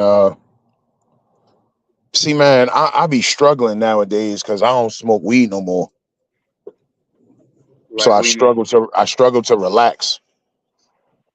What things do you enjoy to do to help you relax other than smoking weed? I used to like playing the game and reading, and I was just thinking that the other day, like I need to get back to my reading, man.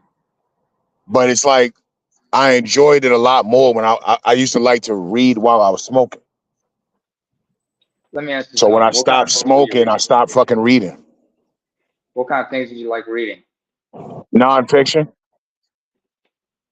I didn't read novels. Everything, all the books I got is nonfiction. Autobiographies. Not even autobiography. I mean, I got Malcolm X, autobiography of Malcolm X and all that, but most of the shit I like was just like history type shit. Okay. You don't like to read, like, okay. Yo, there was a woman I was dating for a while. She is an absolute bookworm.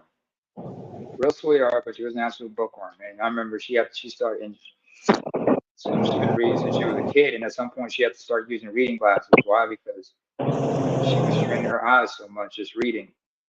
So you might want to check out, you might want to get your eyes checked out by an ophthalmologist. Make sure you don't have to worry about your eyesight getting all fucked up. You know what I'm saying? Well, I take an eye test every 2 years because I need a DOT card for my job. So I'll get glasses when they tell me I need glasses. And I think I got one more year left before I got to go take another eye test. hmm I've got three siblings. Two of them have to wear glasses. One of them wears glasses. Been wearing glasses since they were 16. The other two, they started picking up wearing glasses when they were in their 30s. Me, I remember there's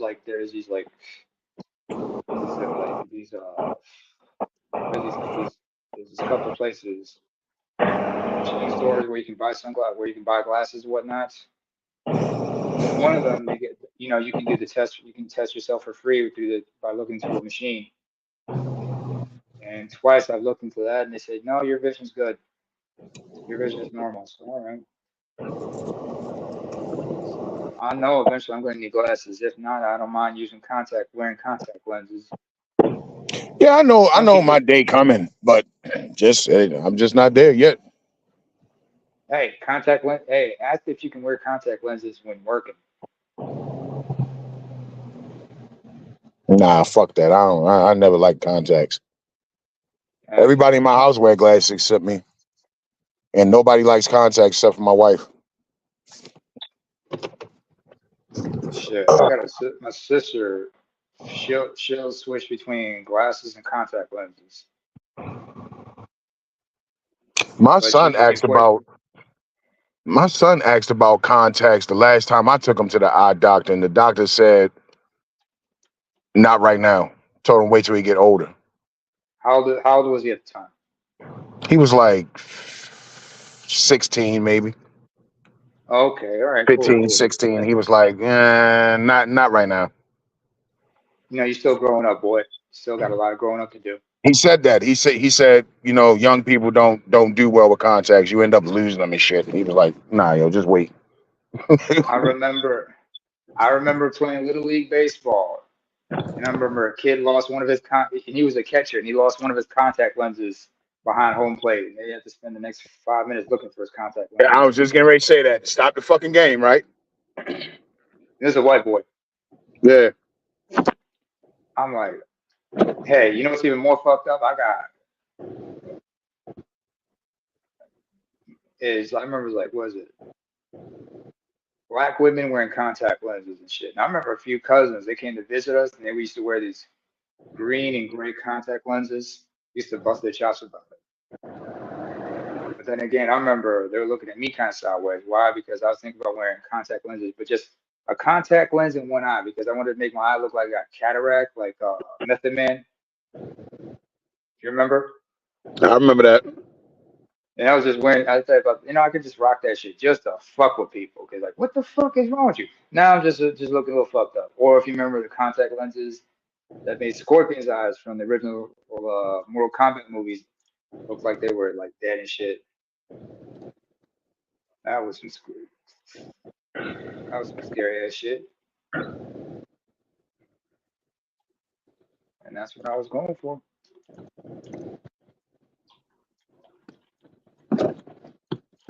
Just for the fuck of it. But you know what? It was what it was, and you can't blame people for doing. I got caught.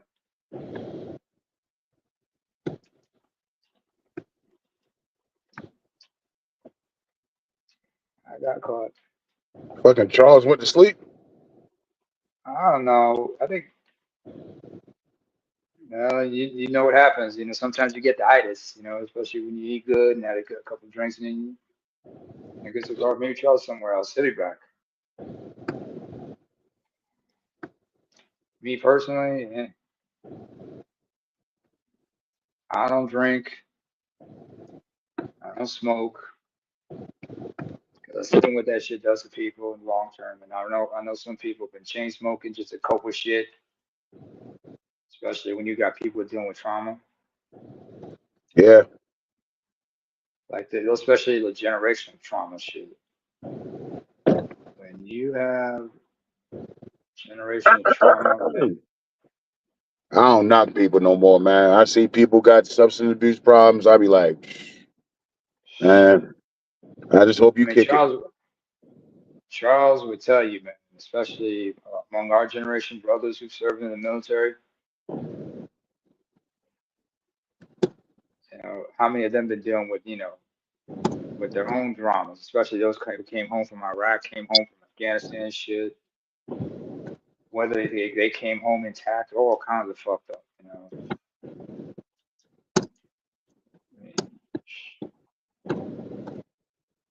I mean, I come from a different military culture, and we don't even talk about PTSD and shit.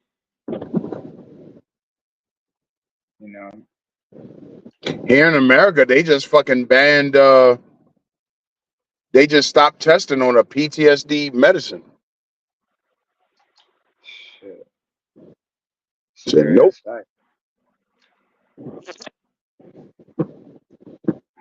I had an uncle, man, veteran from the war we had with Ethiopia, like in the late '90s, and he's no longer with us. But I remember like something happened to him,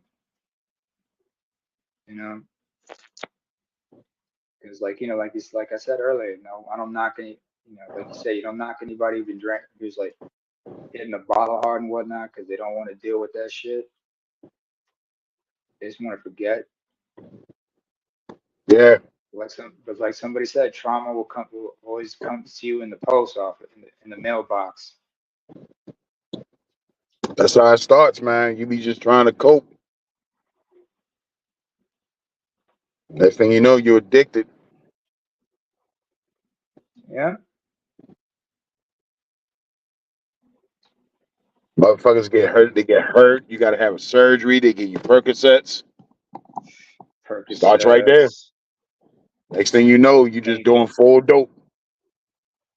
Man, a lot of wrestlers were dealing with issues like with Percocets, man, because they didn't understand how addicted that shit was. There's a series on Netflix, I think, it's called Pain Inc. Where they talk about how They knew this shit was highly addictive, but they were gonna do it. But they were selling it anyway. And the fucked up part is, they're not even that effective. Hell, Kurt Angle talked about his battles with Percocet. Perk angle. Yeah, Perk Angle, he was called. Yep. Brock Lesnar talked about he doesn't remember 2 years of his career because he was like, he was down in painkillers and vodka. Same thing with And this was Stone Cold. after was he on Stone Cold coke? had his time when he was fucked up off the pills and the liquor He still drinks beer, but yeah, because he was fucking hurt all the damn time. he had that neck injury and the knee injuries. Multiple knee surgeries, neck surgery. Shit. Who else? That's a lot of shit. Like I said, I don't talk shit about people no more, man. Like, Rey cause Mysterio's I had knee smoke surgery as cigarettes and I well. know how hard it is to quit cigarettes, man. Like I'm Goddamn. just waiting on my doctor's appointment to come up so they can prescribe me the Shantex. Like the nicotine patch and shit. I got my younger brothers like that, like that. Because Chantix is the only thing I'm hearing people say that actually worked.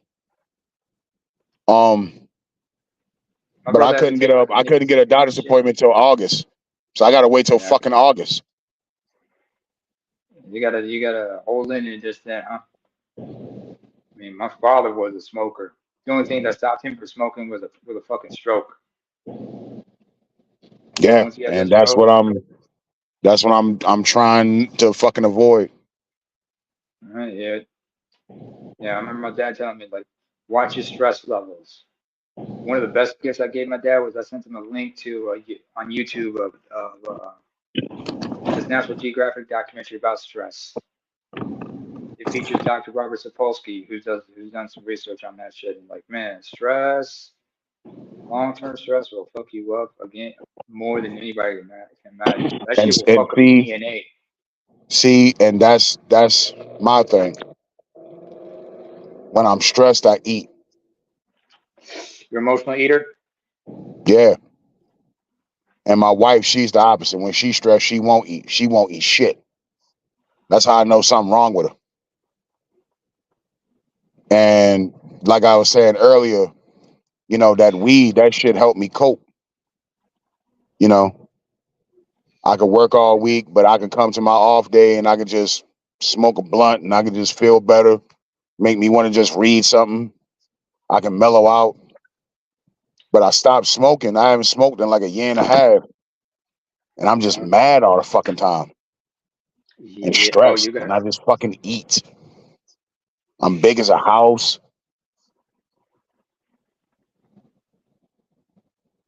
you gotta check your blood pressure and everything. Like the one thing I think saves me is that I don't be eating pork and shit, and I don't drink a lot of soda. I don't drink soda at Good, all, actually. smart move. I gave up drinking Because soda about. when I go take my DOT test, like I remember when I went what was it, like 2 years ago when I went and took my DOT test. Right. You gotta take a piss test, and Uh-huh. it was an Asian physician. He was like, "Yo, you used to play football?" I said, "Yeah, I played football when I was in high school." He was like, "Yeah, that makes sense because you're a big guy, but you don't have diabetes." And I think that's like one of the only things that saved me is that I don't eat pork and I don't drink soda. Do you drink liquor? You don't mess with the liquor no more, right? You don't drink I alcohol. don't drink at all. I don't like liquor. I will have a glass of wine occasionally. Uh, When I do drink, I drink a bitch drink. I drink like bitch drinks, like them pretty, fruity, colorful shits. I don't be drinking fucking whiskey and fucking cognac and all that shit. I don't like how liquor tastes. that makes it both of us. I don't. Well, actually, me, I don't drink. Period. I don't I've drink seen too beer. many. I've seen too many people get messed up with alcohol, man. That's why. That's one of my saving Bro, graces. My in father. the course of a year, in Uh a huh. in a in the course of 12 months, Uh I huh. made have 3 or 4 glasses of wine in a year. I will absolutely not touch beer. I hate beer. All right. Liquor, maybe if I get an itch, you know what I mean, here and there throughout the year, maybe that, but it's rare because I don't like how liquor tastes. I don't like no liquor. If I am Good gonna move. drink, it'll be vodka. And like I said, you gotta fruiting that shit up for me. Orange juice, cranberry juice, something. Oh, you like the Usually me and my screwdriver? wife go to dinner, and it's like a glass of wine for me, and even that's iffy. Man, you sound like an Italian with that shit. You sure you're not Eritrean? You sure you're not Ethiopian? You sound like us because we start doing the Italian shit all the time. I Like just don't fuck with the alcohol. I just never did. I don't I blame you. just couldn't do it. I just don't like the taste. I don't see how people fucking do it.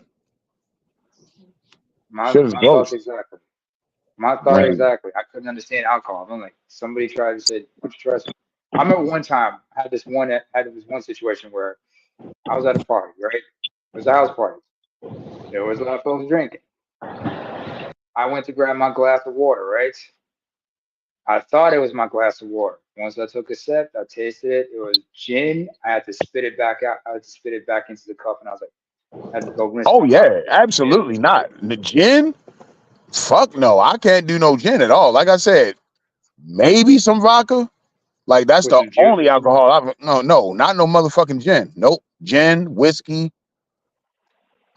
I might Scotch, can do a cognac. cognac here and there. You know what I mean? I ain't really big on it. That's the in that very same party. I remember we were supposed to bring bottles, right? My dad had a couple bottles of Hennessy.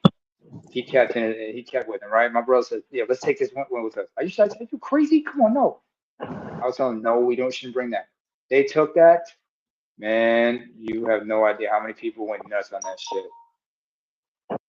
That goddamn Hennessy. They were nuts over the Hennessy. God damn. Yeah, man. But that's why I don't blame you, ABM, because like I said, I don't drink. Seen too many people get fucked up with alcohol. But my parents looked at me and said, especially a lot of my dudes, they were like glad I don't drink.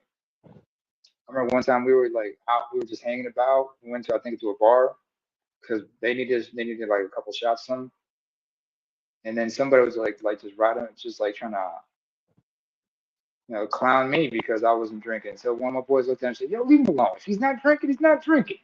Quit killing the buzz." And the best excuse I had for not drinking is I said, "Somebody's got to drive the car. Nigga, we walked here. I don't give a fuck. Somebody's got to be a designated driver." I mean, Hey, you can laugh at me all you want. I don't give a damn. no. That was always my favorite excuse. I said, everybody look at me like, "You ain't drinking? Somebody got to be driving the car. We walked here. Shh, shut the fuck up. It don't make nothing of a difference. Somebody's got to be the designated something here. I mean, if we're playing baseball, I'm the designated hitter. So I ain't drinking. Leave the fuck alone. What is shit? That's like, but the scariest shit for me is like, like when people get drunk, especially happy drunks, they start getting all happy, want to get feeling touchy with you and shit.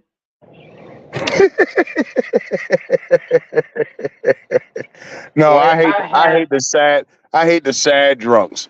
I hate them motherfuckers want to start getting emotional and crying and shit.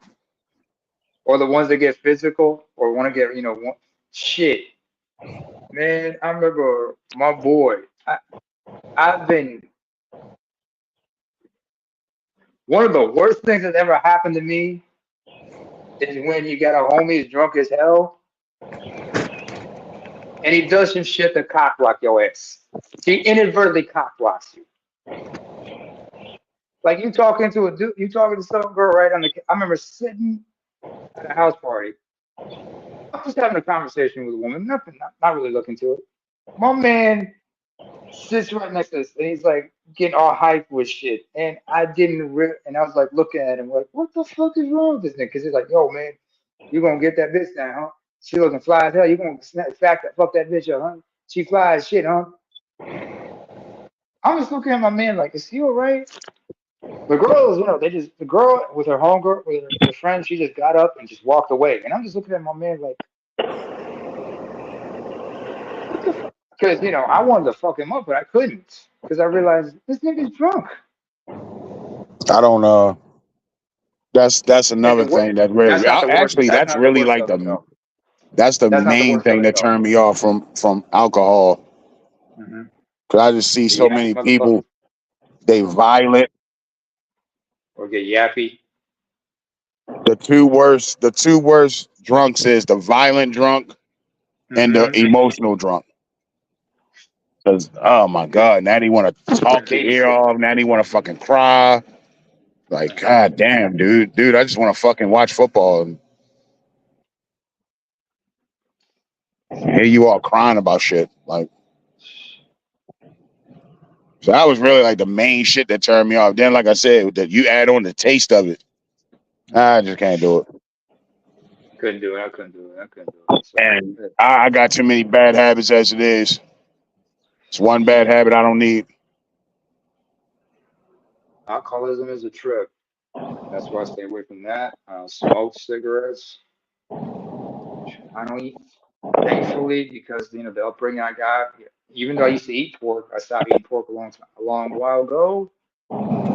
You know, I don't got to worry about like high blood pressure and shit. But when I go to the And doc, I'm gonna try to get that Chantix. I already know yo, my insurance will cover that fully because that shit yo, was let me like ask you, $600. ABM, let me ask you something. It's like you gaining weight and everything. How are your knees?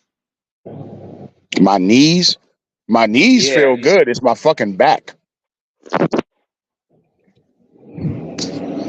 How much weight have you gained, by the way? You think? Dog, I'm huge, yo. Like if I looked at because I don't get on Facebook no more. And yeah, like I said, yesterday was my son's graduation, so I got on Facebook probably for the first Oh, time in about a year, and okay. I put the pictures up there and shit, and Uh-huh. I was looking at my Facebook profile picture, and I was looking at my picture from yesterday. I'm like, Jesus Christ, God, like I really gotta fucking get on a fucking diet, man. I really gotta get back to that fucking spinach smoothie shit I was drinking. I think that's the first But thing you I should want do to when you get cheat, man. I home. want to take a shortcut like everybody else doing. What's that shit they using nowadays? Ozempic? Yeah, No, no, no, don't do it. Don't do it, man. That's medication that's a diabetes medication. yeah. And you don't understand the long term or the side effects of that shit. We don't know they don't know what the long term side effects of that shit, Ozempic, whatever that shit is. Don't do it, man. Well. We're gonna have to check. We're gonna have to keep a close eye on Buster Rhymes because he using it. That motherfucker pretzel thin now. You seen Buster Oh Rhymes lately? no, I haven't seen a recent picture of Busta Rhymes. I remember when he was like Dog, three. Buster Rhymes look like he's fucking 18 years old, yo. He I done remember lost when all he that got a weight. second. Yeah, but he underwent like a second transformation, didn't he? Because he was like working out heavy and everything. No, Besides taking that you shit. remember back in the early 2000s, a lot of them rappers was on steroids. He had got real buff and shit from the roids. And then he He got got fat. buff in '06. No, in '06. Remember when the Big Bang came out? He cut his hair, got ripped. Yeah, it was the roids. Him, LL Cool J, 50, they was all taking roids. Ain't that And a bitch? then he just, what I mean, he just got chubby. 300 pounds because he was going through a lot of shit. He got blood. He's like 315, everything. He talked about how when he was like putting on his shoes, he'd be struggling to breathe and shit. And Hmm. like it took his oldest son couldn't talk to him about it. So his son had to talk to like one of his bodyguards. And his bodyguards went up to him and said, "Yo, my man, Junior's like, worried about you, fam. Because you ain't, Why you not? Because you fucking up, man. And eventually, just when he dropped his last album in 2020, you know, he was looking good. He was looking good, but I get what you Yeah, mean. That Ozempic he's shit, taking that fucking medicine now. And now he, I ain't like I fucking said, with man, that. he look like he fucking 18 years old, man. I ain't fucking with that shit, man. He's I'm glad thin I'm and a shit. clean motherfucker. And then there's like two other ones I heard about. Oprah was taking that shit, and man, I ain't fucking with that shit. Sorry, I'd say don't do it, man, because you probably even if you can afford it, don't do it because we don't know what the long term effects of that shit is. You know what I'm saying? I mean, I know you want to look good, man, but you got to have fun with the journey doing it. You know what I'm saying? This Ozempic shit, that shortcut shit, something about it doesn't sound right. You know what I'm saying? Now Yeah. understand, folks. I said something about it doesn't sound right. I didn't say something doesn't feel right. Although I'm talking, I don't want to say emotionally here. When I say feel, I'm talking from my gut instinct for instincts. But it doesn't sound right. It doesn't look right. Because you look at some people when they take that Ozempic, you're not sure. Like, really? Just South like you Park look at just some did an people. episode about it. I haven't seen it yet though. Oh, I'm gonna check that out. If South Park put out something about that, you gotta check that shit out. Yep. Just don't tell me Kenny started using Ozempic, or no, most likely Cartman was using It's Ozempic. Cartman. Yeah, this is the episode when they was making fun of Lizzo. Ozempic has been wonderful for me. I tried to find it on the Fire Stick, man, but I couldn't find a stream. Oh man. Or is it one of those you got to get on the DVD, because the streaming service won't allow it. See, I'm not going to subscribe to fucking Paramount just so I can see it. Good Like move. I just got to be patient. I know I'm gonna catch a stream sooner or later. Or get the DVD. Dog, they not really putting out DVDs like that no more. Really? Oh, Yeah, damn. Everything's streaming now, huh? everything's fucking streaming, dude. Like DVDs is it's a dead format. I need to get back some. I gotta. You're right about that, man. Everything went digital. I still have a few DVDs with me. It was To listen funny. to. It was funny because Black Friday I bought the whole John Wick series for like Oh, $20 DVD. oh, well, that was a And then steal, like man. the next week, I swear to God, like the next week, all that shit was on Netflix. I said, get the fuck out of here. That a bitch. But But for $20, I hey, mean, come on, man. Come on, man. John Wick for $20, the whole shit. that's a steal. That's a That's steal. a But I steal. get what you mean. That's a fucking steal. That's a fucking steal for real, for real.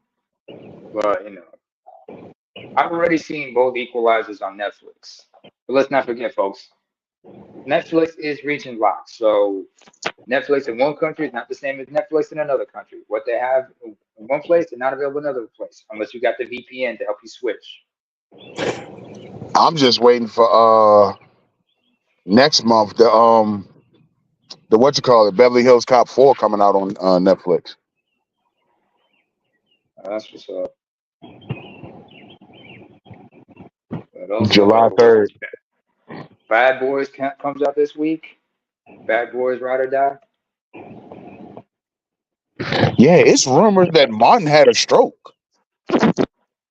He denied it, but that rumor came out of nowhere that Martin in bad health or something. But he and then he really didn't deny it. He just like danced around it. I'm wondering, like, is he okay? He might have had a mild one, maybe, because remember he was hospitalized back in '99 Yeah. because he had like he had a heat stroke, a stroke and shit. Well, Martin was bipolar and he didn't know it. And he was fucking around outside in a fucking hot ass sweatsuit, call himself jogging and shit. He was trying to get rid of that water weight. He's trying to look for a role. You See, know, I've seen that shit happen with a family member when they bipolar and that shit like kicks in and is he nobody type one, knows what the type fuck two? is wrong with you. Is he type one or So type two? that sounds like what Martin was going through. Mm-hmm. Like he talked. You remember his special Run Tell that? Like Yeah, he talked about like that one time running around with the gun and shit. And he said he was yeah, actually high. Somebody fucked around and sold him the ooh wee. If what you're saying is right, then that means like once you hit that, once he took a couple of puffs, his inhibitions were gone, and that triggered a manic episode. You know? yeah. That's what that sounds like. Sounds like he fucking that weed probably triggered his fucking bipolar. He probably didn't know. Cause like I said, I've seen family members. I got a couple family members that's bipolar. They fucking Wait, went off. And you like, what the fuck is wrong with them? You mean the doctor say like, yeah, they bipolar. was it like we talking type one or type two bipolar? Because there's two types. I don't know the specifics. I just know Okay. both of them Let say me they don't explain. like the medicine. Like they was getting the medicine, they was taking it for a while, and then they'll stop. Like I don't like that shit. I don't like how it make me feel. Or there was some long-term side effects. I remember because like I've got mental health issues myself. Fortunately, some people might have. I remember when I was first initially diagnosed, they said I had depression and whatnot, but I was given antipsychotic. In the back of my mind, I'm thinking they might have suspected I was bipolar, but it turned out I just have a personality disorder. But I do understand, but I know some people who were initially diagnosed with bipolar, but it turned out it was something else. But I know somebody who is bipolar, and they have type one bipolar. Basically, that's that classic manic shit. You know, when they have a manic episode, they Uh huh. go manic. Type two, the manic episodes are less pronounced. They're more likely to have like the depressive episodes and shit. So I know somebody who is type two bipolar. I remember prime examples of somebody who was like type one bipolar would be like Jennifer Lewis. Type two bipolar, the late Phyllis Hyman. She was like really depressed and shit, really suicidal at certain points in her life. Hell, you had what else? Jimi Hendrix was bipolar. He had a song called Manic Depression. And Jimmy was an angry drunk too. He was an angry, violent drunk. And he was young. 27. He was young as shit. He was part of Club 27 with Janis Joplin and everybody.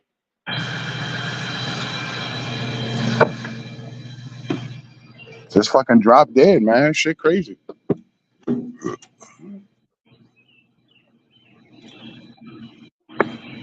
Still a lot of mystery around his death, but that bipolar, I mean, man,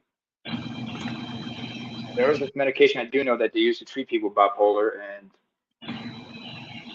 the thing about that shit is like, one of the side effects is you get weight gain, just like a lot of antidepressants. You got to Mm-hmm. worry about the gain, and long term use of that shit can fuck up your metabolism to the point that you end up developing high blood pressure, hypertension, type 2 diabetes if you're not careful. So it does fuck with your metabolism and shit. I remember I gained like 40 pounds, I think it was. No, it was more like 30 pounds I gained. Most of it was like from the waist down.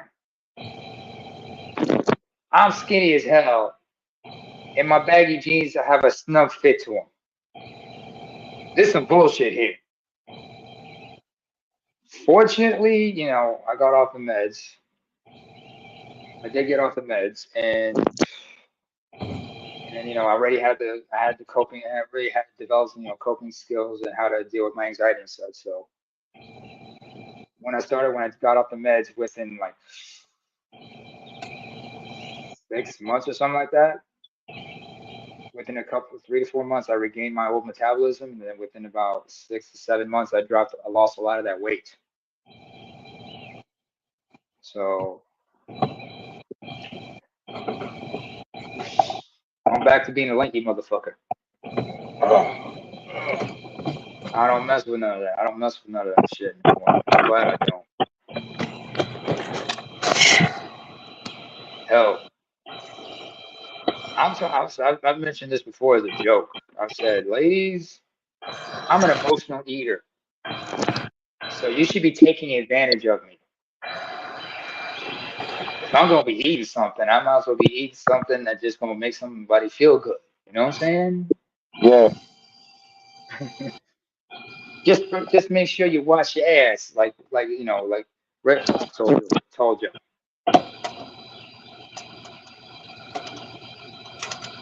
You gotta Yeah, I hear stop you, me man. from murdering the fridge. Right, go ahead. I said I hear you. Just make sure you wash your ass. Make sure you stay healthy. And make sure you go see the gynecologist, because we need to be sure that the pap smear comes back negative. Otherwise, you're gonna be scared. We're gonna be end up like Michael Douglas.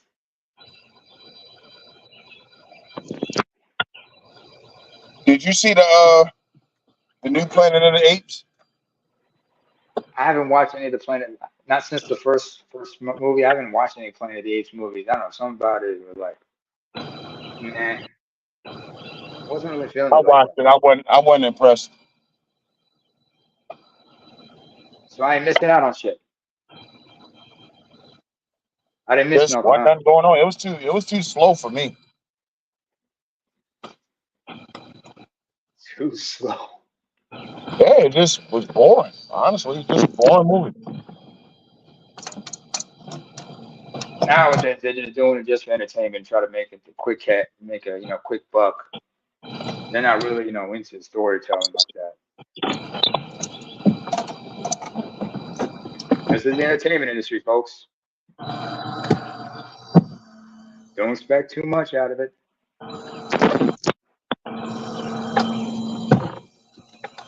But hey, it is what it is.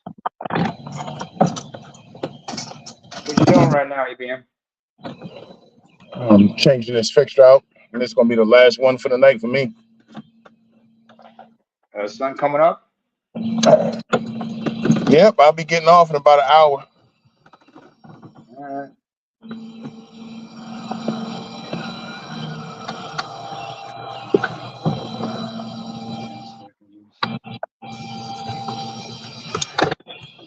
Finish this week out. As long as shit don't get too complicated and shit. As long as you don't gotta come back over some bullshit. By the way, Cool. did you find out what was the cause of the fear of the? Did you find out what was the cause of the original problem? Of the what? The reason you were there. Do you remember what the cause was? Where? No, you said the reason you were there is because you had to fix was it they blew a fuse and shit? Oh, it was just because we had a storm. Oh, okay. Was it? What do you mean by storm? You mean like weather storm or shit, or like solar Yeah, flare it was shit? rain. It was real bad thunderstorm. Oh, okay. Get a So lot of just that okay. shit when it's a bad storm. Don't they ever have? Don't they protect that shit? And over here, we don't have a lot of electrical poles. Most of it's like, hang on, let me look outside the window. Let's see. I mean, it just blew the fuse. It didn't really fuck nothing up. Yeah. Believe it or not, Over man. here. Believe it or No, not, man. American infrastructure is not what it should be. nope, it's not. I mean, over here, everything's just they did everything underground. They lay electrical wires underground and shit. Just to protect it from thunderstorms and shit. Because sometimes it rains hard over here. Not to mention everything's fiber optics now with our A internet. lot of shit in the States is still old shit, man, from the fucking 1920s, man. What does that tell you? People love to think America is the land of milk and honey, but not always. Not really.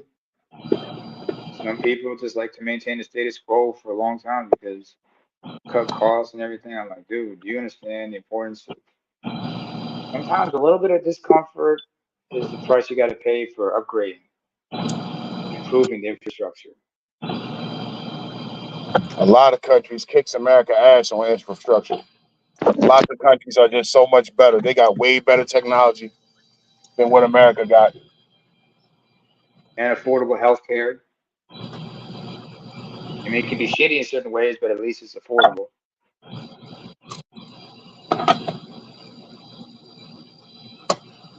Especially when you see the U.S. healthcare system, they're like, you know what? I'm good. As fucked up as my shit is, at least I ain't gotta deal with this type of bullshit. Yo, you heard me say I couldn't get a fucking appointment. I couldn't get a doctor's appointment until fucking August. August. I had to wait 2 months to get mine, and then I understand I can't get one in the summer because summer Dog, vacation it was restricted. fucking April. It was April when I made this appointment. It wasn't even last month, May. It was fucking April when I made the appointment. I was on the phone. They was like, well, the earliest we can get you in is August.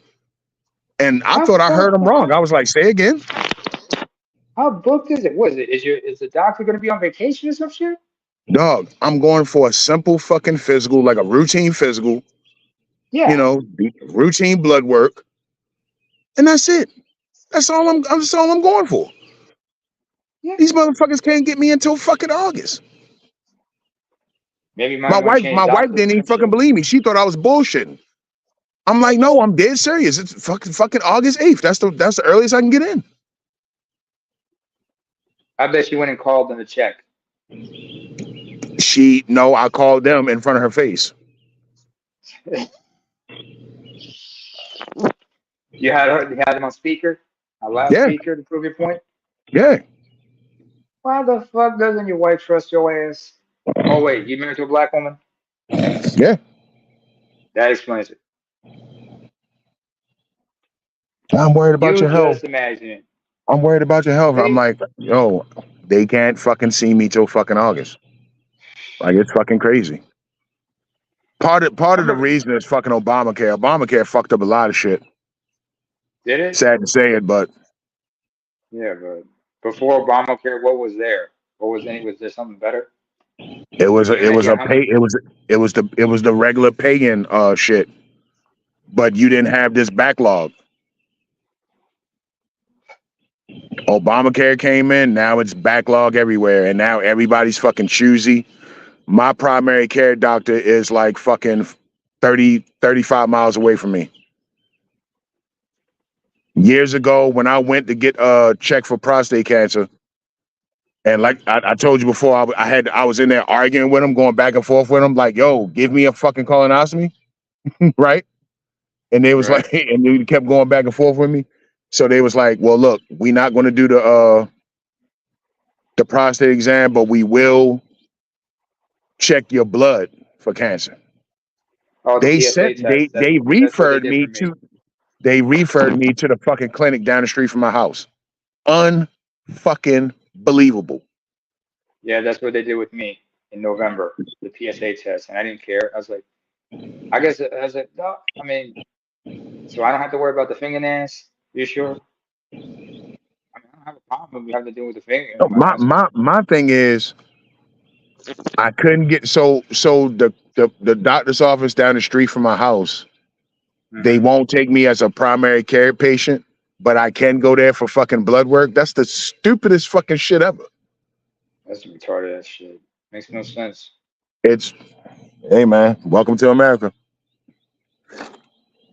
Healthcare system is all fucked up over here. Over here, I gotta worry about my doctor being competent. I've dealt with some competent doctors. I'll tell you, the best doctor, the best help I got was from a black doctor. He was African like myself. Hell, he diagnosed my shit. He even diagnosed my vitiligo and shit. Didn't realize, yeah, that's vitiligo you got, son. But he didn't have to prescribe me anything because oh, Charles is gone, or Charles might be back. Maybe.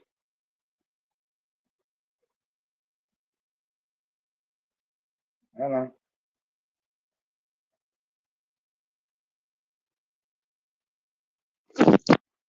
Hold on, folks. My man will be back in a minute. He just muted up.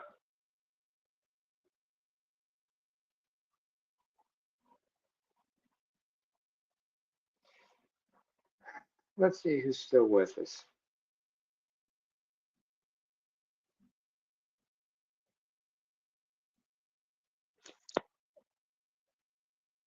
Slow and say on. Longo Savage, what's going? What's good?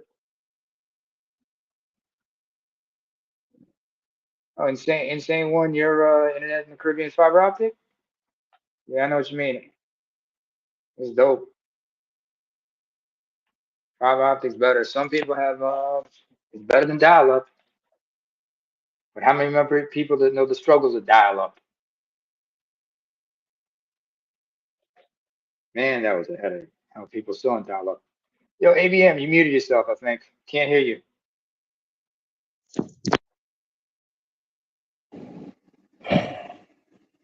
No, I'm not muted. Okay, I hear you now. Yeah, Charles disappeared. Charles is off, I think, but Charles fucking around, be at work. I think he was in the stream right now, so.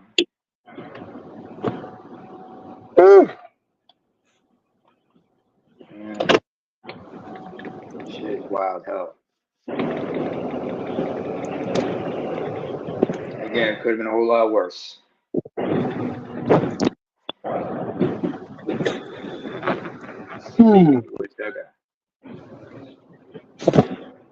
I gotta check my mailbox.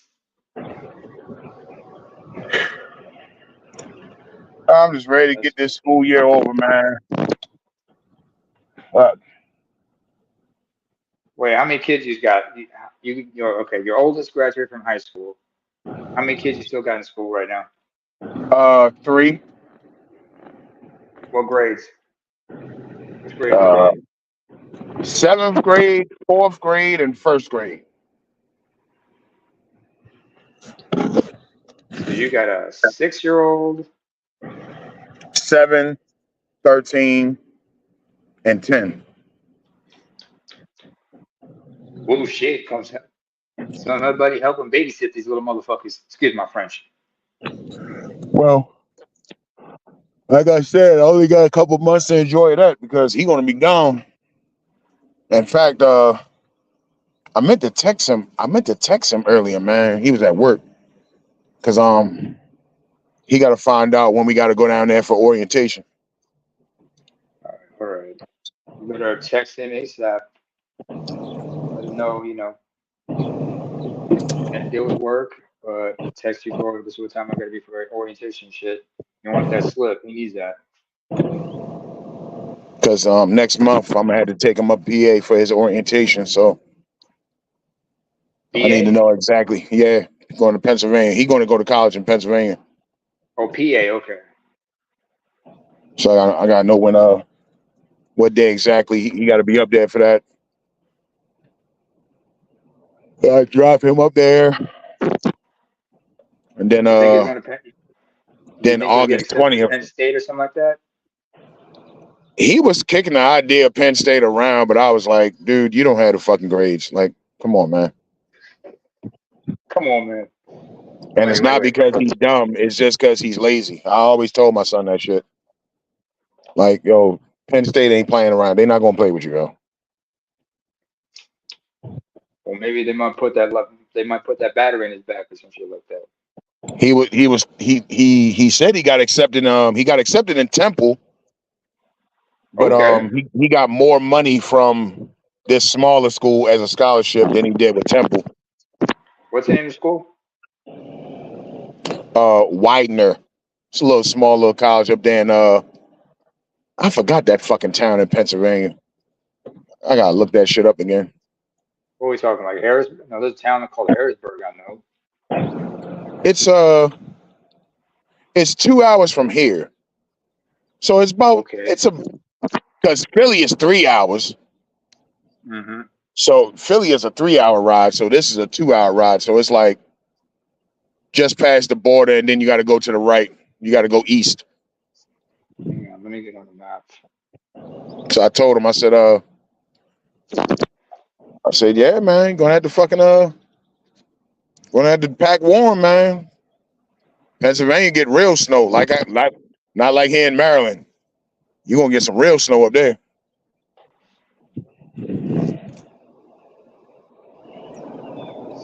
Widener, you said? Yeah. Matter of fact, I'll look it up right now. You give me a Yeah. second. Okay, Chester, Pennsylvania. It's in Chester, Yeah, that's it. Pennsylvania. That's it. It's in Chester. Let me look up Chester. Small little Chester, town. Pennsylvania. Yeah, right on the right by the Delaware River, just outside of Philly. It's right between Philly and Wilmington in Westchester County. And that's dangerous. Well, Wilmington, Delaware is a very racist place. Oh, I can imagine. And you know, a lot of these young black kids, they don't take racism serious because they think it was a million years ago.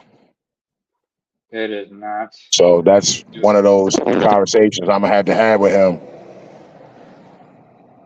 Because when we was at dinner, I didn't want to be all gloomy and shit. But it was him, his girlfriend, and the rest of us. We was all at dinner, and we was talking, and I was like, "Yo, don't trust people. Like when you go up here, do not fucking trust people."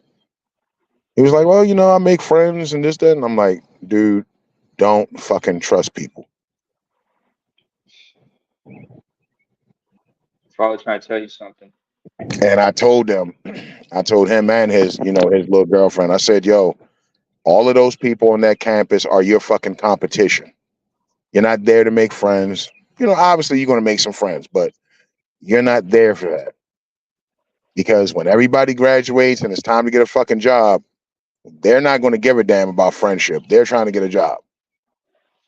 And they're also like, fraternities, sororities being what they are. Everybody's trying to get the hook up and shit. Well, he said he's not going to pledge. I hope he sticks to that. Okay, well, if he's not gonna pledge, he ain't gonna pledge. All right, that's his thing. But he's gonna be in Chester. Just don't fuck around while down there, because it's like, how far is it? Because was it down the river from Chester is Wilmington, Pennsylvania. Oof. That's a very Yes. racist place. Delaware, very racist. Oh, And Wilmington is who in was the Delaware. Oh, senator? okay. Wait a minute. Where's the border with where's the state line between Pennsylvania and? Oh, okay. It's right there where Wilmington. Okay, Wilmington, Delaware. Where's the Mason-Dixon line? Because I know Delaware is divided. Is cut by it. The Mason-Dixon line is above Maryland. Maryland is the Mason-Dixon line on the East Coast. All right. So parts of Delaware. So you see. So it's not uncommon. Wait a minute. Wait a second. You telling me that? Where's Maryland? Okay. So about north of Maryland is the Mason-Dixon, which explains why people will fly the rebel flags in parts of Delaware. Yeah. I remember, there used to be a tag team called the Briscoe Brothers. They'd be rocking bandanas of that shit. So yeah, I And see what you're not saying. only that, but here in Maryland, we got Cecil County. Very racist in Cecil County. Shit. I'm talking clan racist. All of that shit up there is the same. Cecil County, Wilmington, Delaware, it's the same shit. Delaware is extremely racist. And who was the senator of Delaware for many, many decades? Joe Biden. Sleepy Joe.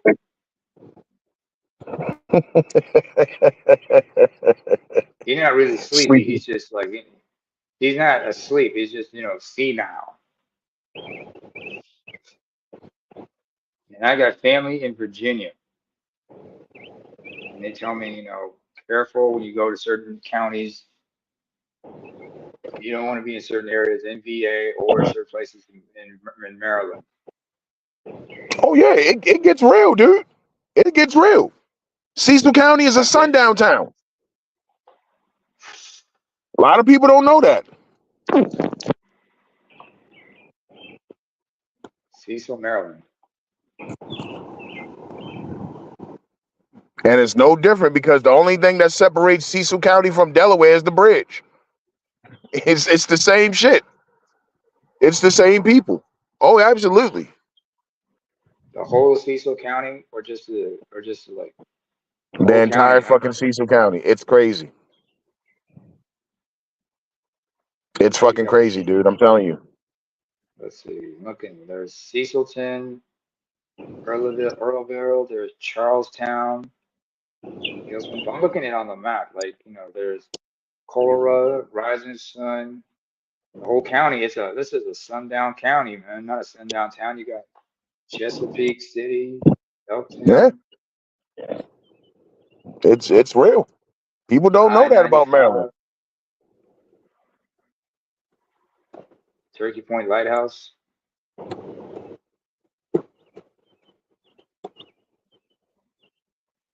This is in Baltimore, right? Chesapeake County, racist as hell. Oof. Right, and that's just west of Wilmington, Delaware, Newcastle, and Newark, Delaware. Yikes! I don't know where to stay the fuck out of. It's Fort Delaware State Park, White Clay Creek State Park. You can get lost in those places. Longwood Gardens. Oh, some places you don't want to fuck around. Shit. I remember because I grew up in the Middle East. I was born and raised in Saudi Arabia. Oh, there go I was Charles. born. Hey, what up, Charles? You all right? Hey, what's up? Hey, yeah, we were just talking. Match up. Yeah, I'm good. For some reason, it's been a while to get back on. Yeah. ABN was telling me about Cecil County, and I was like, whoa. Yeah. Elk Neck State Park. I'm looking at the map and then look at the whole county. It's like, eek. You talking about clan territory? That's what he was telling me because I mentioned, when I was asking about Mason-Dixon line and everything, because I mentioned, you remember the tag team, the Briscoe brothers from Delaware or from Sanford, Delaware, Mm-hmm. and in the area they live in, folks wave the Confederate flags and shit. Because remember, Trust me, they still do. My son They is still going do. to school. He's going to go to college in Chester, PA, which is not far from Delaware. And that's when I said he's going to have. I'm going to have a talk with him. Yeah. I didn't want to be all doom and gloom, Widener, on his day yesterday, but University, yeah. Widener University, just up the Delaware River from Wilmington, Delaware, to be exact. like you're going to run into that shit. Along the I-95. Oof. Yeah, run into some wild shit in your college years, boy. People don't think about this. You're gonna run into some damn Klansmen, even if you're in the military. There are certain places that's still gonna have blackout towns. Mm-hmm. Place I lived I was telling him about Cecil County.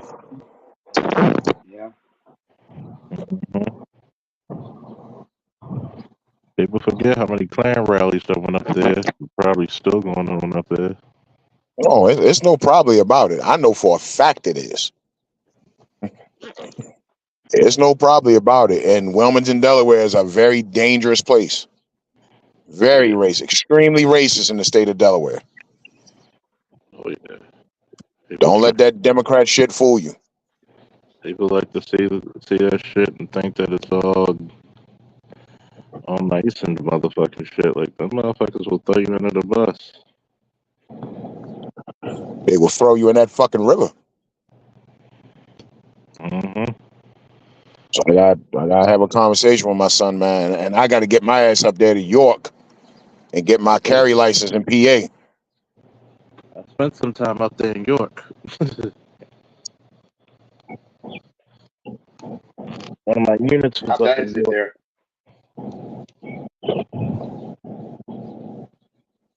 So that way I can carry when I go to PA to visit.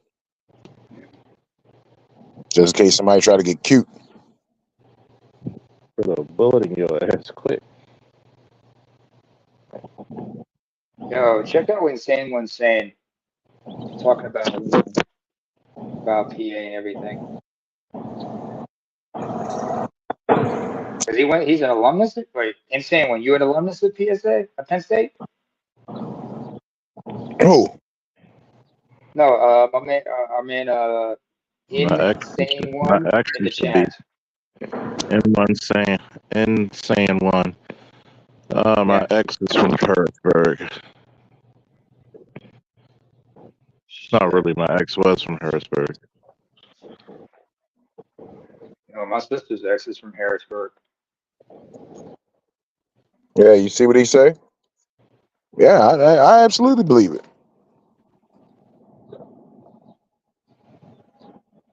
I absolutely believe it. And over the years, over the last 20 years or so, like Pennsylvania used to be a Democrat state, now it's a swing state. Mm-hmm. Pennsylvania can go either way now in an election. Oh yeah. I believe they're gonna go red this one.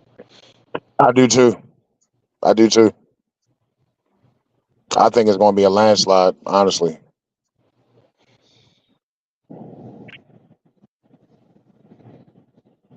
I'm looking on the 'Cause you map, know, and Widener is right on the I-95. It's right by the I-95 and shit. You're looking on the map. Of course, you got the yeah. Philadelphia airport nearby.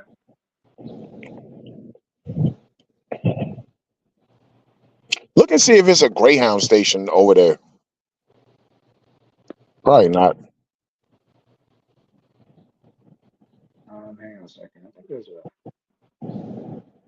It's kind of crazy how colleges try to be so liberal occurring on campus, but yet your areas are the number one places for active shooters. There's a couple. There's like a couple of bus stations. There's like a couple of train stations I can see. What, like Amtrak? Yeah, something like that. There's one called Eddystone.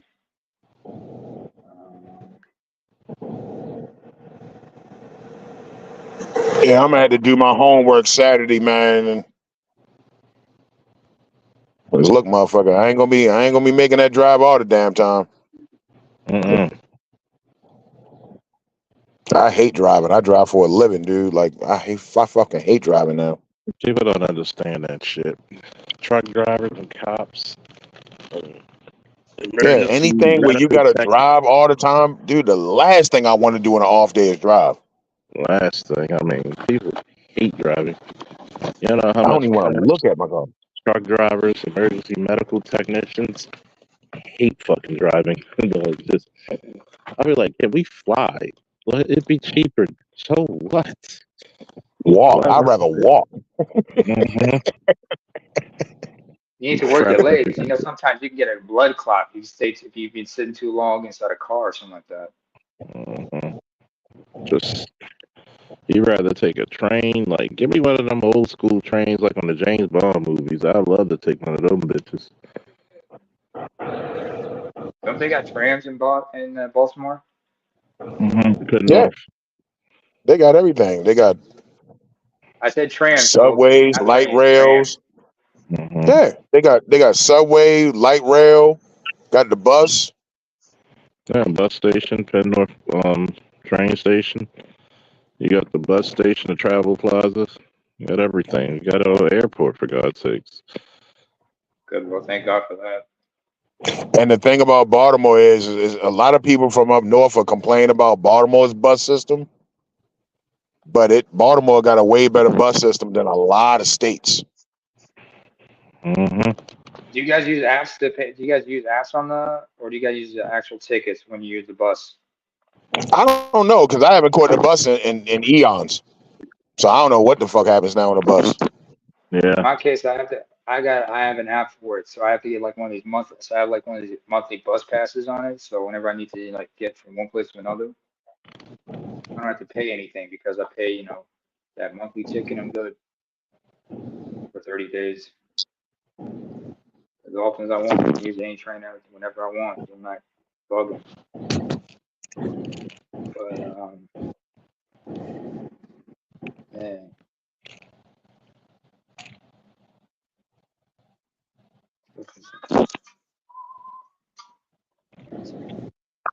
That's if you got. Baltimore got a better bus system than anything in Texas. Oh God. Baltimore got a better bus system than anything in Atlanta, Georgia. Mm-hmm. They hype the shit out of Atlanta, but honestly, Atlanta's a pain in the ass. Yeah, I it was is. there last year. Pain in the fucking ass. Only thing I got going for is their train system, their subway system, when and was the even train? then, it takes forever for the train to come down, for that subway to come.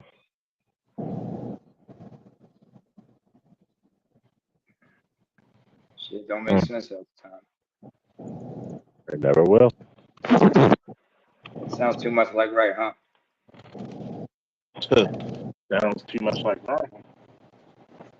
Yeah, that's true. Yeah, that's true. Yeah,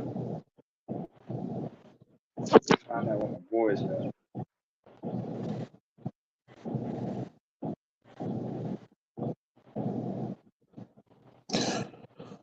Yep, so I'm fucking stepping into the second phase of fatherhood, and I got a kid going to college. Scared to death. This shit is crazy, man. Yo, he's got a girlfriend, right? Yeah, Same race or different? yep, yep. Same race. Well, Is she as naive as he is? She's the only kid, and Oh, okay. my wife and my daughter was picking up on shit that I didn't see, but they're women, so they, I take their word for it. They was like, she seems controlling. mm, But I told my wife, I said she's gonna get it because they going to the same college. And mm, you already know where this is going. I told my son and I told my wife, I said she's gonna go there and she's gonna get with a grown man. She's gonna leave him alone. So I'm like, so I'm not really tripping. Well, you got to prepare him for that, for the heartbreak. especially that she's gonna see what grown men are about, and you can't compete. She's gonna see real grown men. And like I said, I gotta have a talk with my son. And that's one of the things I'm like, look, man, just understand that's just how it is. I said something to him like last week about it, and he was like, well, I'm not going there for her, but I want to just drill that home. You know, like, look, plenty of fish in the sea. Don't worry about it. Stay focused. Wear Yada protection, yada. get tested.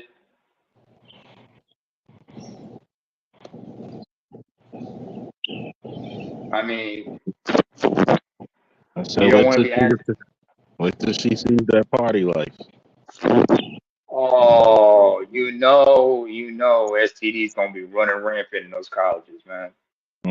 Not even just STDs, just straight to the party life. Yeah, Especially if she man. goes like to a frat party. If it's like a frat party or some shit like that, it's done for. Or if it's Mhm. somebody, if she gets with somebody from like the football team or some shit like that, or basketball team, good night. Oh, it's over. Yeah, it's over. I was telling my I was telling my son at dinner. I said, dog, the rest of the summer you got to fucking watch that old TV show, A Different World. That's going to prepare you for college life. Mhm. I used to love that fucking show. So yeah, shout out to Cree Summer. Good old Freddie. Winifred Brooks. Mhm. Yeah, it's funny because that's exactly, Different World was so cool. I was looking to go to Hillman. What A made Different what World made you change was your the mind? most accurate. It was the most accurate show about college life, Very bar much It was so. meant none. to be. It touched on so much shit. Remember It Denise? did. Remember how they had the show originally? She was the main character, Mhm. Mhm. and the show was slacking, so they fucking wrote her off. They wrote her off so beautiful. She flunked out. Remember that shit? Yeah. Lisa Remember Claire Bonet. Huxtable came up there and was like, yo, you fucking up. Your grades bullshit. Nah, we pulling you out this shit. We ain't gonna keep paying for this. Nope. Remember she, of course, That's remember at the real. time. That's real talk. Yeah. Yeah, let's not forget. Also, she ended up marrying,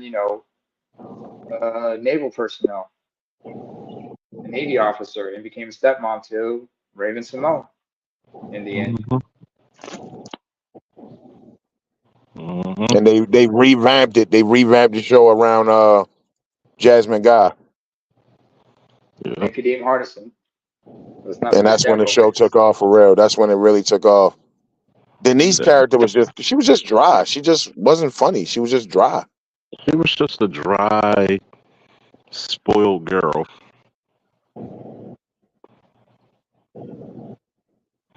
And it's when they had the party life. Hmm. Man, that's about as accurate as HBCU life as you could get.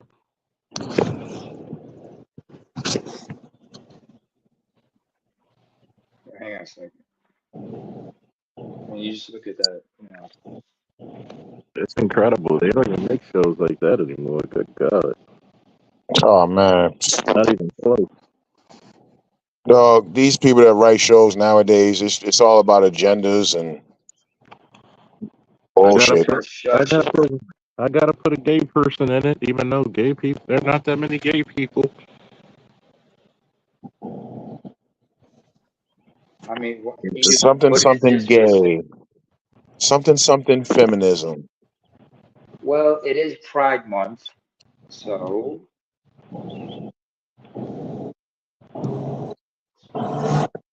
It was just nice when you look back on it how it wasn't about agendas or nothing. It was just a it was good genuine fucking TV entertainment, show. and it was meant to teach you something as well. It was meant to entertain, but also, but then again, think about it this way: Malcolm X, back in the Malcolm X, when he was interviewed, asked about like LBJ signing the Civil Rights Act into law, and he said it's going to take more than legislation. We need education. What do you mean? Well, look at the media. You start putting out a positive a positive black image. That's going to make white people start realizing and respect black men, and black men will be have something to inspire to aspire to become. If they see a positive image of themselves, they're going to want to uplift themselves and become greater. But this society wants to keep us down. This is why what's his name? Jamil Alamin Abdullah, formerly known as H. Rap Brown, had that speech about collectivism versus individualism, trying to prove that rugged individualism is not what you think it is. It's just wolf tickets, yo. It's wolf tickets. This And is way and back and then. who put the show A Different World together? Bill Bill Bill Cosby. Cosby. Cosby. Because it was a spinoff of the Cosby Show.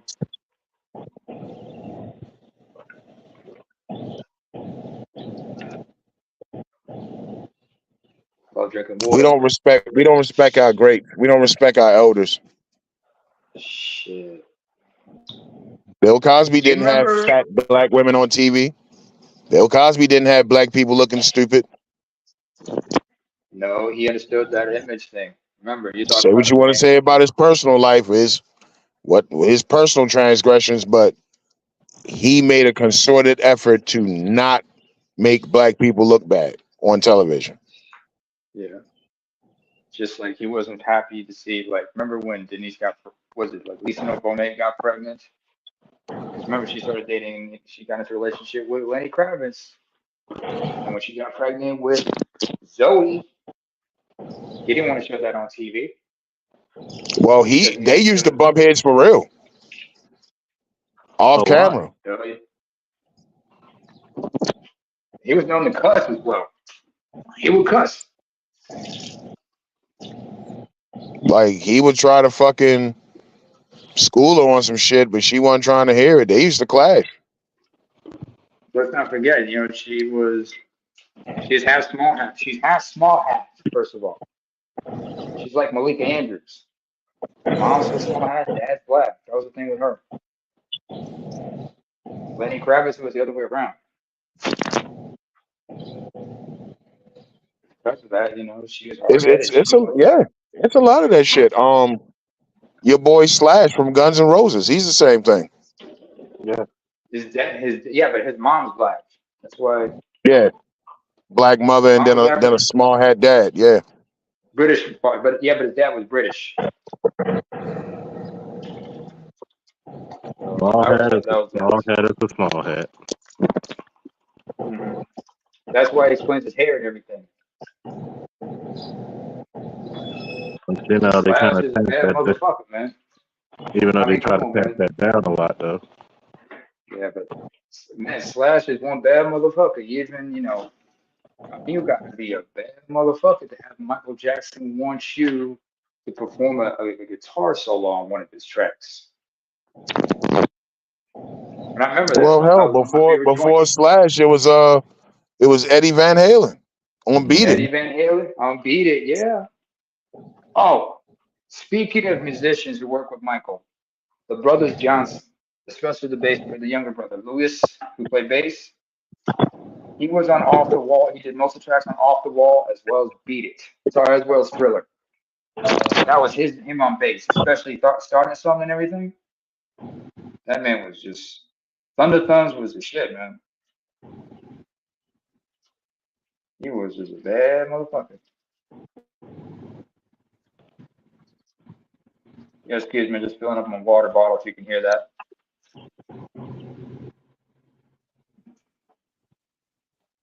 Yeah, but who else is also a bad motherfucker? Yeah, but also was it? Who else? But as far as Cosby goes, who went to bat the hardest for him, other than his wife Camille? It was his other wife, Felicia Rashad, man. Because remember when he got it cool when he finally got released and he had his conviction overturned? Even Charles was talking about how he did a live stream about that, if you remember. Because like everybody was like denouncing her for supporting this motherfucker. I'm like, nah, he was right. This was not about an actual case. This was about destroying the person's legacy. And here she is now, vindicated.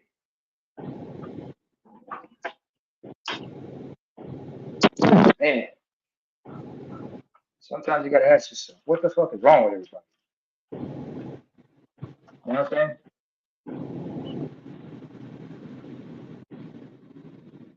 I'm all alone.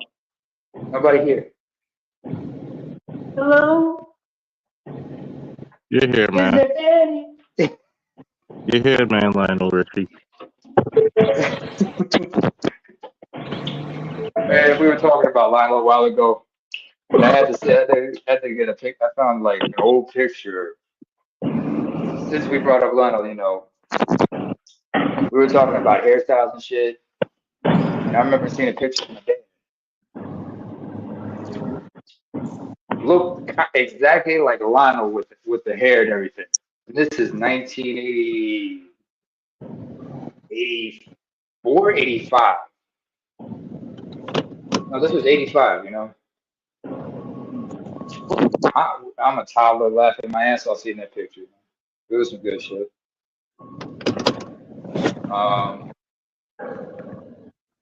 But man, but I see what your point is ABM regarding Lisa Bonet just bumping heads with Dr. Cosby. But here's somebody who listened. But here's one man I remember who listened to Dr. Cosby and is still a big proponent and still stands up for Cosby. And that was Eddie Griffin. A lot of people don't know this about Eddie. Eddie Griffin, when he was working with Malcolm Jamal Walker, no, Malcolm Jamal, the brother played Theo on the Cosby Warner. Show. Warner. Malcolm Jamal Warner. And that brother's still doing good. But if you might remember, him and Eddie Griffin were doing The Adventures of Malcolm and Eddie. Malcolm was called, Malcolm one time he was like, he was visit Dr. Cosby from time to time. One time he brought Eddie with him, said, Eddie, come on. We're gonna go see Dr. Cosby's side. And Bill Clinton, said Bill Cosby was not much of a fan of Eddie's comedy, but stand up, but he understood this was a young, smart actor, and he sat him down and said, "You got to learn the business, son. You got to understand the business." Because even Eddie Griffin talked about it was a good deal, but the shit had me handcuffed, man. It felt like golden handcuffs. And not to mention, he took a shot at the NAACP saying like, "Why the hell are you guys trying to take our show off the air, saying it's buffoonery?" It's about two black men trying to who are entrepreneurs. Outside of the comedy shit, it's inspiring. How the hell is it buffoonery? Yeah. What made that any different than in any other comedy show? Two black men being entrepreneurs? It Around that wasn't time, vulgar. wasn't vulgar. Wasn't sexual. Well, What there was the was some problem? certain antics. It was about two black men trying to make it in this world, living together, of course. But they had two different characters, and they were trying to do what they could. I think everybody got mad at Eddie Griffin because remember there's one episode where he pretended to be Prince. No, I don't remember. I didn't watch the show like that. Like I have vague memories of the show. I didn't really watch it. That's all right, cool. I mean, that was a good show. What else was a good show? Do you remember? It was Everybody might fucking remember. UPN, dude. Like what did they expect from UPN? Like, no disrespect, but goddamn, dude, it was fucking UPN. UPN. Okay, Fresh Prince was It's on not UPN. Shakespeare. Crying out loud. What the fuck did they want? Did they want Othello or something? But the same NAACP, they fucking give awards to Megan Thee Stallion now. Huh. Go figure. What? Okay. Yeah. Now, okay. You ain't know? It's news to me.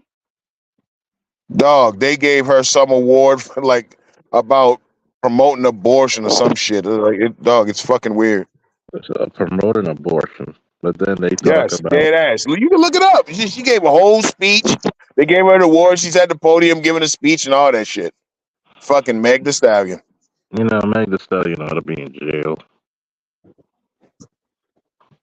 because really she should have been in jail after that Tory Lane case for perjury. Perjury, falsifying evidence, Mm-hmm. filing false police report. Should have been in jail. They looked at the evidence and said, "Fuck it," and that's just what it is. Like I said, the last time we talked about this, I said that just looks like the fucking record labels. They pulled some strings because it's no Mhm. fucking way. The man took a nitrate test and it came back negative. What the fuck? He hadn't even fired a gun that day. He had no fucking. He had no gun shot residue, man. Gunpowder residue. You want to hear some shit? Meg Thee Stallion is, was it 3 years ago? No, 2 years ago, excuse me. Graduated with a Bachelor of Science in Health Administration from the University of Southern Texas. No, Texas Southern, excuse me. Well, they give degrees out like a motherfucker. You know, You can get a because degree. everybody You can know get a Megan degree is a out of vending notorious. machine nowadays. Yeah. Everybody know Megan's a fucking tradition, like a fucking raging drunk. Texas Southern. She's a coke abuser.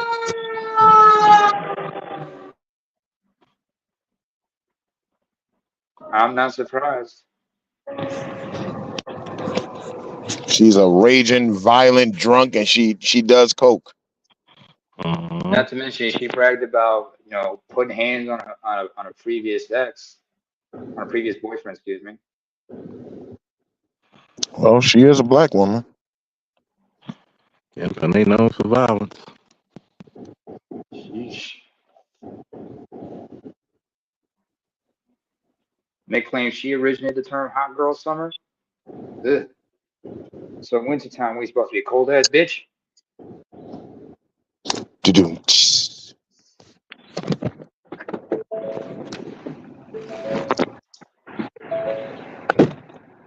And what is it like? In addition to hot girl, she's known for sticking her tongue out. First of all, any chick who has a tongue ring and does not give head, that's false advertising. They should be sued for that shit. But then again, I remember, what's the tongue ring got to do with giving head?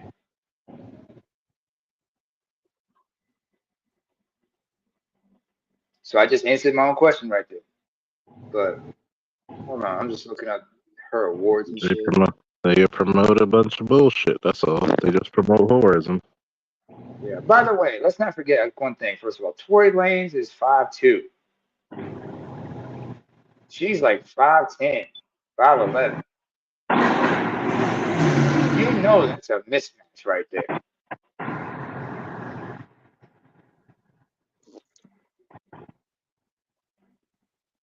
You know what I'm saying? She's like 5'10", 5'11". I'm like, okay, that's a problem right there. You're dealing with a woman who's like 8 inches taller than you.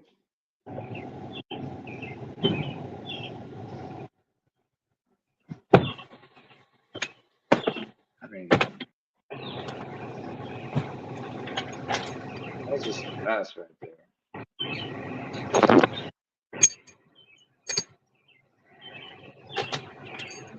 Arson Fontaine was another guy she was involved with. This was after the Tory Lane shit. Wait, when was the Tory Lane shit again?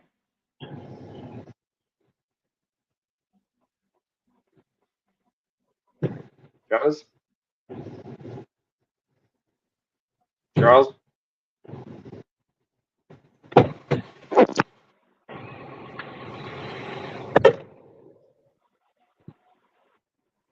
All right, Tory Lanez was 2020,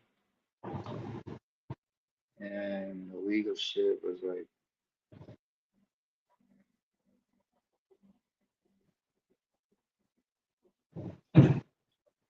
all right, so but yeah, little ass Tory Lanez, man.